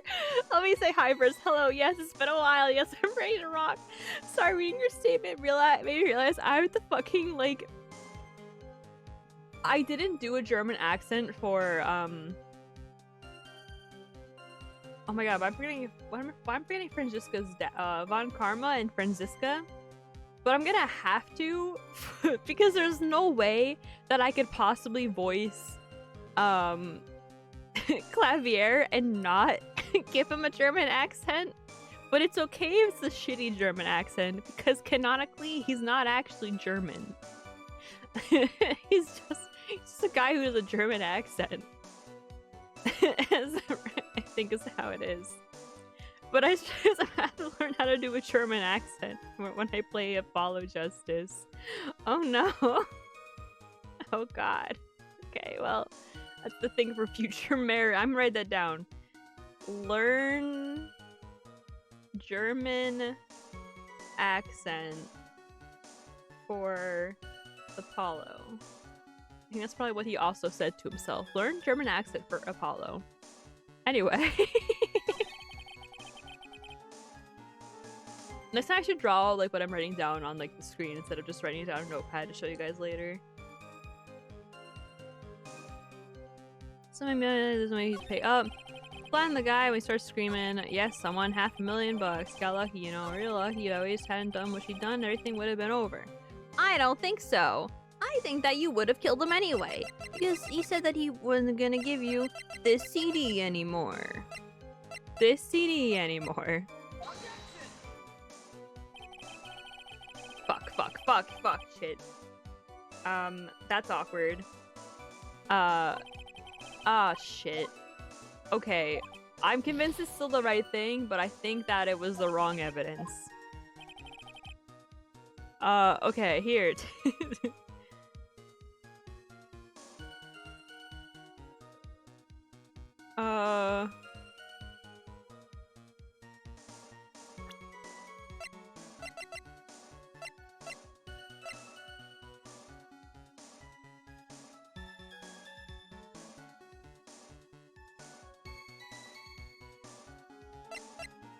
Maybe. Oh god.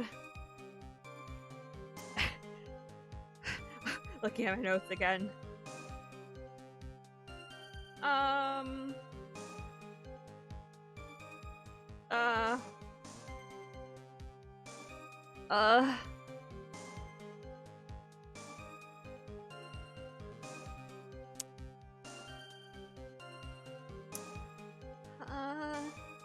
don't know what you've done, everything would have been over.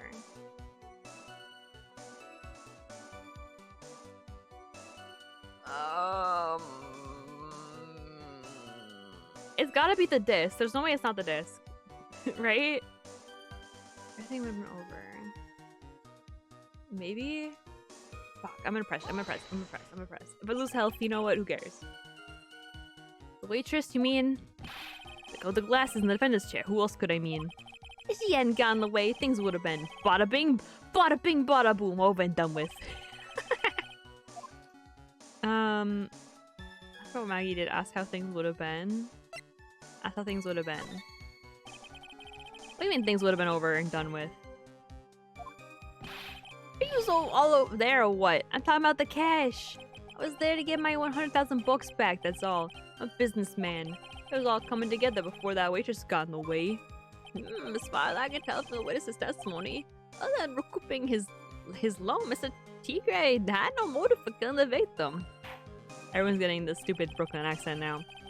Witness, you will amend your testimony to reflect what you just said.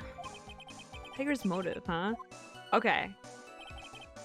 There you go. Okay. Now I present the evidence. Okay. I swear to God, I like all the pieces are there in my head, but then I'm just like, I never know when is the right time to do what. So you just intended to get back the $100,000 from Mr. L, back the $100,000 Mr. Elg owed you, correct? I loaned the guy cash, so that's my right. Unfortunately for Mr. Elg, I don't believe the $100,000 is what you were really after. What are you getting at, Trite? What else could a moneylender be after other than money?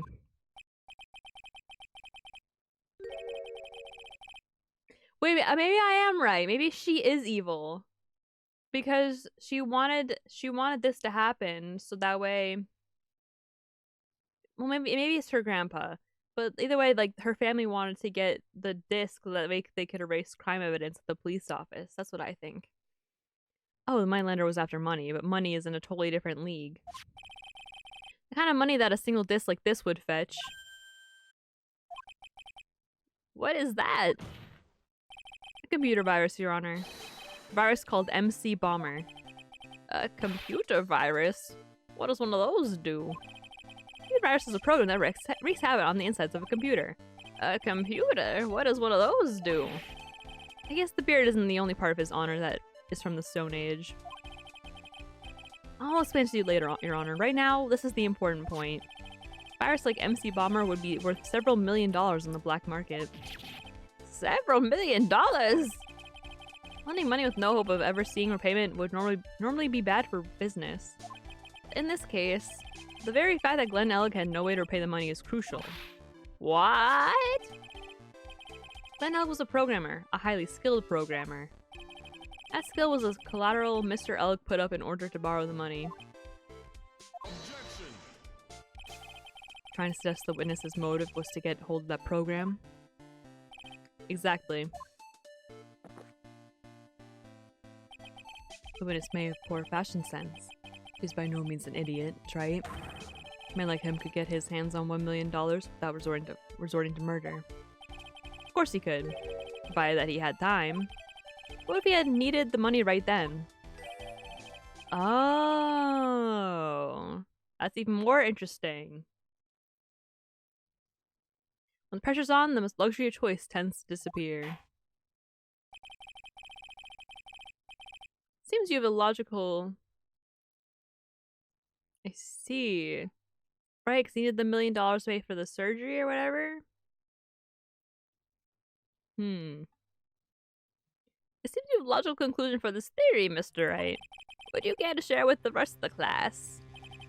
Why did Mr. Tigre need money to the tune of $1 million?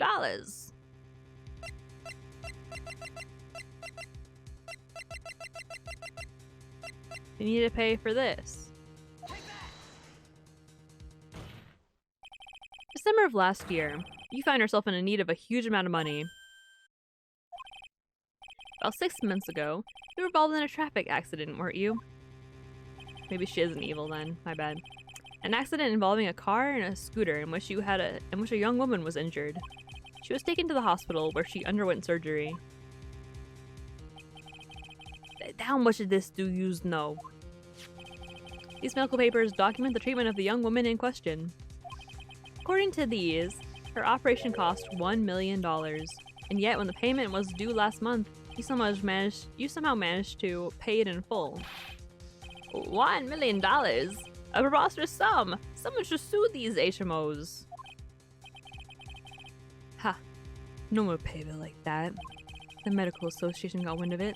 The hospital went up as the day as more. Not in America! You can tell this was written in Japan.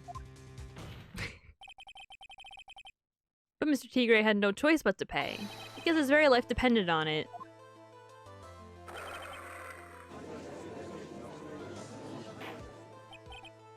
Order! You say his life depended on it, Mr. Wright? Indeed it did, simply because the injured woman was none other than Viola Cadaverini. Ow. Did you say Cadaverini? Rudo Cadaverini, mob boss in charge of all underworld activities in the city, and doting grandfather to his precious Violetta, also known as Viola Cadaverini. Your life was in danger unless you paid compensation to the boss, correct? It makes sense. You were desperate to acquire the $1 million Bruto Cadaverini demanded of you. So desperate, in fact, that you decided to sacrifice Glen Elg's life to pay your debt.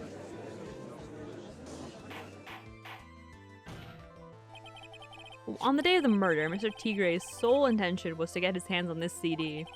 Glen Elg had no way of paying back the $100,000, and Mr. Tigre knew it. But then a miracle happened. Kind that Mr. Tigre would prefer to say never happened, but he can't and neither can I. The lottery win. Exactly. At the 11th hour, Mr. Elg won $500,000 on the lottery, which left Mr. Tigre with no way of getting his hands on the all-important CD. At least, no legitimate way.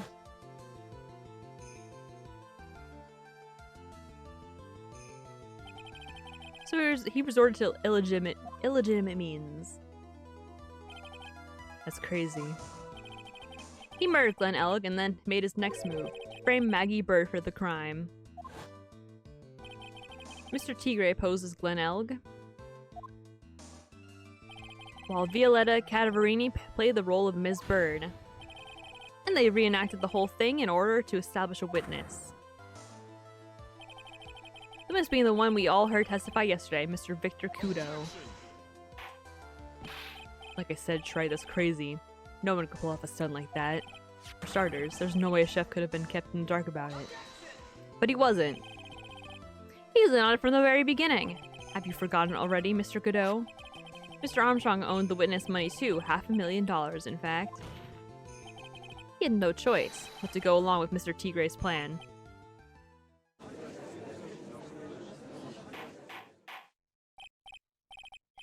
Order says I'll clear the court.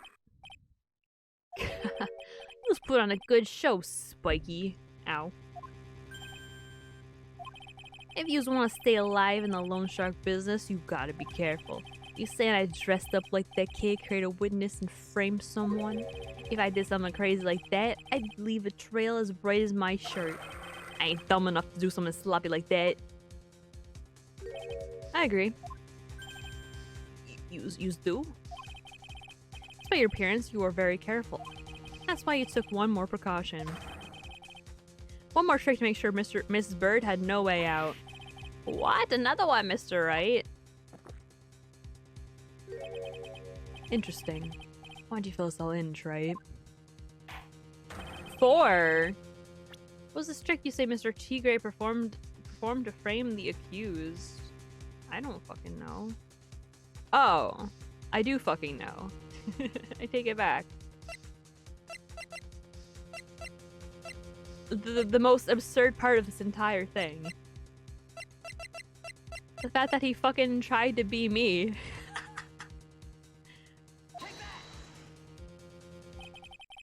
What on earth is that? What an insult thing. Anyone can be fooled by such a childish imitation. Sir, self-insulted, Your Honor. Sir Tigre? You didn't just pose as the victim of the day in question. A month ago in this very court, you posed as me. What? That's the truth. But the witness looks nothing like you, Mr. Right? Although, now that I think about it, it was you, wasn't it? No doubt it was you standing here in here this very court a month ago. He's why you put up the most disrespectful, shabby defense I had ever seen. Can you prove that, Gramps? Prove the attorney who represented the accused here a month ago was this man. I take the stand and testify that it was him. The gulp. Hey. Forget about it, yeah? I won't do something like that, not me. You made a mistake, right? It was someone else, huh? Whoa. Have you no pride, sir? This is a matter of pride. It's a matter of prejudice. Because you didn't know, try it here in court. We deal with people's lives. Mr. Godot is right, Your Honor. Speaking for myself, I'm absolutely convinced. The attorney in question was the witness standing before me now, however. I preside over this case, preside over this court as the judge, with the vested power to hand down a verdict. Someone in my position cannot be swayed by memory without evidence to support it. No. When there's no further evidence, the court will now excuse the witness.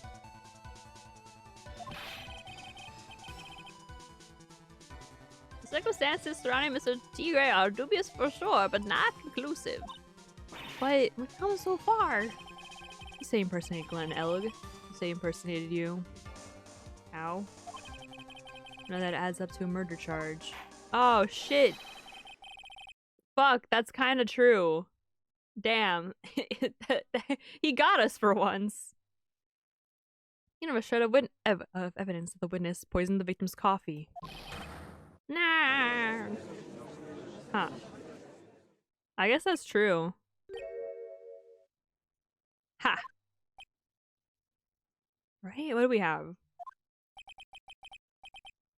Do we not? Hold on, let me look at the record.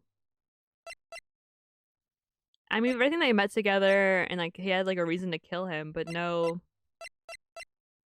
like proof he killed him? I guess.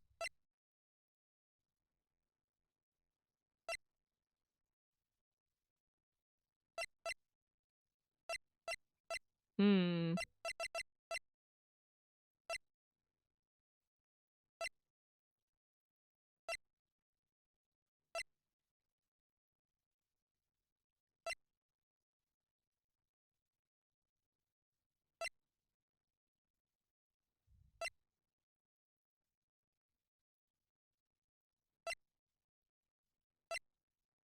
Hmm.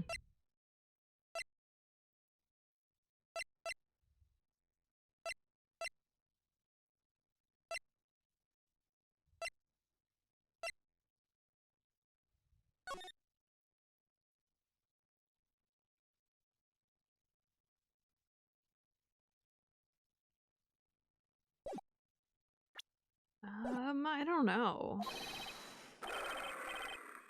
Don't mess with the tiger. You're gonna get mauled. You just got that? All I managed to do here was chase him around a bit, but I was so close to getting him to admit his own guilt. Ha. Looks like won't be needing a refill. Yeah.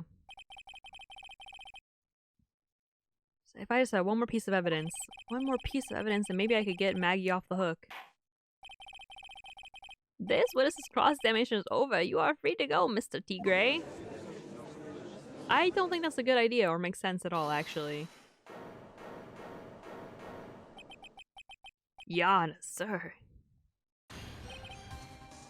Wait! Detective! Detective Gumshoe! Sorry it took so long, pal. I staked everything on this. My badge, the works. So here it is. My heart's counting on this too. What is it, detective? Isn't it obvious, pal? It's the final decisive piece of evidence. What?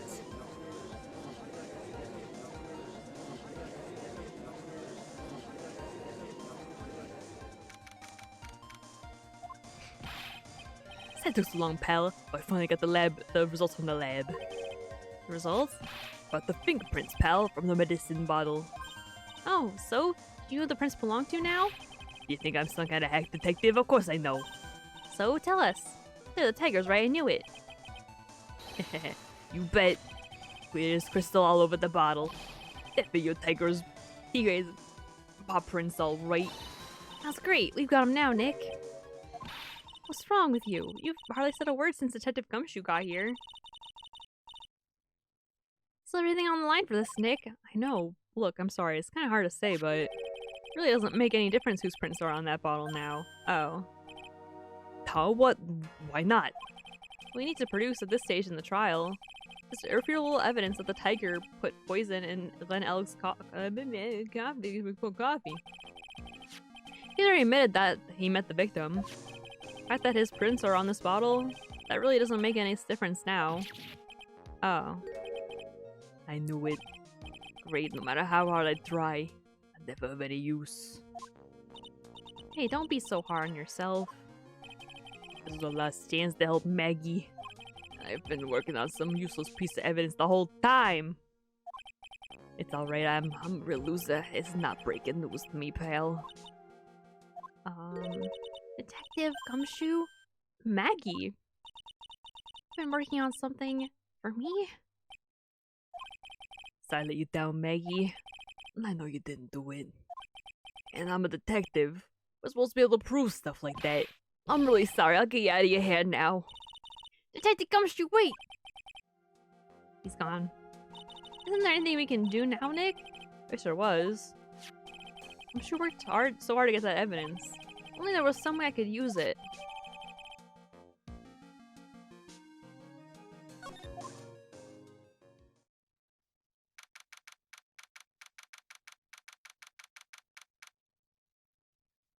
January 8th, 4 p.m. District Court, courtroom number 4. Yeah, I have no frickin' idea now. Mr. Wright? Yes, Your Honor? I grant you a recess so you can prepare this decisive evidence you've discovered. Yes. Yeah. Don't keep us all in suspense, Trite. Show us. Naturally. We can assume it's evidence that will actually stand up in court, can't we? Yeah. Think, Phoenix. Don't let Gumshoe's hard work go to waste. How much more of my time are yous gonna waste? I ain't been to no court before, but yous lawyers should know how to blow things out of proportion. No doubt, given the nature of the evidence, it will speak for itself. Nevertheless, you will talk us through it, Mr. Wright. Well, I know I can't prove anything new with this evidence. I'm really backed into a corner here, but maybe if he thinks he got me beat, he'll let his guard down a little bit. Don't keep us waiting any longer, Mr. Wright. Let this final decisive piece of evidence to the court. Alright, so I guess we're just gonna have to try our best.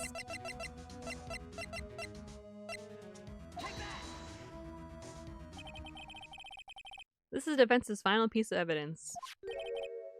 Isn't that the victim's... Your Honor. Naturally, the court is already aware of the contents of this bottle. However, interesting new information has come to light. We've clearly identified some fingerprints on it. Fingerprints belonging to you, Mr. Tigre.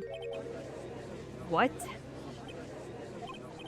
But Mr. Wright, what conclusion are you hoping to draw from this new information? In here knows what this bottle contains, except one man. One person in this courtroom should theoretically be in the dark. If prints are on that pansy-looking bottle, is that what you was saying? Well, what the hell is it? Hell's in it anyway. Okay. Phony trial, phony lawyer, and a phony clues. Everything about this case has been phony. Seems like the perfect excuse for some phony evidence. Well, I don't know if that's legal. I don't know if that's legal. Mr. Tigre, this is the decisive piece of evidence that will prove your guilt. Why? Because it contains... potassium cyanide. This bottle contains potassium cyanide. Potassium cyanide? The poison used to murder Mr. Elg, Your Honor. Victim's killer used this very bottle. And on this bottle, Mr. Tigre, we found your fingerprints. Well, how do you explain that? You'll make a good clown, you know that? What? You ain't never gonna get this a stick. You's just making me laugh now. You think a cheap bluff like that's gonna fool the tiger? A bluff? Oh shit, was that not the right choice? I can see straight through you, Phoenix Wright. That ain't the bottle with the cyanide in it. No, this is the bottle we found traces of the poison in. Don't mess with the tiger, or you're gonna get ripped to shreds. The cyanide bottle was brown, and it was made of glass. That cheap piece of trash. Don't look nothing like it.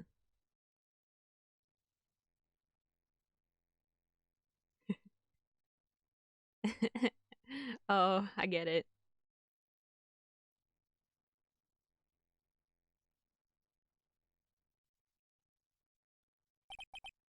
You got him. At last. What? Why's everyone gone quiet? I said that bottle. Is this the bottle you're referring to? Yeah, that's it. That's the bottle the cyanide was in. But you ain't gonna find any prints on that bottle. Don't let that cozy looking suit fool you people. That lawyer's just playing games. Tell Mr. Prosecutor, tell that guy where to go. You still haven't figured it out. Don't you realize what you just said? What I said? What did I just say? You're summoned to this court for the first time earlier today.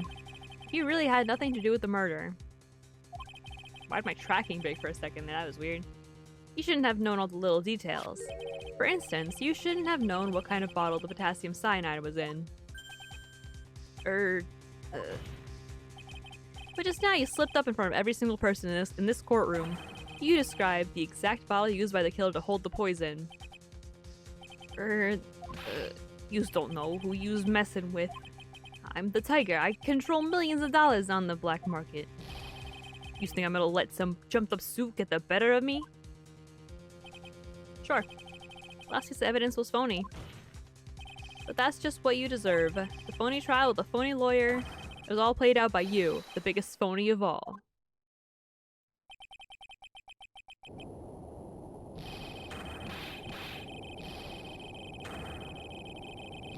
If I had a mic that wouldn't break your eardrums, and if my sister was next door, I'd be going crazy with it.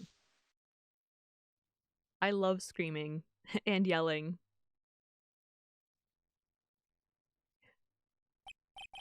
What's going on? Looks like a blackout. Well done, Trite.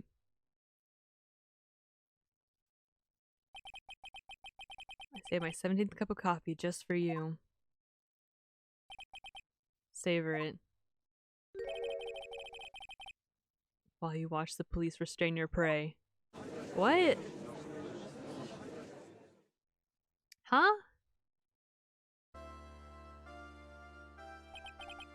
Mr. Wright, you caught a tiger by his toe, but if this one hollers, he won't be let go.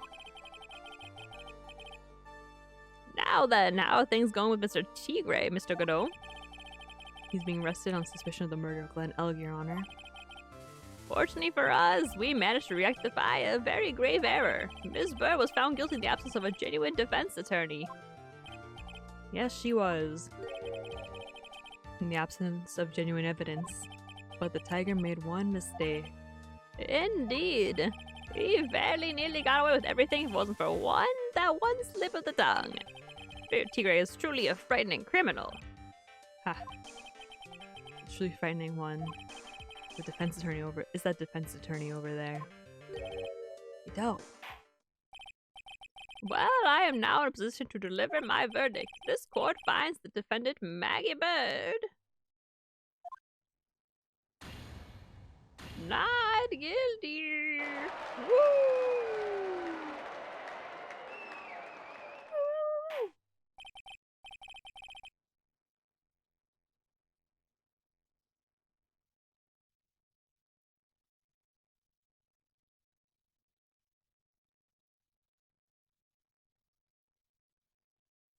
So,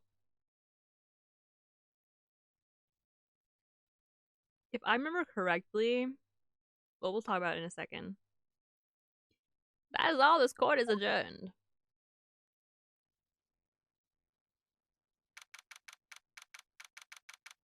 January 8th, 4:10 p.m. District Court, Defendant Lobby Number 1. Mr. Wright, I'm at a loss for words. Thank you, sir. Congratulations, Maggie. I was so mad when Mr. Wright landed me in all that trouble a month ago. Now I feel like I can forgive him. Hey, that wasn't me, Maggie. It was the tiger. Oh my god. Look, Nick in the doorway. Detective Gumshoe. Oh, guess I'll be heading off then. See you around, pal. Well, wait. Detective Gumshoe. Oh yeah.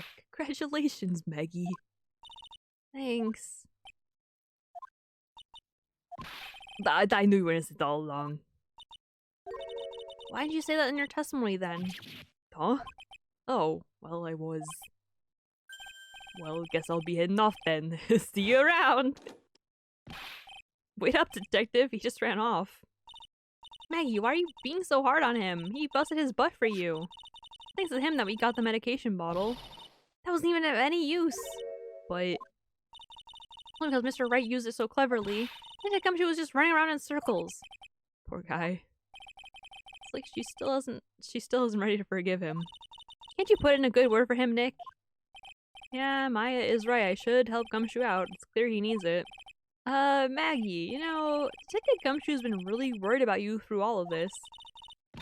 I wanted to believe that, sir. But on that first day of the trial, he practically gave the judge a free pass to lock me up. You didn't have any choice, Maggie. He's a detective. He has to report the facts. He doubted me, that's why. He thought I might have done it. I gotta prove to her that Gumshoe really cares about her. Oh god. I know, I'll give her a little present to celebrate her freedom. Oh, maybe the food. Here you are, a present to celebrate your freedom. That's a present from Detective Gumshoe, made with a ton of love. He said you lost weight and he was worried about you. Detective Gumshoe. I actually really like weenies, you know. Did you guys hear that? Pretty hungry myself, you know. Yeah, the trial dragged on a bit today, didn't it? Is it okay if I eat this right now? Oh, it's so cute! So how is it, Maggie? It's really good. Oh my god, what a cute little image. So the case of phony versus genuine comes to an end. false allegations surrounding. Oh, and who knows? Maybe a whole new chapter of her life is about to start.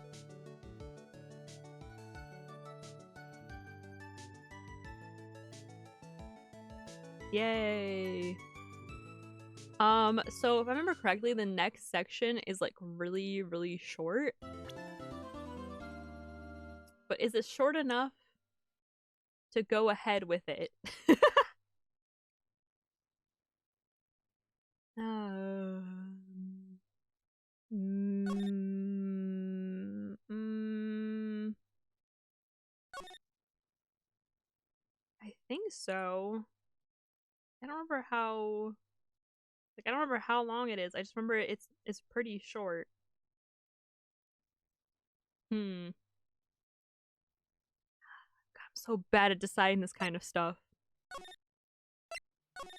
I just love video games. Okay, let me post something really fast and then I'm gonna do this part, I think. Actually, oh god, I don't know. I know that this is like it is a pretty short one.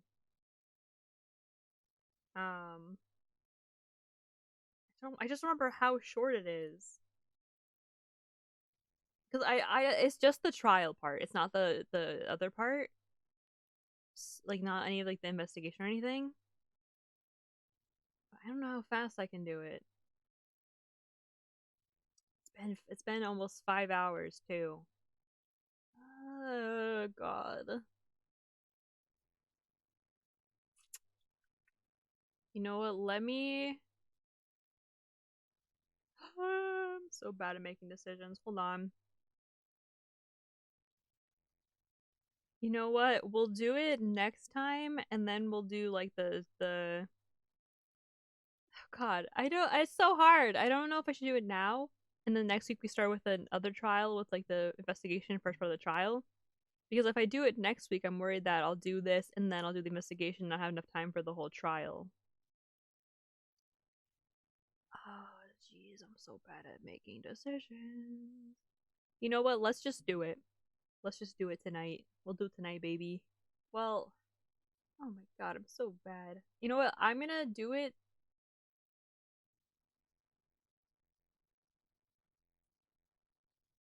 I'm so bad at decisions. It's so crazy. Okay, I'm gonna do it. I just have to do something really fast. Hold on. Let me make it so there's music happening and not awkward silence.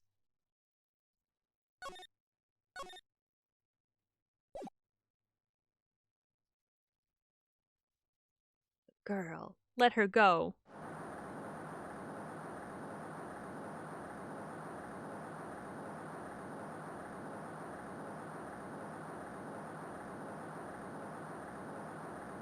Shut up. Come closer. I'll kill her. Sorry, but you're not going to get the chance.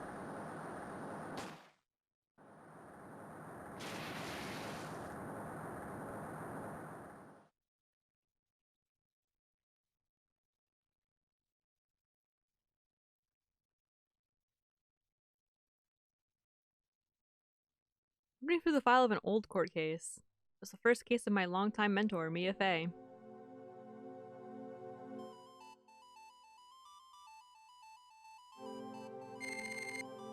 Name, Terry Falls. Charge, kidnapping, murdered. Sentence, death penalty. After escaping, Falls met with and then murdered Sergeant Valerie Hawthorne. Recaptured on Eagle Mountain about 8 hours after his escape.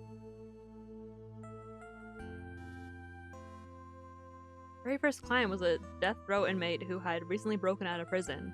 That was a whole year before Mia and I had ever met.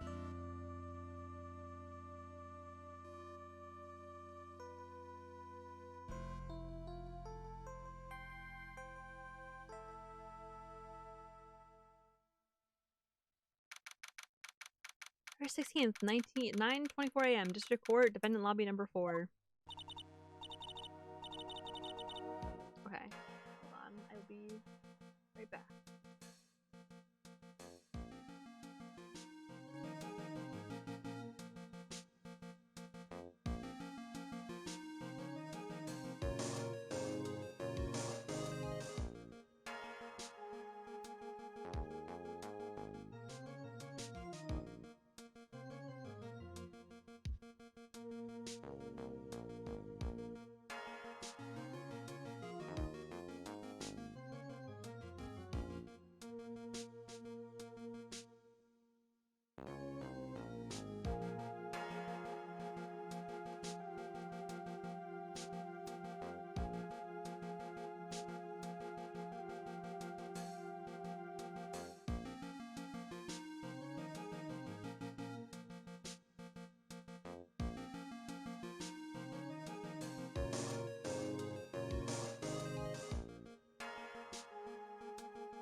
I had to post today's TikTok because I totally I meant to do it at 7, but I forgot.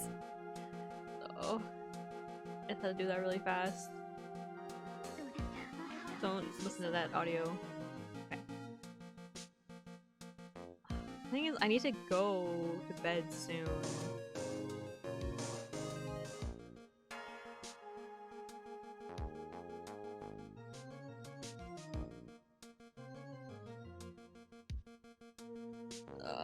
Whatever, YOLO. I think my thoughts were like, I'm not gonna be able to stream as long next week, maybe, so... Whatever, let's just do it. Who cares? I don't care. Let's go. Ugh, I'm so nervous. I feel like I'm gonna die. I never should have accepted this case. Yeah. Good morning. Don't be so jumpy, Mia. I didn't do nothing, I swear I didn't kill nobody. Cherry Falls, my first client. Sentenced to death 5 years ago, and now a prison escapee. Just relax, Mia. Make small talk and try to relax him. So why did you escape anyway? I'm sorry. I didn't do nothing, I didn't kill nobody. I never lie, I didn't escape from nowhere. Mr. Falls, the police just recaptured you 2 days ago. Sorry, I told a little lie. Oh boy. Wait, I didn't do it. I never killed nobody. Sorry for asking, but you're in death row, right? Ugh. I'm really, really sorry. Sent me to die 5 years ago, but I was tricked, I tell you. That woman, she lied in her testimony, that's why I got the death penalty. I swear, I didn't kill her. I could never do that. 2 days ago, he escaped from the police wagon when it crashed. Then about 8 hours later, the policewoman was murdered before the police could recapture him. Police believe that Terry Falls did it. After you escaped, did you meet a policewoman? Yeah, I did. She's the reason I escaped. So that much is true. He did meet with the victim. But I didn't kill her. She was alive when I left. She's alive. It's true. I can trust him, right? I mean, I should. Diego!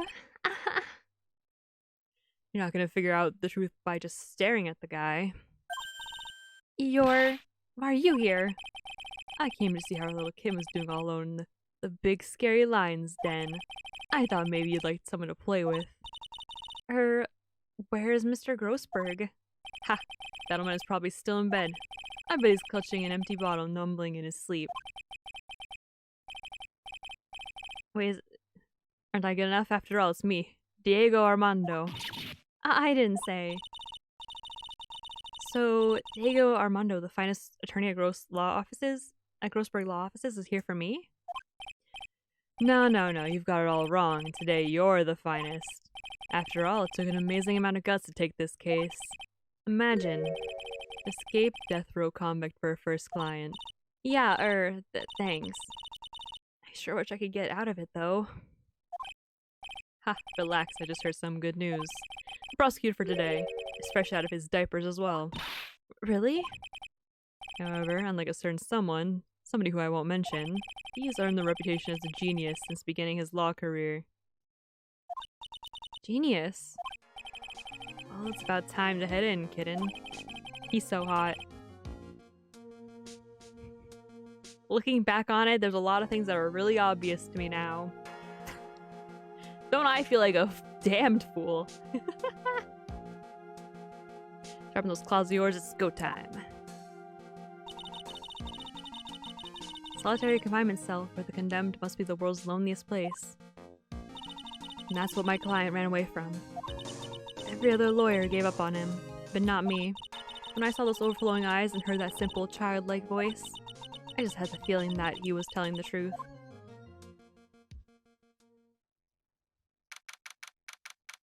I love Mia. I love her.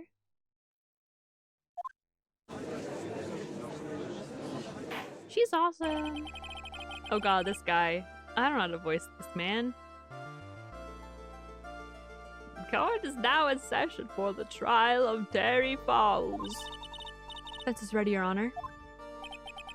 Prosecution has been ready for a while, Your Honor. I understand the lawyers for both sides are newcomers. Well, I guess he's from the South now.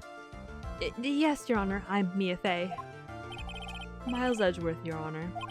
God, that fucking coat is even worse than how it usually is. It's crazy.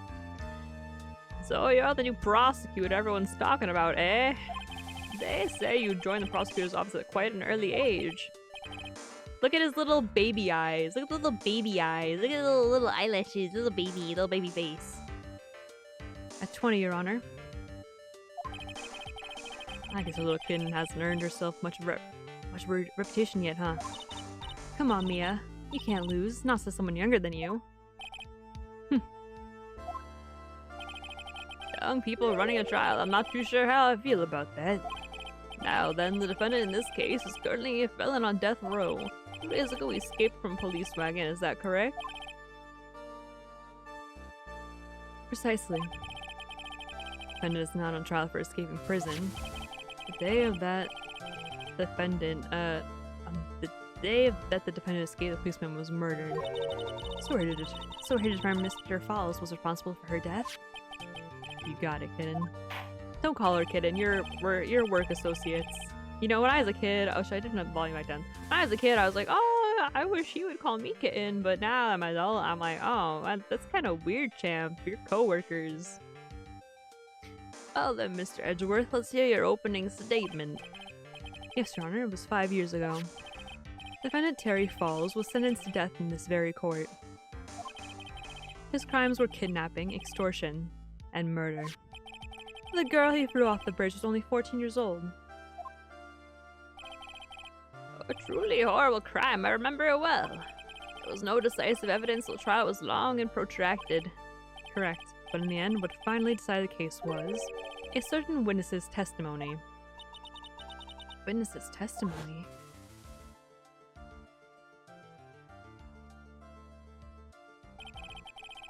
Testimony of Detective Valerie Hawthorne, the person who confronted this criminal.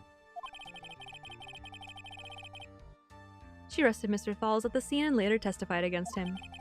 She said she witnessed Mr. Falls throw his young victim into the river. Oh my god.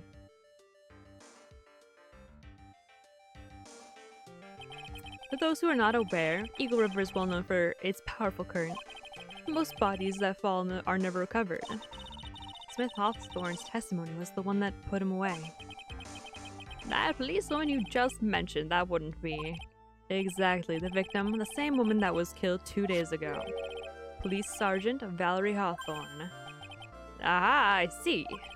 The man who was sentenced to death based on his testimony escaped 2 days ago, with only one thing on his mind, to take revenge against the woman who convicted him. Ah, the truth is becoming clear to me now. Huh? Yes. Perhaps the defendant is guilty. What the fuck? Wait a minute, that's not right. At least hear the case before you decide on the outcome, Your Honor. Watch yourself, Miss Faye. I'm not sure I care for your word choice or your tone of voice. Young people these days simply don't know how to respect their elders. Why you're even younger than me, you hypocrite. Now then, Mr. Edgeworth, please call your first witness. I call the detective who was in charge of the initial investigation of this case. Oh god. Witness, state your name and occupation. Gumshoe, I'm the homicide detective in charge of the case, sir. I finally got promoted to detective division half a year ago. I don't know if anyone asked you about that. Hey ma'am, you got any idea how much work it takes? What is it? You're really gorgeous. Excuse me? No, seriously, my heart is aching for you. Damn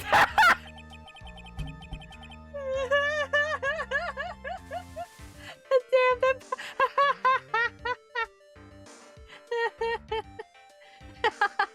Damn girl, that body's insane. Sarah's like 80 times funnier than I am. It's not fair. Oh my god. Oh fuck. Oh man. That series of events is one of the funniest things that happened the entirety of last year. Detective, pull yourself together and try to be rational, otherwise I'll write you up on contempt so quick that something other than your heart will ache. Oh, okay, I got it. Now, detective, tell us about the incident. Yes, sir, right away. The victim was Sergeant Valerie Hawthorne, a veteran of the police force. She was stabbed in the back with a knife and died from excessive blood loss. That much is already stated in the autopsy report. I would like to hear more details about the incident itself. Yes, sir, I gotcha. Okay, let's take a look at this aerial map of the area here. This is a sketch of the Dusky Bridge, an old suspension bridge, and the river that runs underneath here is Eagle River. The victim and the defendant met there, on top of the bridge. After stabbing her in the back, the killer carried the victim back to his car. He was recaptured at a police checkpoint as he was trying to make his getaway, sir. I see. Was the victim's blood found on the bridge? The victim, Sergeant Valerie Hawthorne, was wearing a thick coat, sir. Fortunately, no trace of blood was found on the bridge. Mr. Edgeworth, I warn you that I absolutely despise conjecture. There was no blood on the bridge, and you have no proof that they even met there. Your Honor? I just don't. He looks so boyish.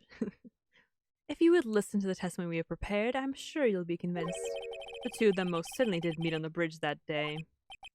Why, Mr. Edgeworth, I'm not sure I like you wagging your finger at me as if I was some hosser. Let us proceed with your testimony. Yes, sir. Here you go, Mia. Hang on. Okay, now listen carefully, kitten. One little mistake and this guy will drink you for morning tea. Trust me and get ready.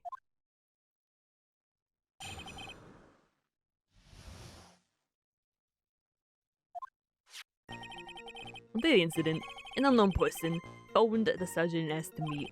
Sergeant Hawthorne went to the Dusky Bridge at the designated time and with Mr. Fowles. And that's where she was brutally murdered, sir. Criminals stuffed her body into his car and tried to make a getaway. Mr. Fowles was arrested at a police checkpoint we set up at the base of the mountain. Interesting. Well, you certainly have established the importance of the bridge.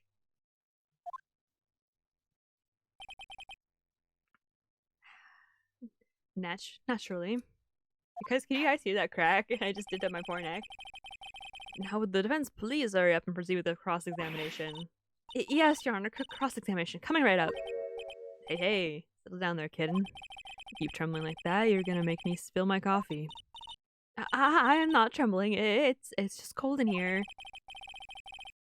Chrome can be cold battlefield, alright. Especially for a beginner. I don't need you to worry about me, I mean the defendant, the witness, everyone's a beginner in here. Ha! You got me there. Maybe you should keep your claws out and show them what you've got, kitten. Call me Kim one more time, I swear to God, I will beat your ass. It's okay, Mia, stay calm.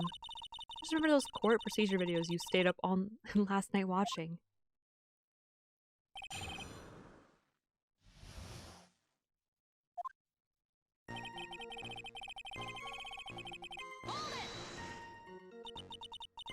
This unknown person, you have no idea who it might be, right? Sorry, but I'm afraid I do. What? The one who called Sergeant Hawthorne was the defendant, Harry Falls. What? The defendant? The defendant called her? Sergeant Hawthorne was a very thorough person, sir. She didn't know about her phone call with Mr. Fowles. A note? Yeah, top secret memo she left in the desk. According to this note, it seems the one who called her at the bridge was indeed the defendant, Harry Fowles. Whose bright idea was it to keep that note from me? Ha, so it's just even more sure of his verdict now. Listen up. Never ask a question if you don't already know the answer. That's his fault. He's the one who said unknown person. Hey now, don't make that face at me. I just said it that way because the prosecutor told me to. Was that a trap? That cute face? I didn't expect him to be so sneaky.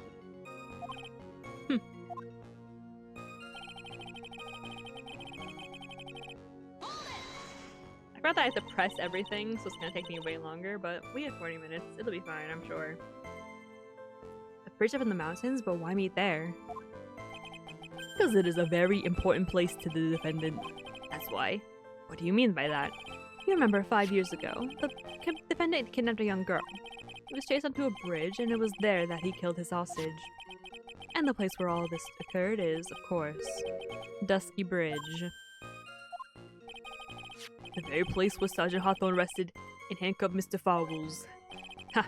Returned to the scene of the crime. How nostalgic.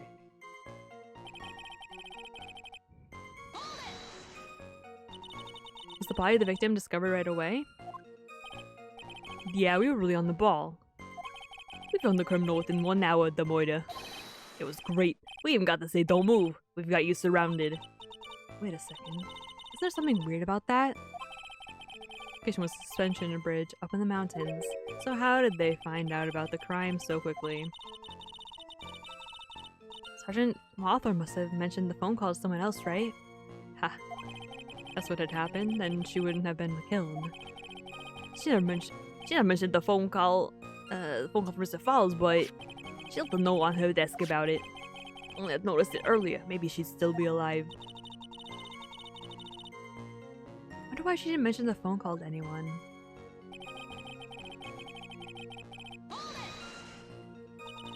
Mr. Falls had a car then? A little. Well, the bridge is way up in the mountains, ma'am. The defendant and the victim both went up there by car. I mean, how else, right? What? You mean the defendant drove his own car? No, of course not. It was stolen. He stole from a young couple that had been waiting at a red light.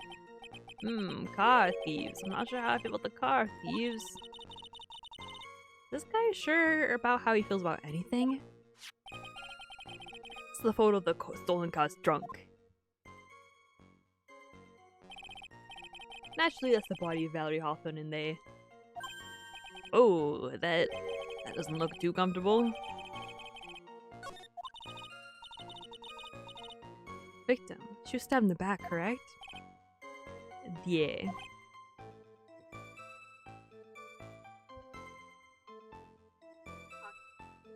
Okay. Damn, that body's absurd!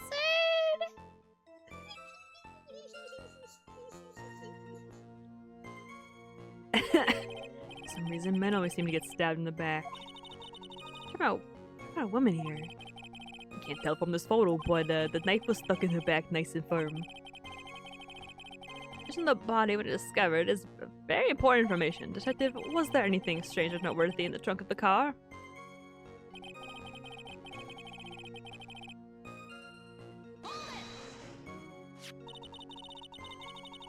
What does the defendant have to say about this photo? What he always says, ma'am. What the fuck's going on here?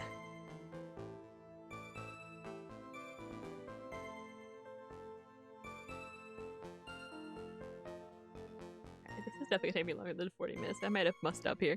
Oops. I didn't do it. I didn't do nothing. That's all he says. Nothing. I wouldn't say he did nothing. But at least we know he stole a car. It's just what he always says, Yana. And then he always says... sorry. I told a little lie. Or something like that. Well, in any case, it seems he was caught and arrested. Precisely.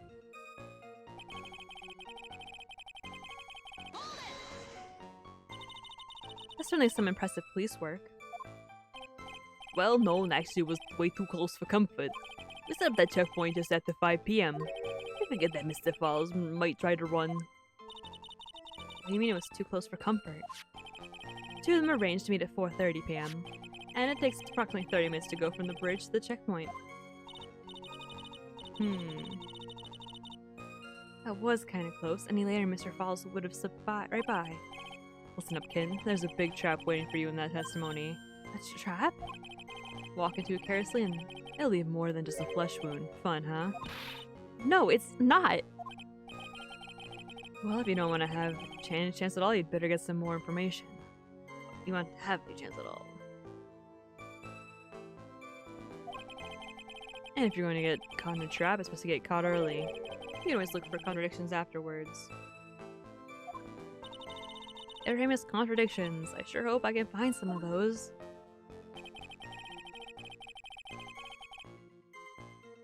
That was the end of it.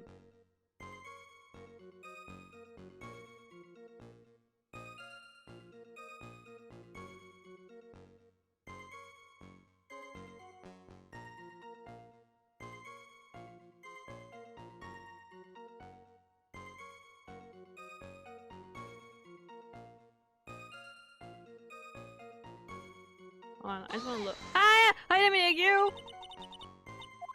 I meant to hit tab!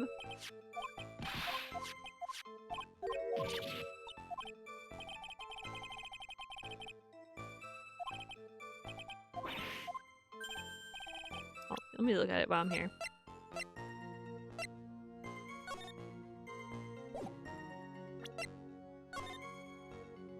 Okay, February 14th, 1:21 p.m. Falls, 4:30 at that bridge.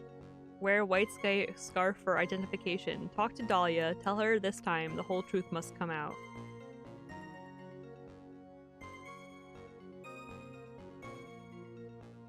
Here's my theories, gamers. Oh my god, my neck.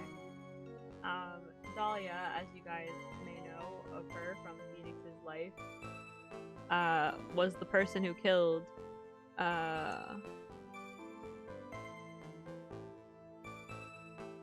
the little girl or something. And this lady knows it. She knows it. The guy knows it. She's wearing the white scarf. So that way he knows that it's her and doesn't kill her. Something like that, maybe. Either way, she's supposed to have a white scarf.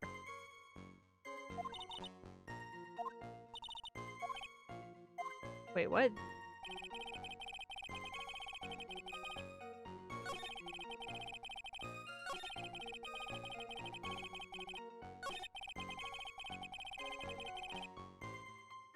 Yeah, I see something strange. Supposed to have a, or wait, do I present it or do I like?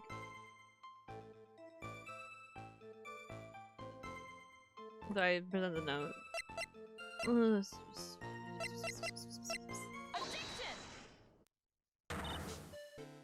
Witness.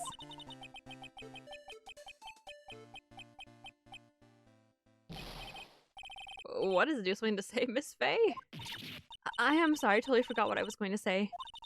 This is the first time I've ever had to actually address someone like that. You could have practiced before coming to court. Honestly, Miss Faye, I'm not sure I like this. Say that, looking. Want a piece of my coffee candy? Candy? Well, you're still too young to be drinking real coffee. Come on, Mia, shake it off. You're a lawyer. Detective! Yes, ma'am. This photo. You said that there was nothing peculiar about it. Is that correct? Yeah, that's what I said. Well then, I suggest you taking a look at the note written by the victim. The note? It very clearly says, wear white scarf for identification. The caller must have forgotten what the victim looked like. Thus, this special request. I have one very simple question for you, detective. Where is the white scarf? I can't seem to find it in this photo. Well, to be honest, we didn't find it in the trunk, ma'am. Can you stop there? You should have looked for it. Ugh.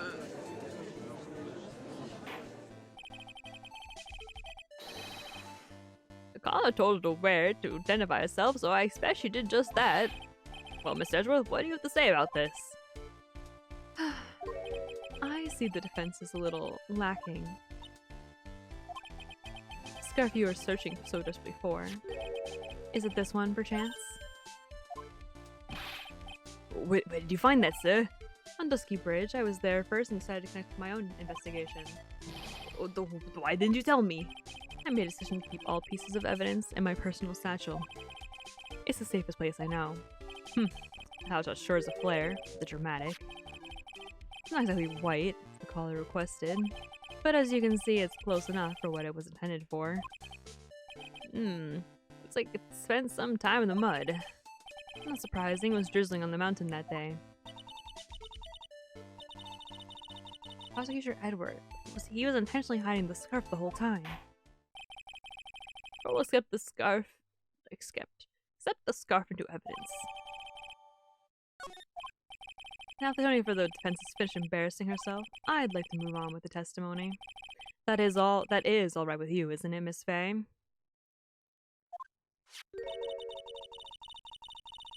Boy, I wrapped this scarf around his smarmy little neck. Very good. Now, if we're done with this mud-covered scarf business, the prosecution moves to establish conclusively with the hard evidence that Miss Hawthorne and Miss Falls did indeed meet on that bridge that day. Further, we will show exactly what occurred there. That sounds quite promising. Can't wait to hear all about it. Everything is moving at his whim. Don't forget, kitten. There's a reason why everyone considers this kid a genius.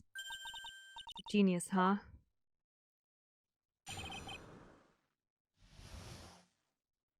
Oh no. Actually, there was a eyewitness who was there when the incident took place. This photo was accidentally taken by the witness. So is the Vic wearing the scarf, sir. Which was on that day, unfortunately, it's a little hard to see what's going on. Anyway, the criminal shoved the victim down from behind and stabbed her in the back. That must have been when the scarf fell off. Look at this photo. You really get the sense that this bridge is very high up. It's about a 40-foot drop from the bridge to the Eagle River down below. But who took this photo anyway? Let's just say it was a very well-intentioned third party. Ah, potential witness. So why isn't this person in the courtroom? Well, they said they absolutely did not want to testify. Person in question is very delicate, Your Honor. Besides, as long as we have this photo, we see no reason to compel them to testify.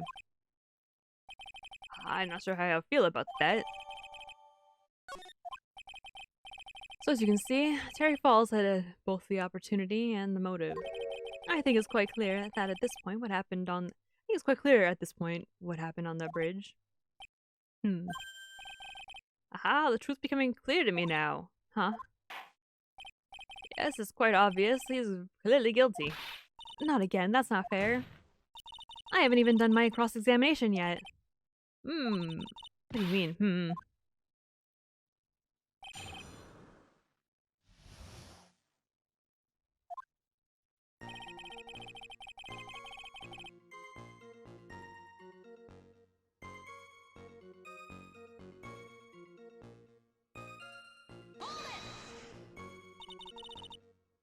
Who's this eyewitness? She's the college student. Female college student? That's right. Meaning she's a female and a college student, ma'am. She doesn't do well in front of other people, so I claim to testify for her. Maybe so, but as the attorney for the defense, I have the right to cross-examine her. For the time being, we're not relying on the witness's statements, that is all. What is that supposed to mean? The prosecution has other, more decisive evidence. Our case doesn't rest on the vague testimony of a female college student. Female college student, eh? It means she's female, a college student, sir. Perhaps we must hear her testimony. You'll have to give us a good reason why. Please tell us more about the decisive evidence in question.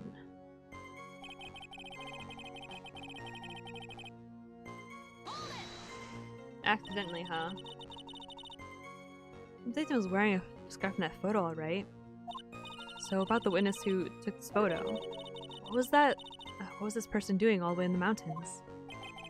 She was taking photos of wildflowers, apparently. In the rain. There are many unusual types of flora in that mountain, Miss Faye. People in the area say it's because of the spirits that live there. Mr. Spirits? Now, like mentioned in this photo. This cloudy fog-like thing. Is this a ghost? I don't believe it. No, yeah, no, I don't think it's a ghost.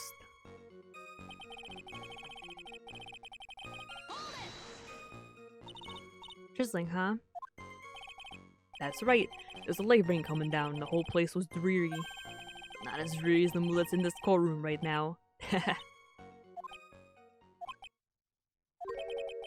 like a cold front just moved in. In any case. The point is that the area was quite damp. There was even some fog.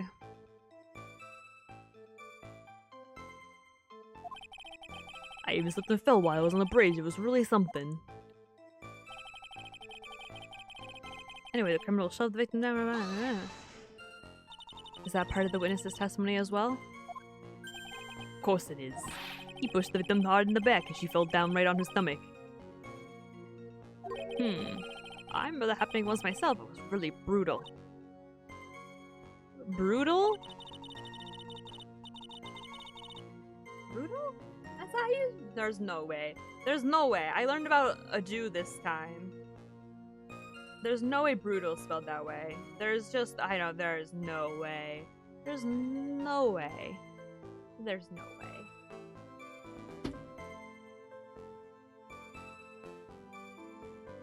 It's gotta be like one of those like British things. Shouldn't it be brutal? Like B-R-U-T-A-L? That's quite brutal. Yeah, everything's saying that brutal is a type of dog. What the hell? Excuse me?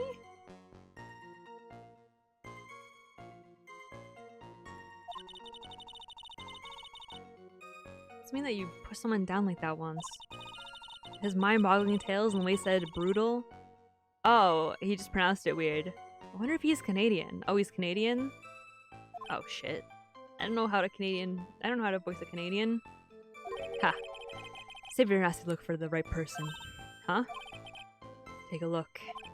Poor baby. The court record seems to have wet itself. Hey, watch where you spill your coffee. Court record, huh?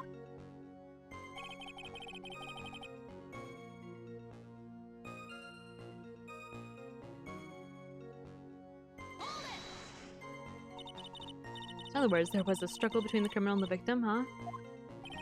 That's what the witness said. Well, it looks like she didn't remember about the scarf. From what she said, it sounded like a pretty violent fight, ma'am. It was wet from rain. The bridge was probably wet too. Which would explain why the scarf was all but covered in mud. Something about this testimony that's still bothering me. Heh, how about surprise? I had no idea there was a photo. So what do? You really still believe him? Mr. Crybaby, I mean? Of course I do. So little kid believes in fairy tales, huh? In that case, the answer is obvious. If what you believe is the truth, then that means that somewhere hidden in that testimony is a contradiction. One huge contradiction waiting to be discovered. That's your chance.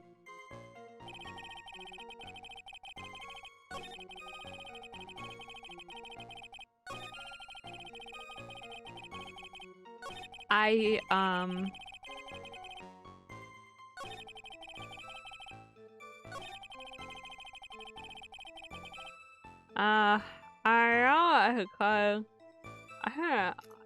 think this too, that her coat isn't wet. But, how do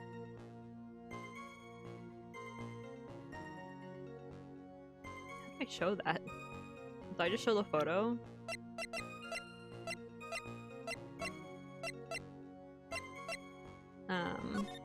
Because her coat doesn't, like, look wet, right? And she fell, so she definitely got it wet. At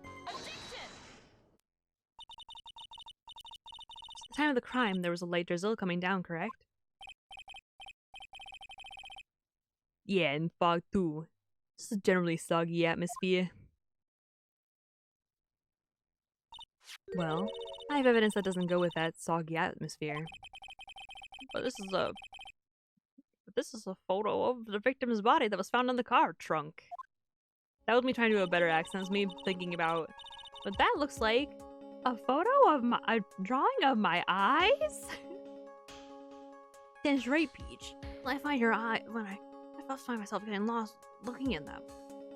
Aww. I won't do that. It's gonna be loud. Considering the conditions of the scene of the crime, something isn't right. Well, by all means, please enlighten us into what isn't right. What is it about this photo that the trunk that doesn't fit with the conditions of the day? Her coat.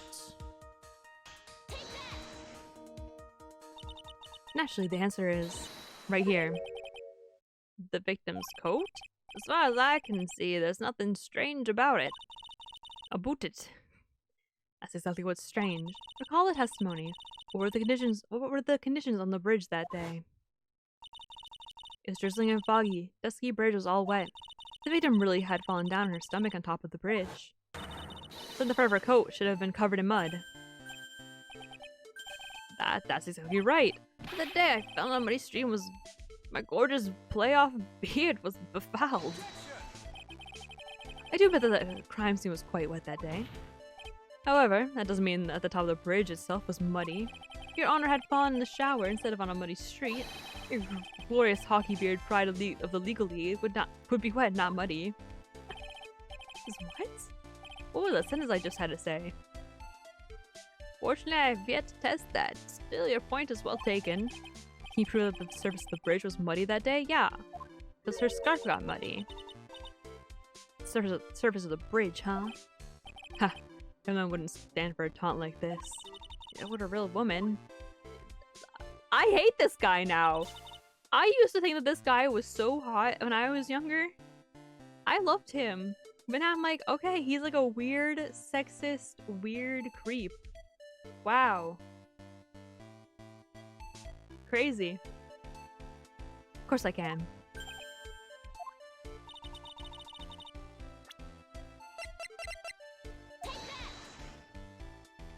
Take that! The evidence is this scarf. Ah, it should be obvious. If the scarf fell onto the bridge and got this muddy, it means that the bridge was obviously covered in mud. No, I can't be outwitted by this novice bimbo. Oh my god, what is happening? Hey, same to you, buddy. What the freak? Yo, Mia is a girl boss.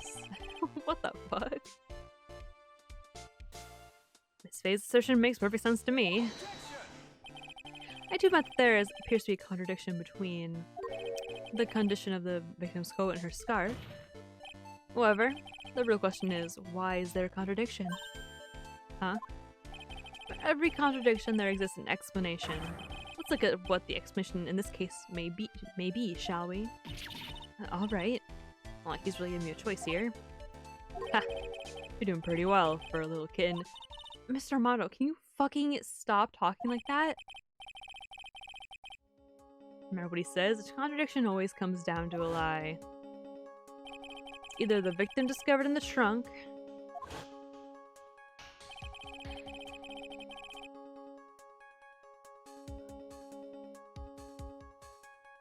the witness's photo showing the defendant and the victim, or the witness's testimony that stated she saw the moment of the murder. Just relax and think about it over. It's pretty simple, isn't it? False evidence. It's one of these three things.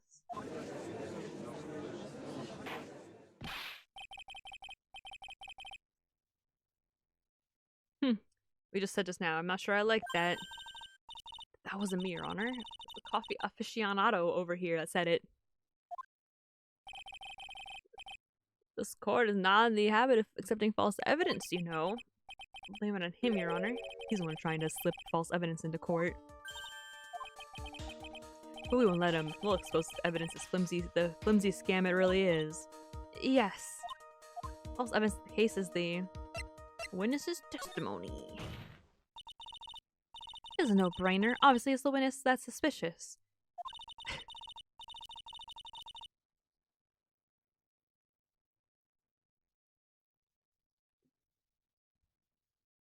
During his earlier testimony, the detective pointed out a crucial fact. The criminal shoved the victim down from behind and stabbed her in the back. Now, is that testimony exactly what the witness claims to have seen? Yes, what the witness told us. The testimony is filled with holes. After all, the victim's coat isn't dirty at all. That's true. Ha, it's not just true, it's the truth. There was a truly decisive witness in this case. I'm certain that boy wonder over there would have called them in the first place. Your Honor, defense requests to cross-examine the— maybe I should just stop playing. I cannot read anymore. Oh my god. Cross-witness. Oh, the cross-witness. Alright, you know what? I'm gonna have to possibly end it and finish it next time because I can't read. Oh my god. Something presented so far is not only vague, but contradictory as well. Well, Mr. Edgeworth, it appears that we'll need to hear from our mysterious witness after all. You should brace yourself for the brutal truth. Your Honor, the prosecution has no intention of hiding the witness from the court. We are prepared to present our witness at any time. Very well, please bring forth your witness at this time. What Mr. Edgeworth said kind of worries me. What does he mean by the brutal truth?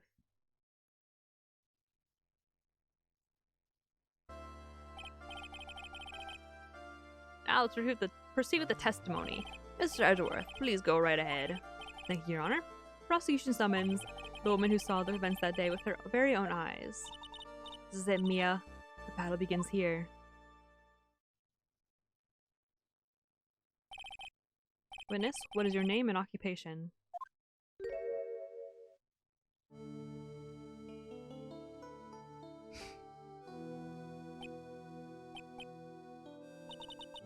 Everyone is so silent I can hear their hearts going pitter-patter.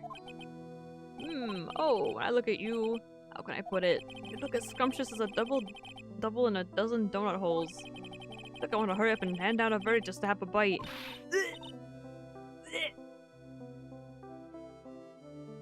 Hey, not so fast. As I said before, this witness is very sensitive and delicate. I would ask the court to please exercise care when adjusting her. Yes, indeed, thank you. Me feeding and petting the stray kittens outside my house. Yes, indeed, thank you, Mr. Edgeworth. You're a true gentleman. Miss Faye, you could learn a lot from this man. He's such a gentleman. He sure doesn't act like one to me. I need cute emotes. What the hell? I don't have any cute emotes. All my emotes suck. Sir? Yes, my dear? This is my first time, so I'm sure I'll make lots of mistakes. Anyway, I just wanted to say I'm sorry for all the trouble I might cause. Not at all. It's no trouble at all. Now then, may we please have your name and occupation? My name is, Melissa Foster. I'm a college student. A freshman literature department. You were on the scene when the unfortunate event occurred, correct? And you were the one who took this photo? Is that accurate? How can you be so mean? Now see here, what are you doing shoving that in your face like that? Huh? But it's just a photograph. It's not like it's something dangerous.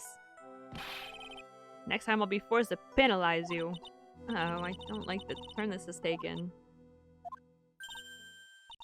Is she staring at me? And you would be...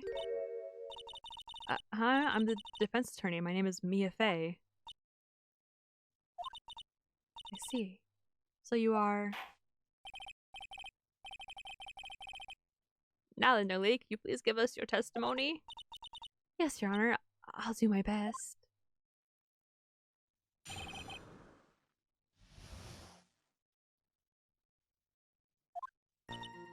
I was using my camera to take some pictures of wildflowers. Then, I noticed there were two people standing up on the suspension bridge. Suddenly, they just started fighting. That's when I hurried and took the photo that shows the crucial moment. And right after that, I called the police. By the way, where were you standing when the incident occurred? I believe the map would be of help there. I was standing right over here. Standing in a beautiful field surrounded by tall cliffs. So I took the photo from that location, eh? I brought the camera I was using at the time, just like Mr. Edgeworth asked me to. Oh, what a cute camera, just like its owner. Alright then, Miss Faye, time for your cross-examination. But I warn you, make the witness cry again, and you'll feel the wrath of my gravel. So no pressing?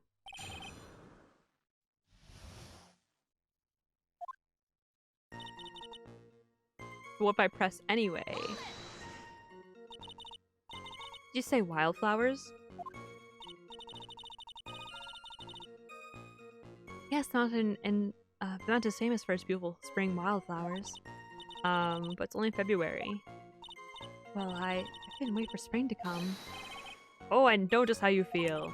It's just like when I first started growing this glorious beard of mine. I just couldn't wait, so I wore a dyed blonde Santa beard till mine grew improperly. Might have got back to the case, Your Honor. Okay, I can press without consequence.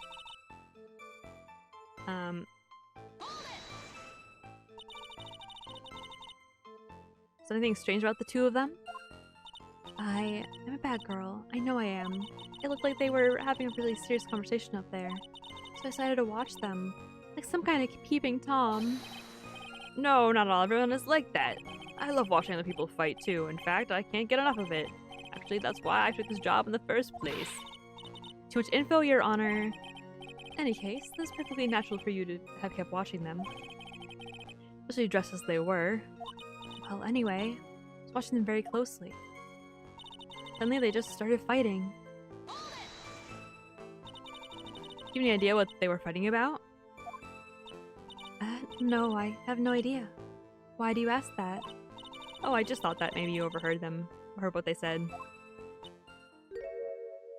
Oh god. I would never eavesdrop. I've got more class than that. That's right, Miss Faye. Don't drag the witness down to your level. Ugh. That's when I hurried to take the photo that shows the crucial moment. Okay, but the thing is that, like, when she said it, I was like, that's not the crucial moment, though. Like, they're just standing there. Isn't the crucial moment when they like, push it, when they push each other or whatever, like, start actually fighting? This is the photo, right?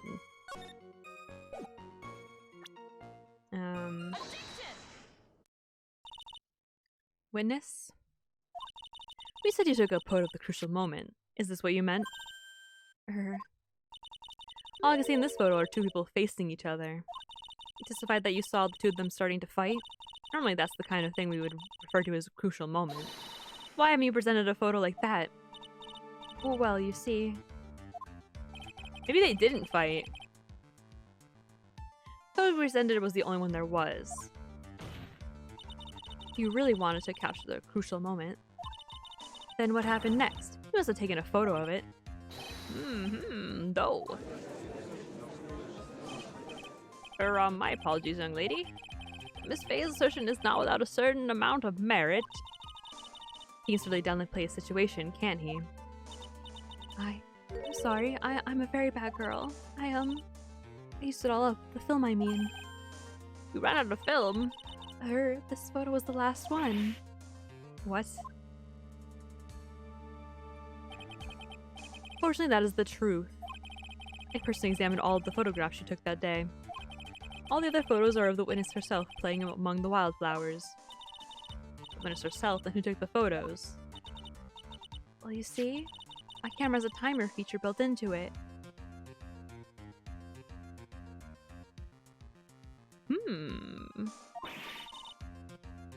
So you took photos of yourself? I remember taking some photos of myself once too. Please, no details. Please, just stop talking. Seems that Miss Faye's assertion was not so decisive after all.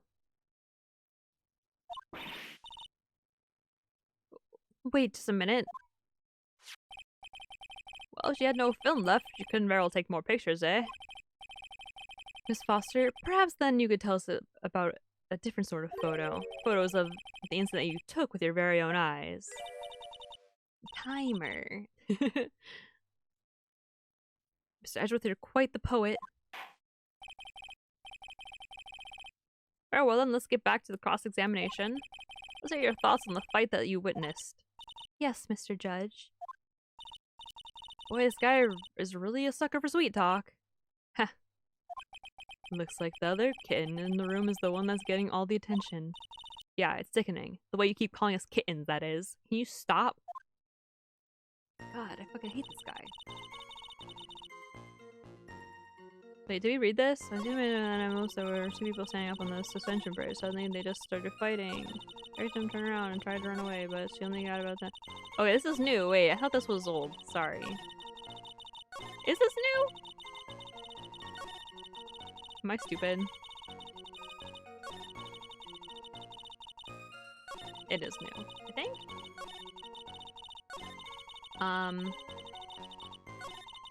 I was using my camera to take some pictures of wildflowers. Then I noticed there were two people standing up on the suspension bridge. Suddenly they just started fighting. You have any idea what they were— oh wait, no, they already did this one. Oops.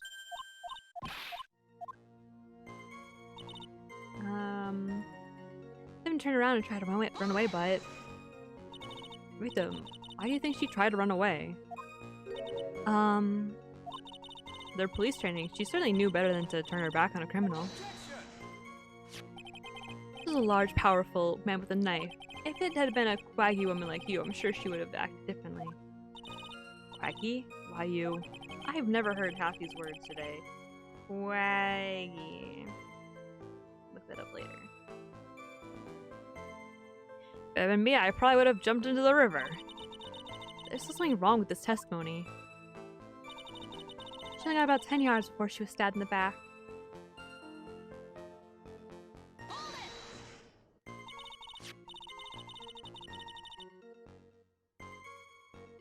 So you're saying Sergeant Hawthorne wasn't able to get away from him? Well, it's a narrow bridge and it was swaying back and forth. If you ask me, both of them were in danger of falling off. Only wish I could have done something to help her. That seems to make sense. I wonder about that. Something seems kind of off. Ha, does it now? You have a good sixth sense. When you feel something's off, that's when you need to figure out why. Terry Falls isn't the criminal. Then there must be something strange in that girl's testimony. Careful, kitten. That girl has the judge wrapped right around her little finger. Discord kittens? Shut up. Shut up. No. You're gonna have a tough time poking holes in that testimony of hers. You're gonna have to come up with something really good, Mia. Oh my god.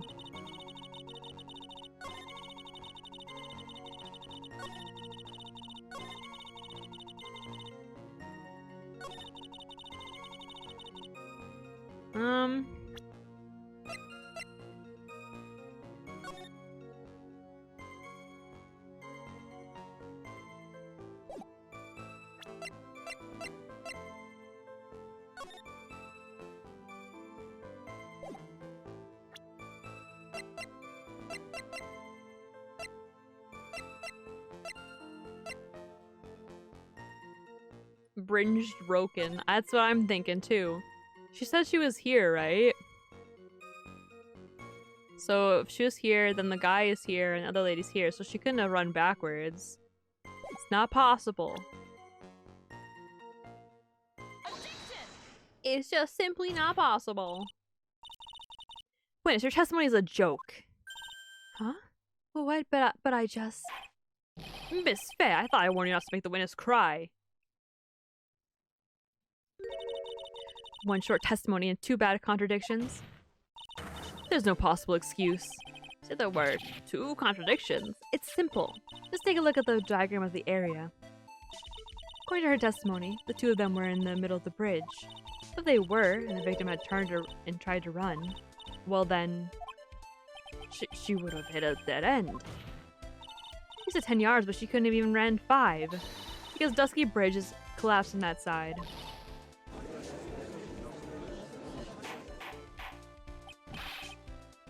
What does all this mean? It's very simple, Your Honor. This charming little witness had a charming little lie. That's all there is to it. This beautiful young lady hasn't lying to the court. Just a moment, Your Honor. Mr. Edgeworth. Your Honor, allow me to personally apologize for the confusion. What do you mean? There's one major mistake in this diagram. What did you say? What are you referring to? Well, because this diagram was made after the incident occurred. It's a very old bridge. We couldn't find any official blueprints of it. So you're saying... I'm saying that this bridge is currently in disrepair. There's no evidence that proved that the bridge was broken during the incident. That's ridiculous. You can actually tell the condition of the bridge from this photo. I apologize to the court for not being more clear when I presented the evidence.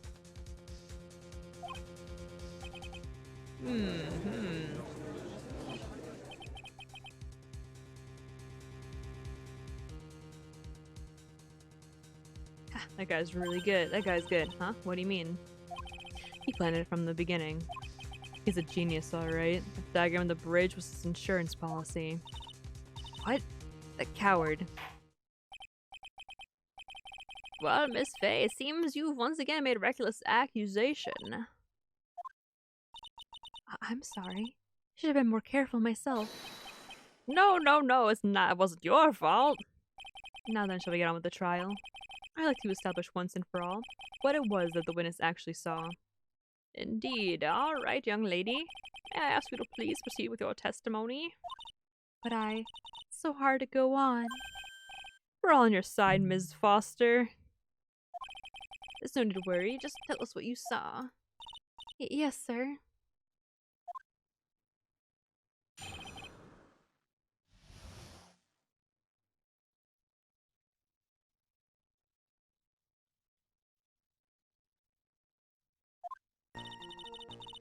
As she stabbed her in the back, he quickly picked her up in his arms.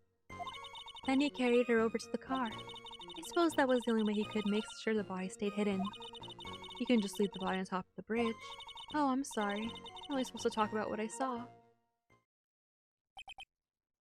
Witnessing such violence must have been very difficult. Yes, sir. I'm still shaken up. Except this testimony as it is, we're finished. Don't say that. Oh well, maybe I'll stop off at my favorite cafe on the way home. Wow, throw this biased judge away. No, for real, for real. Make a really great mocha latte. This trial isn't over yet. Ha, that's what I like to hear. Alright, Miss Faye, cross-examination if you please.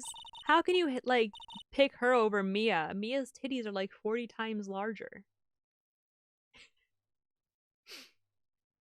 Contradiction staring you right in the face, Mia. Go on the attack. Sorry.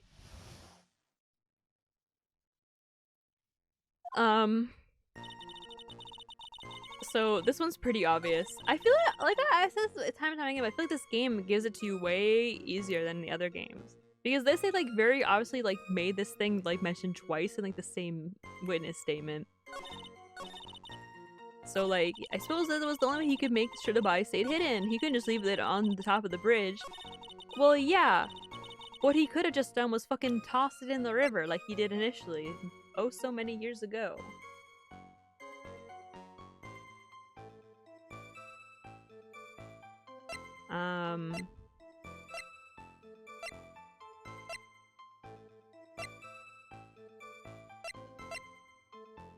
I guess the drawing.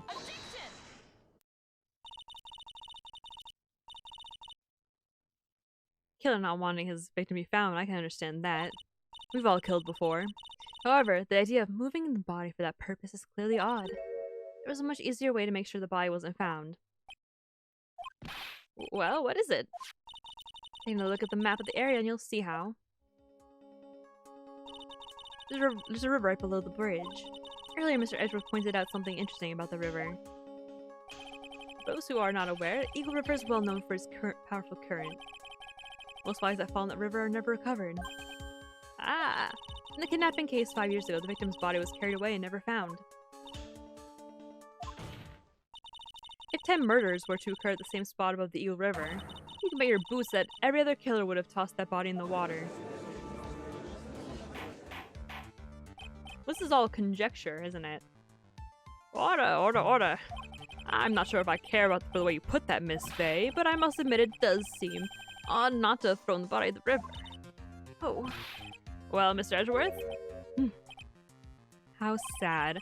Perhaps Miss Faye would do well to try taking a dip in the river herself. After all, you claim to be such an expert in the ways of nature. What are you talking about? My point is that no matter how odd you may find the killer's method of body disposal, the fact is that this was what the killer did. None of your arguments have anything to do with what the witness saw. Quite true. That's what I'm saying. Miss Faye, it seems like your assertion is without merit after all. What the witness claims to have seen is totally ridiculous. Surely you can't deny that the body was found in the trunk of the car? That's certainly consistent with what the witness told us. Whose witness? Go on with your testimony. I guess that's true. I just think that she did it, so... I'll try.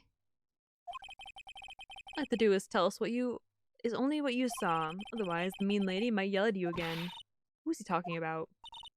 Alright, I'll do my best. After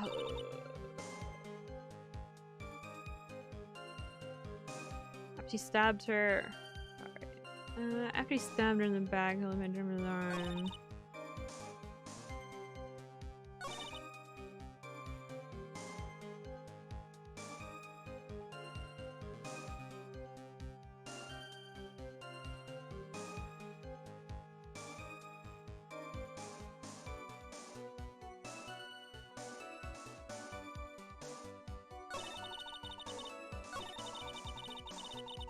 They're literally like giving this to me. Do you guys understand what I'm talking about when I say that?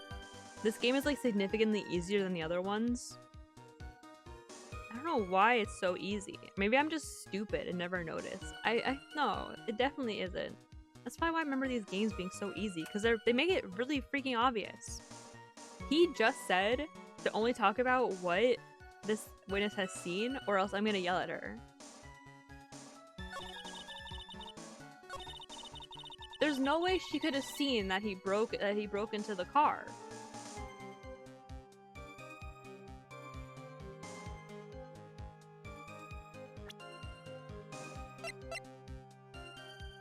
I'm gonna look at the photo really fast. Like, it was like way over there. There's no way. Yeah, no, it's on the side of the mountain. It wasn't even that. It's like over there diagonally. It's literally on the other side.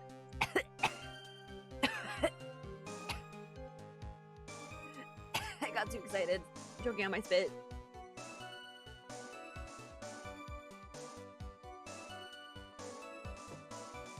Yeah, easy squeezy. What the hell? Well, Miss Foster, it looks like you've done it this time.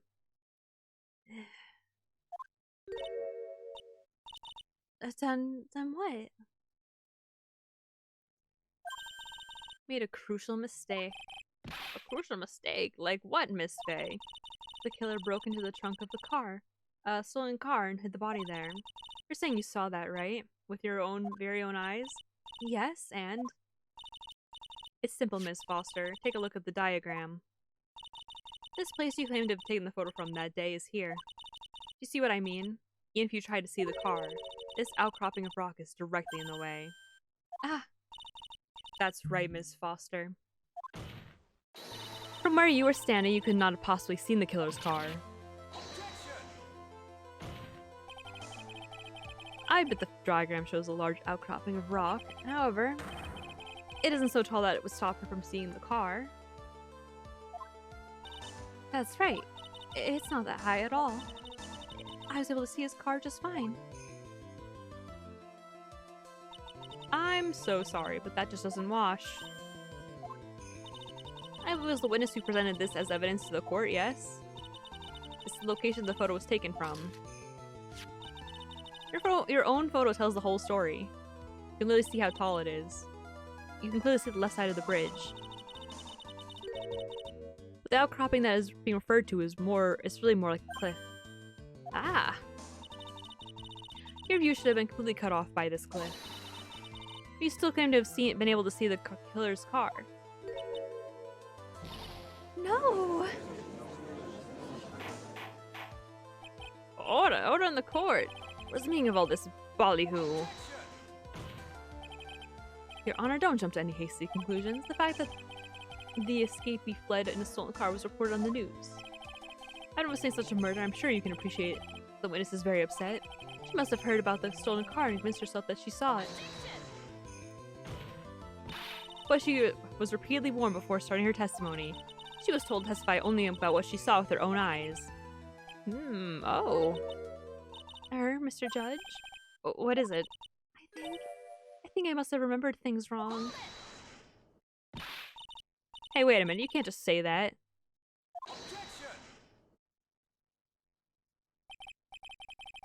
Miss Faye, no one on the face of the planet is perfect. Yes, indeed, quite true. You know what they say. Where is human to forgive divine? I'm inclined to give benefit of the doubt to our witness here. What? That's not fair. Ha. Say the tears for later, kitten. Mr. Armando, don't look back until the trial is over. Now is the time to go forward. But that wasn't fair. Okay, kitten, you need to relax. I need to remember. The other kitten's testimony. They broke into the trunk of the stolen car and hid the body in there. So tell me, how did she know that? How did she know that they broke into the trunk? Ah. Well, Miss Foster, until you can explain how you knew that, you're going to have a lot of very suspicious people on this side of the courtroom.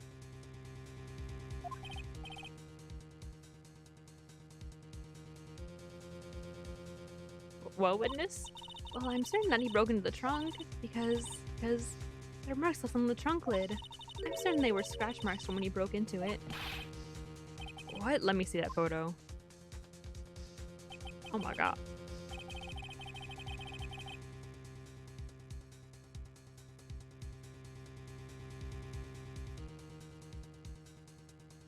It's true, these certainly look like scratch marks around the keyhole. It's obvious that this trunk has been broken open. Well, Miss Faye, are you satisfied? This is on her side, I can't make any mistakes here.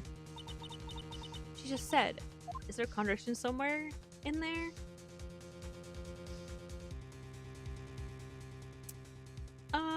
I'm gonna say no. I do think she killed them, her, so. Melissa Foster. Looks like you're finally betrayed yourself. You finally betrayed yourself. What?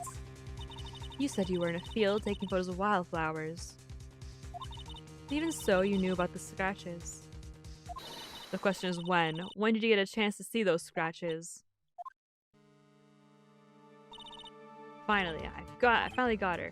I'm getting pretty tired of waiting over here. And perhaps it would be faster if Miss Faye explained herself. Your Honor, there's only one possible explanation. The reason the witness had seen the scratches was, she put the corpse in herself. Easy. I know it's her. There's only one way that witness had the chance to see those scratches. Yes, what is it? Naturally. Well, she opened the trunk and stuffed the corpse in herself. The person who really hid the body in the trunk of that car was Melissa Foster. It was you that did it, wasn't it? That's ridiculous. I would never. The man in the prison garb, he's the one that... I don't think so, Miss Foster. Mr. Falls had been the one that put the corpse in the trunk. He would have simply used the car key. There's no need to break it open. But he stole the car. He stole it from a young couple that had been waiting at a red light. Which means the key would have still been in the ignition. Oh, I see. Thank you for telling us about the scratches, Miss Foster. Without that, we never would have uncovered the truth. That it couldn't have been Mr. Falls that put that body in the trunk. No! Preposterous to even suggest that the witness put the body in there. If that were true, then how do you explain the photo that she took? The corpse could only have been put in the trunk when the incident occurred. And we already know that at the time she was taking photographs. The timer? Hello? Now's your chance, Mia. Finish this thing. On the contrary, I'm not so certain about that anymore, Mr. Edgeworth. There's no need to think too deeply about it. What I'm saying is the shutter for this may not have been pushed by Miss Foster herself. It's a semi-automatic camera. Take that! Oh, her voice is actually like so much more high-pitched than I'm giving it to her. It's very like scratchy too. Take that! Let's take a look at this camera and see what features it has, shall we? The timer built into it, even a mini tripod. Why, it's almost as if she had bought this camera just to take this picture. What are you trying to say then, Miss Faye? That when the crime occurred, Miss Foster wasn't in the field as she claimed? Yeah. Well, she really did use the camera's auto timer. And the answer is yes, she was somewhere else. Exactly, she was not in the field. Will the defense please explain further? Listen, this is a crucial point. Where was Miss Foster when the incident occurred? Answering that question will also make clear Miss Foster's true identity. Well then, please answer this question.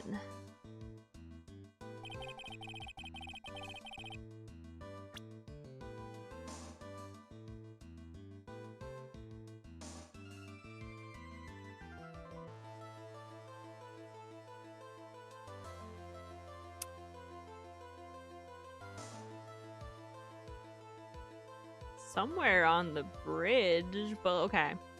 So she definitely killed Miss Foster or whatever, right? Whatever her- no, sorry. Miss Foster's her name. She killed the other lady whose name I've already forgotten. And, right?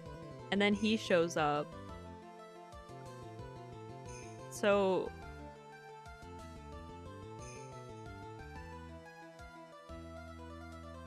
there's no way she knocked him out and then killed her, right? That would be pretty impressive. Because she definitely wasn't here. She's somewhere around these parts. letting the camera go off. She knew that the camera would go off and see these two. But timers only last for a certain amount of time. I guess she would know what time they came, because I think that other lady would have told her.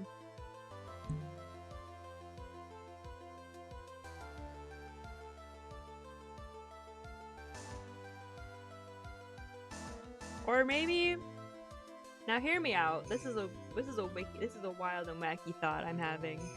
What if she was her? No, because then he brought the thing up. I thought it was that she had already killed her and then brought the body into the trunk of the car that he drove away, but he drove up with the new trunk, right?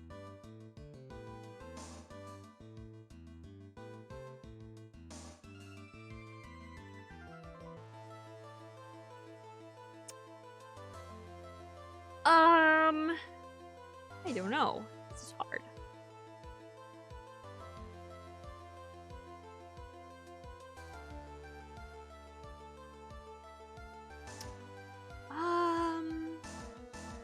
Gee willikers.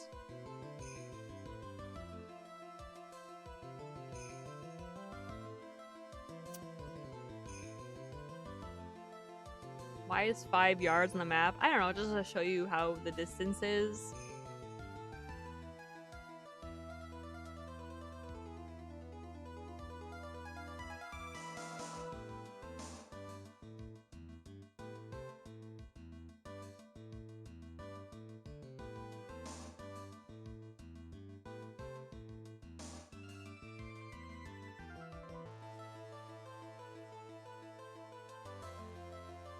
I don't know, that doesn't make any sense. Like, how did she get the... I mean, I know she put the body in the car for sure, right? And then he drove?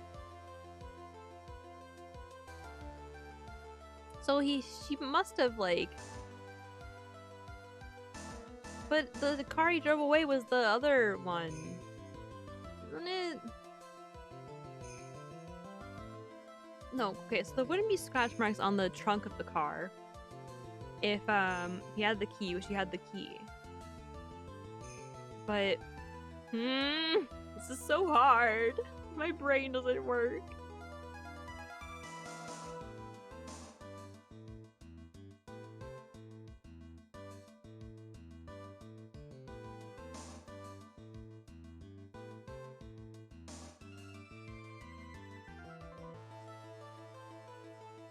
I don't know. I just think that she is dead at this point already. That she has to somehow knock him out, but I don't know how she managed to do that. Well, okay, so if she's dead already and Miss whatever her name is already here, then she has to be here because it has to be her in disguise. I just can't work out what happens after that.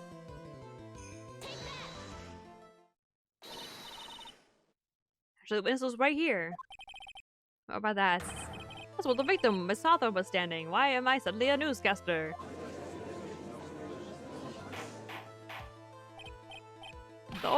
Miss Faye, what on earth? Your Honor, if I may. After parting with the victim on the bridge, the defendant fled by car. This would mean that there was no time to put the victim in the trunk. In other words, if someone put the body in the trunk, it could only have been before the defendant met the victim. This still doesn't make any sense. Alice and I, of course, Mr. Falls met with the victim. The only person with the opportunity to have put the victim in the trunk is the same man that killed her, Terry Falls. You still don't understand, do you, Mr. Edgeworth? At the time the witness's photo was taken, the victim was already dead. The person in the photo was not Valerie Hawthorne. Oh, wait. That's right. That's right. That's right. Oh, I've solved everything, actually. I just remembered everything that happened, so I'm gonna pretend that I don't know how to solve this from now on, okay? I already hinted at this way back in the very first trial of this game, because I already knew everything that happens with Dahlia and such, so I'm gonna pretend that I don't know what's happening. What? I've never heard of anything more ridiculous in my entire life. This is who exactly is this victim in this photo? It's obvious, isn't it? It's your own witness. What? It's only a possible explanation. The woman that Mr. Falls met on the bridge that day was not Valerie Hawthorne. It was you, Melissa Foster. Me? Just remember that it was raining and foggy on the mountain that day. Mr. Falls himself believed that the woman in front of him was Valerie Hawthorne. The defendant knew Valerie Hawthorne very well. After all, she was the one whose testimony helped him get convicted. You're 4 parallel universes ahead of him. Yeah, for real though. Since then, my client has spent 5 hard years in federal penitentiary. He couldn't remember exactly what she looked like anymore. You're just making this up as long as you go. Where's your proof? All right here. This piece of evidence will blow his case wide open. After the incident, Mr. Falls had forgotten what Valerie Hawthorne looked like. And that's why he wanted to use the scarf. Mr. Falls had forgotten the victim's face. That's why she needed some piece of identification, namely this muddy scarf. It was Mr. Falls who requested that she wear this scarf to identify herself. That's already been proven by the note the victim left. In other words, as long as you were wearing a scarf like he asked, anyone could pretend to be Valerie Hawthorne. Well, what do you have to say, Melissa Foster? No!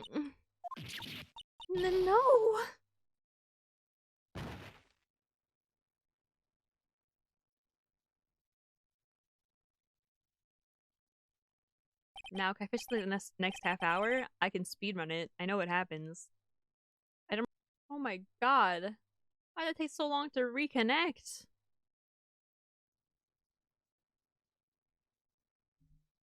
Well, hopefully I didn't miss too many lines of dialogue. But I'm just gonna read it out, I think, and then end it maybe here for now. Okay. Well, the only question is, why did she do it? Oh my god.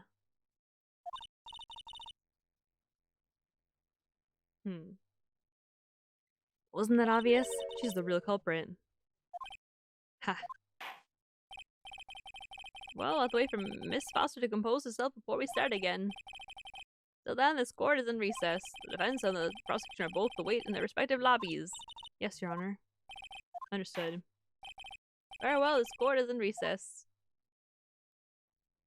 Okay, well, I guess I'm gonna end it here for now because my internet has decided to do so.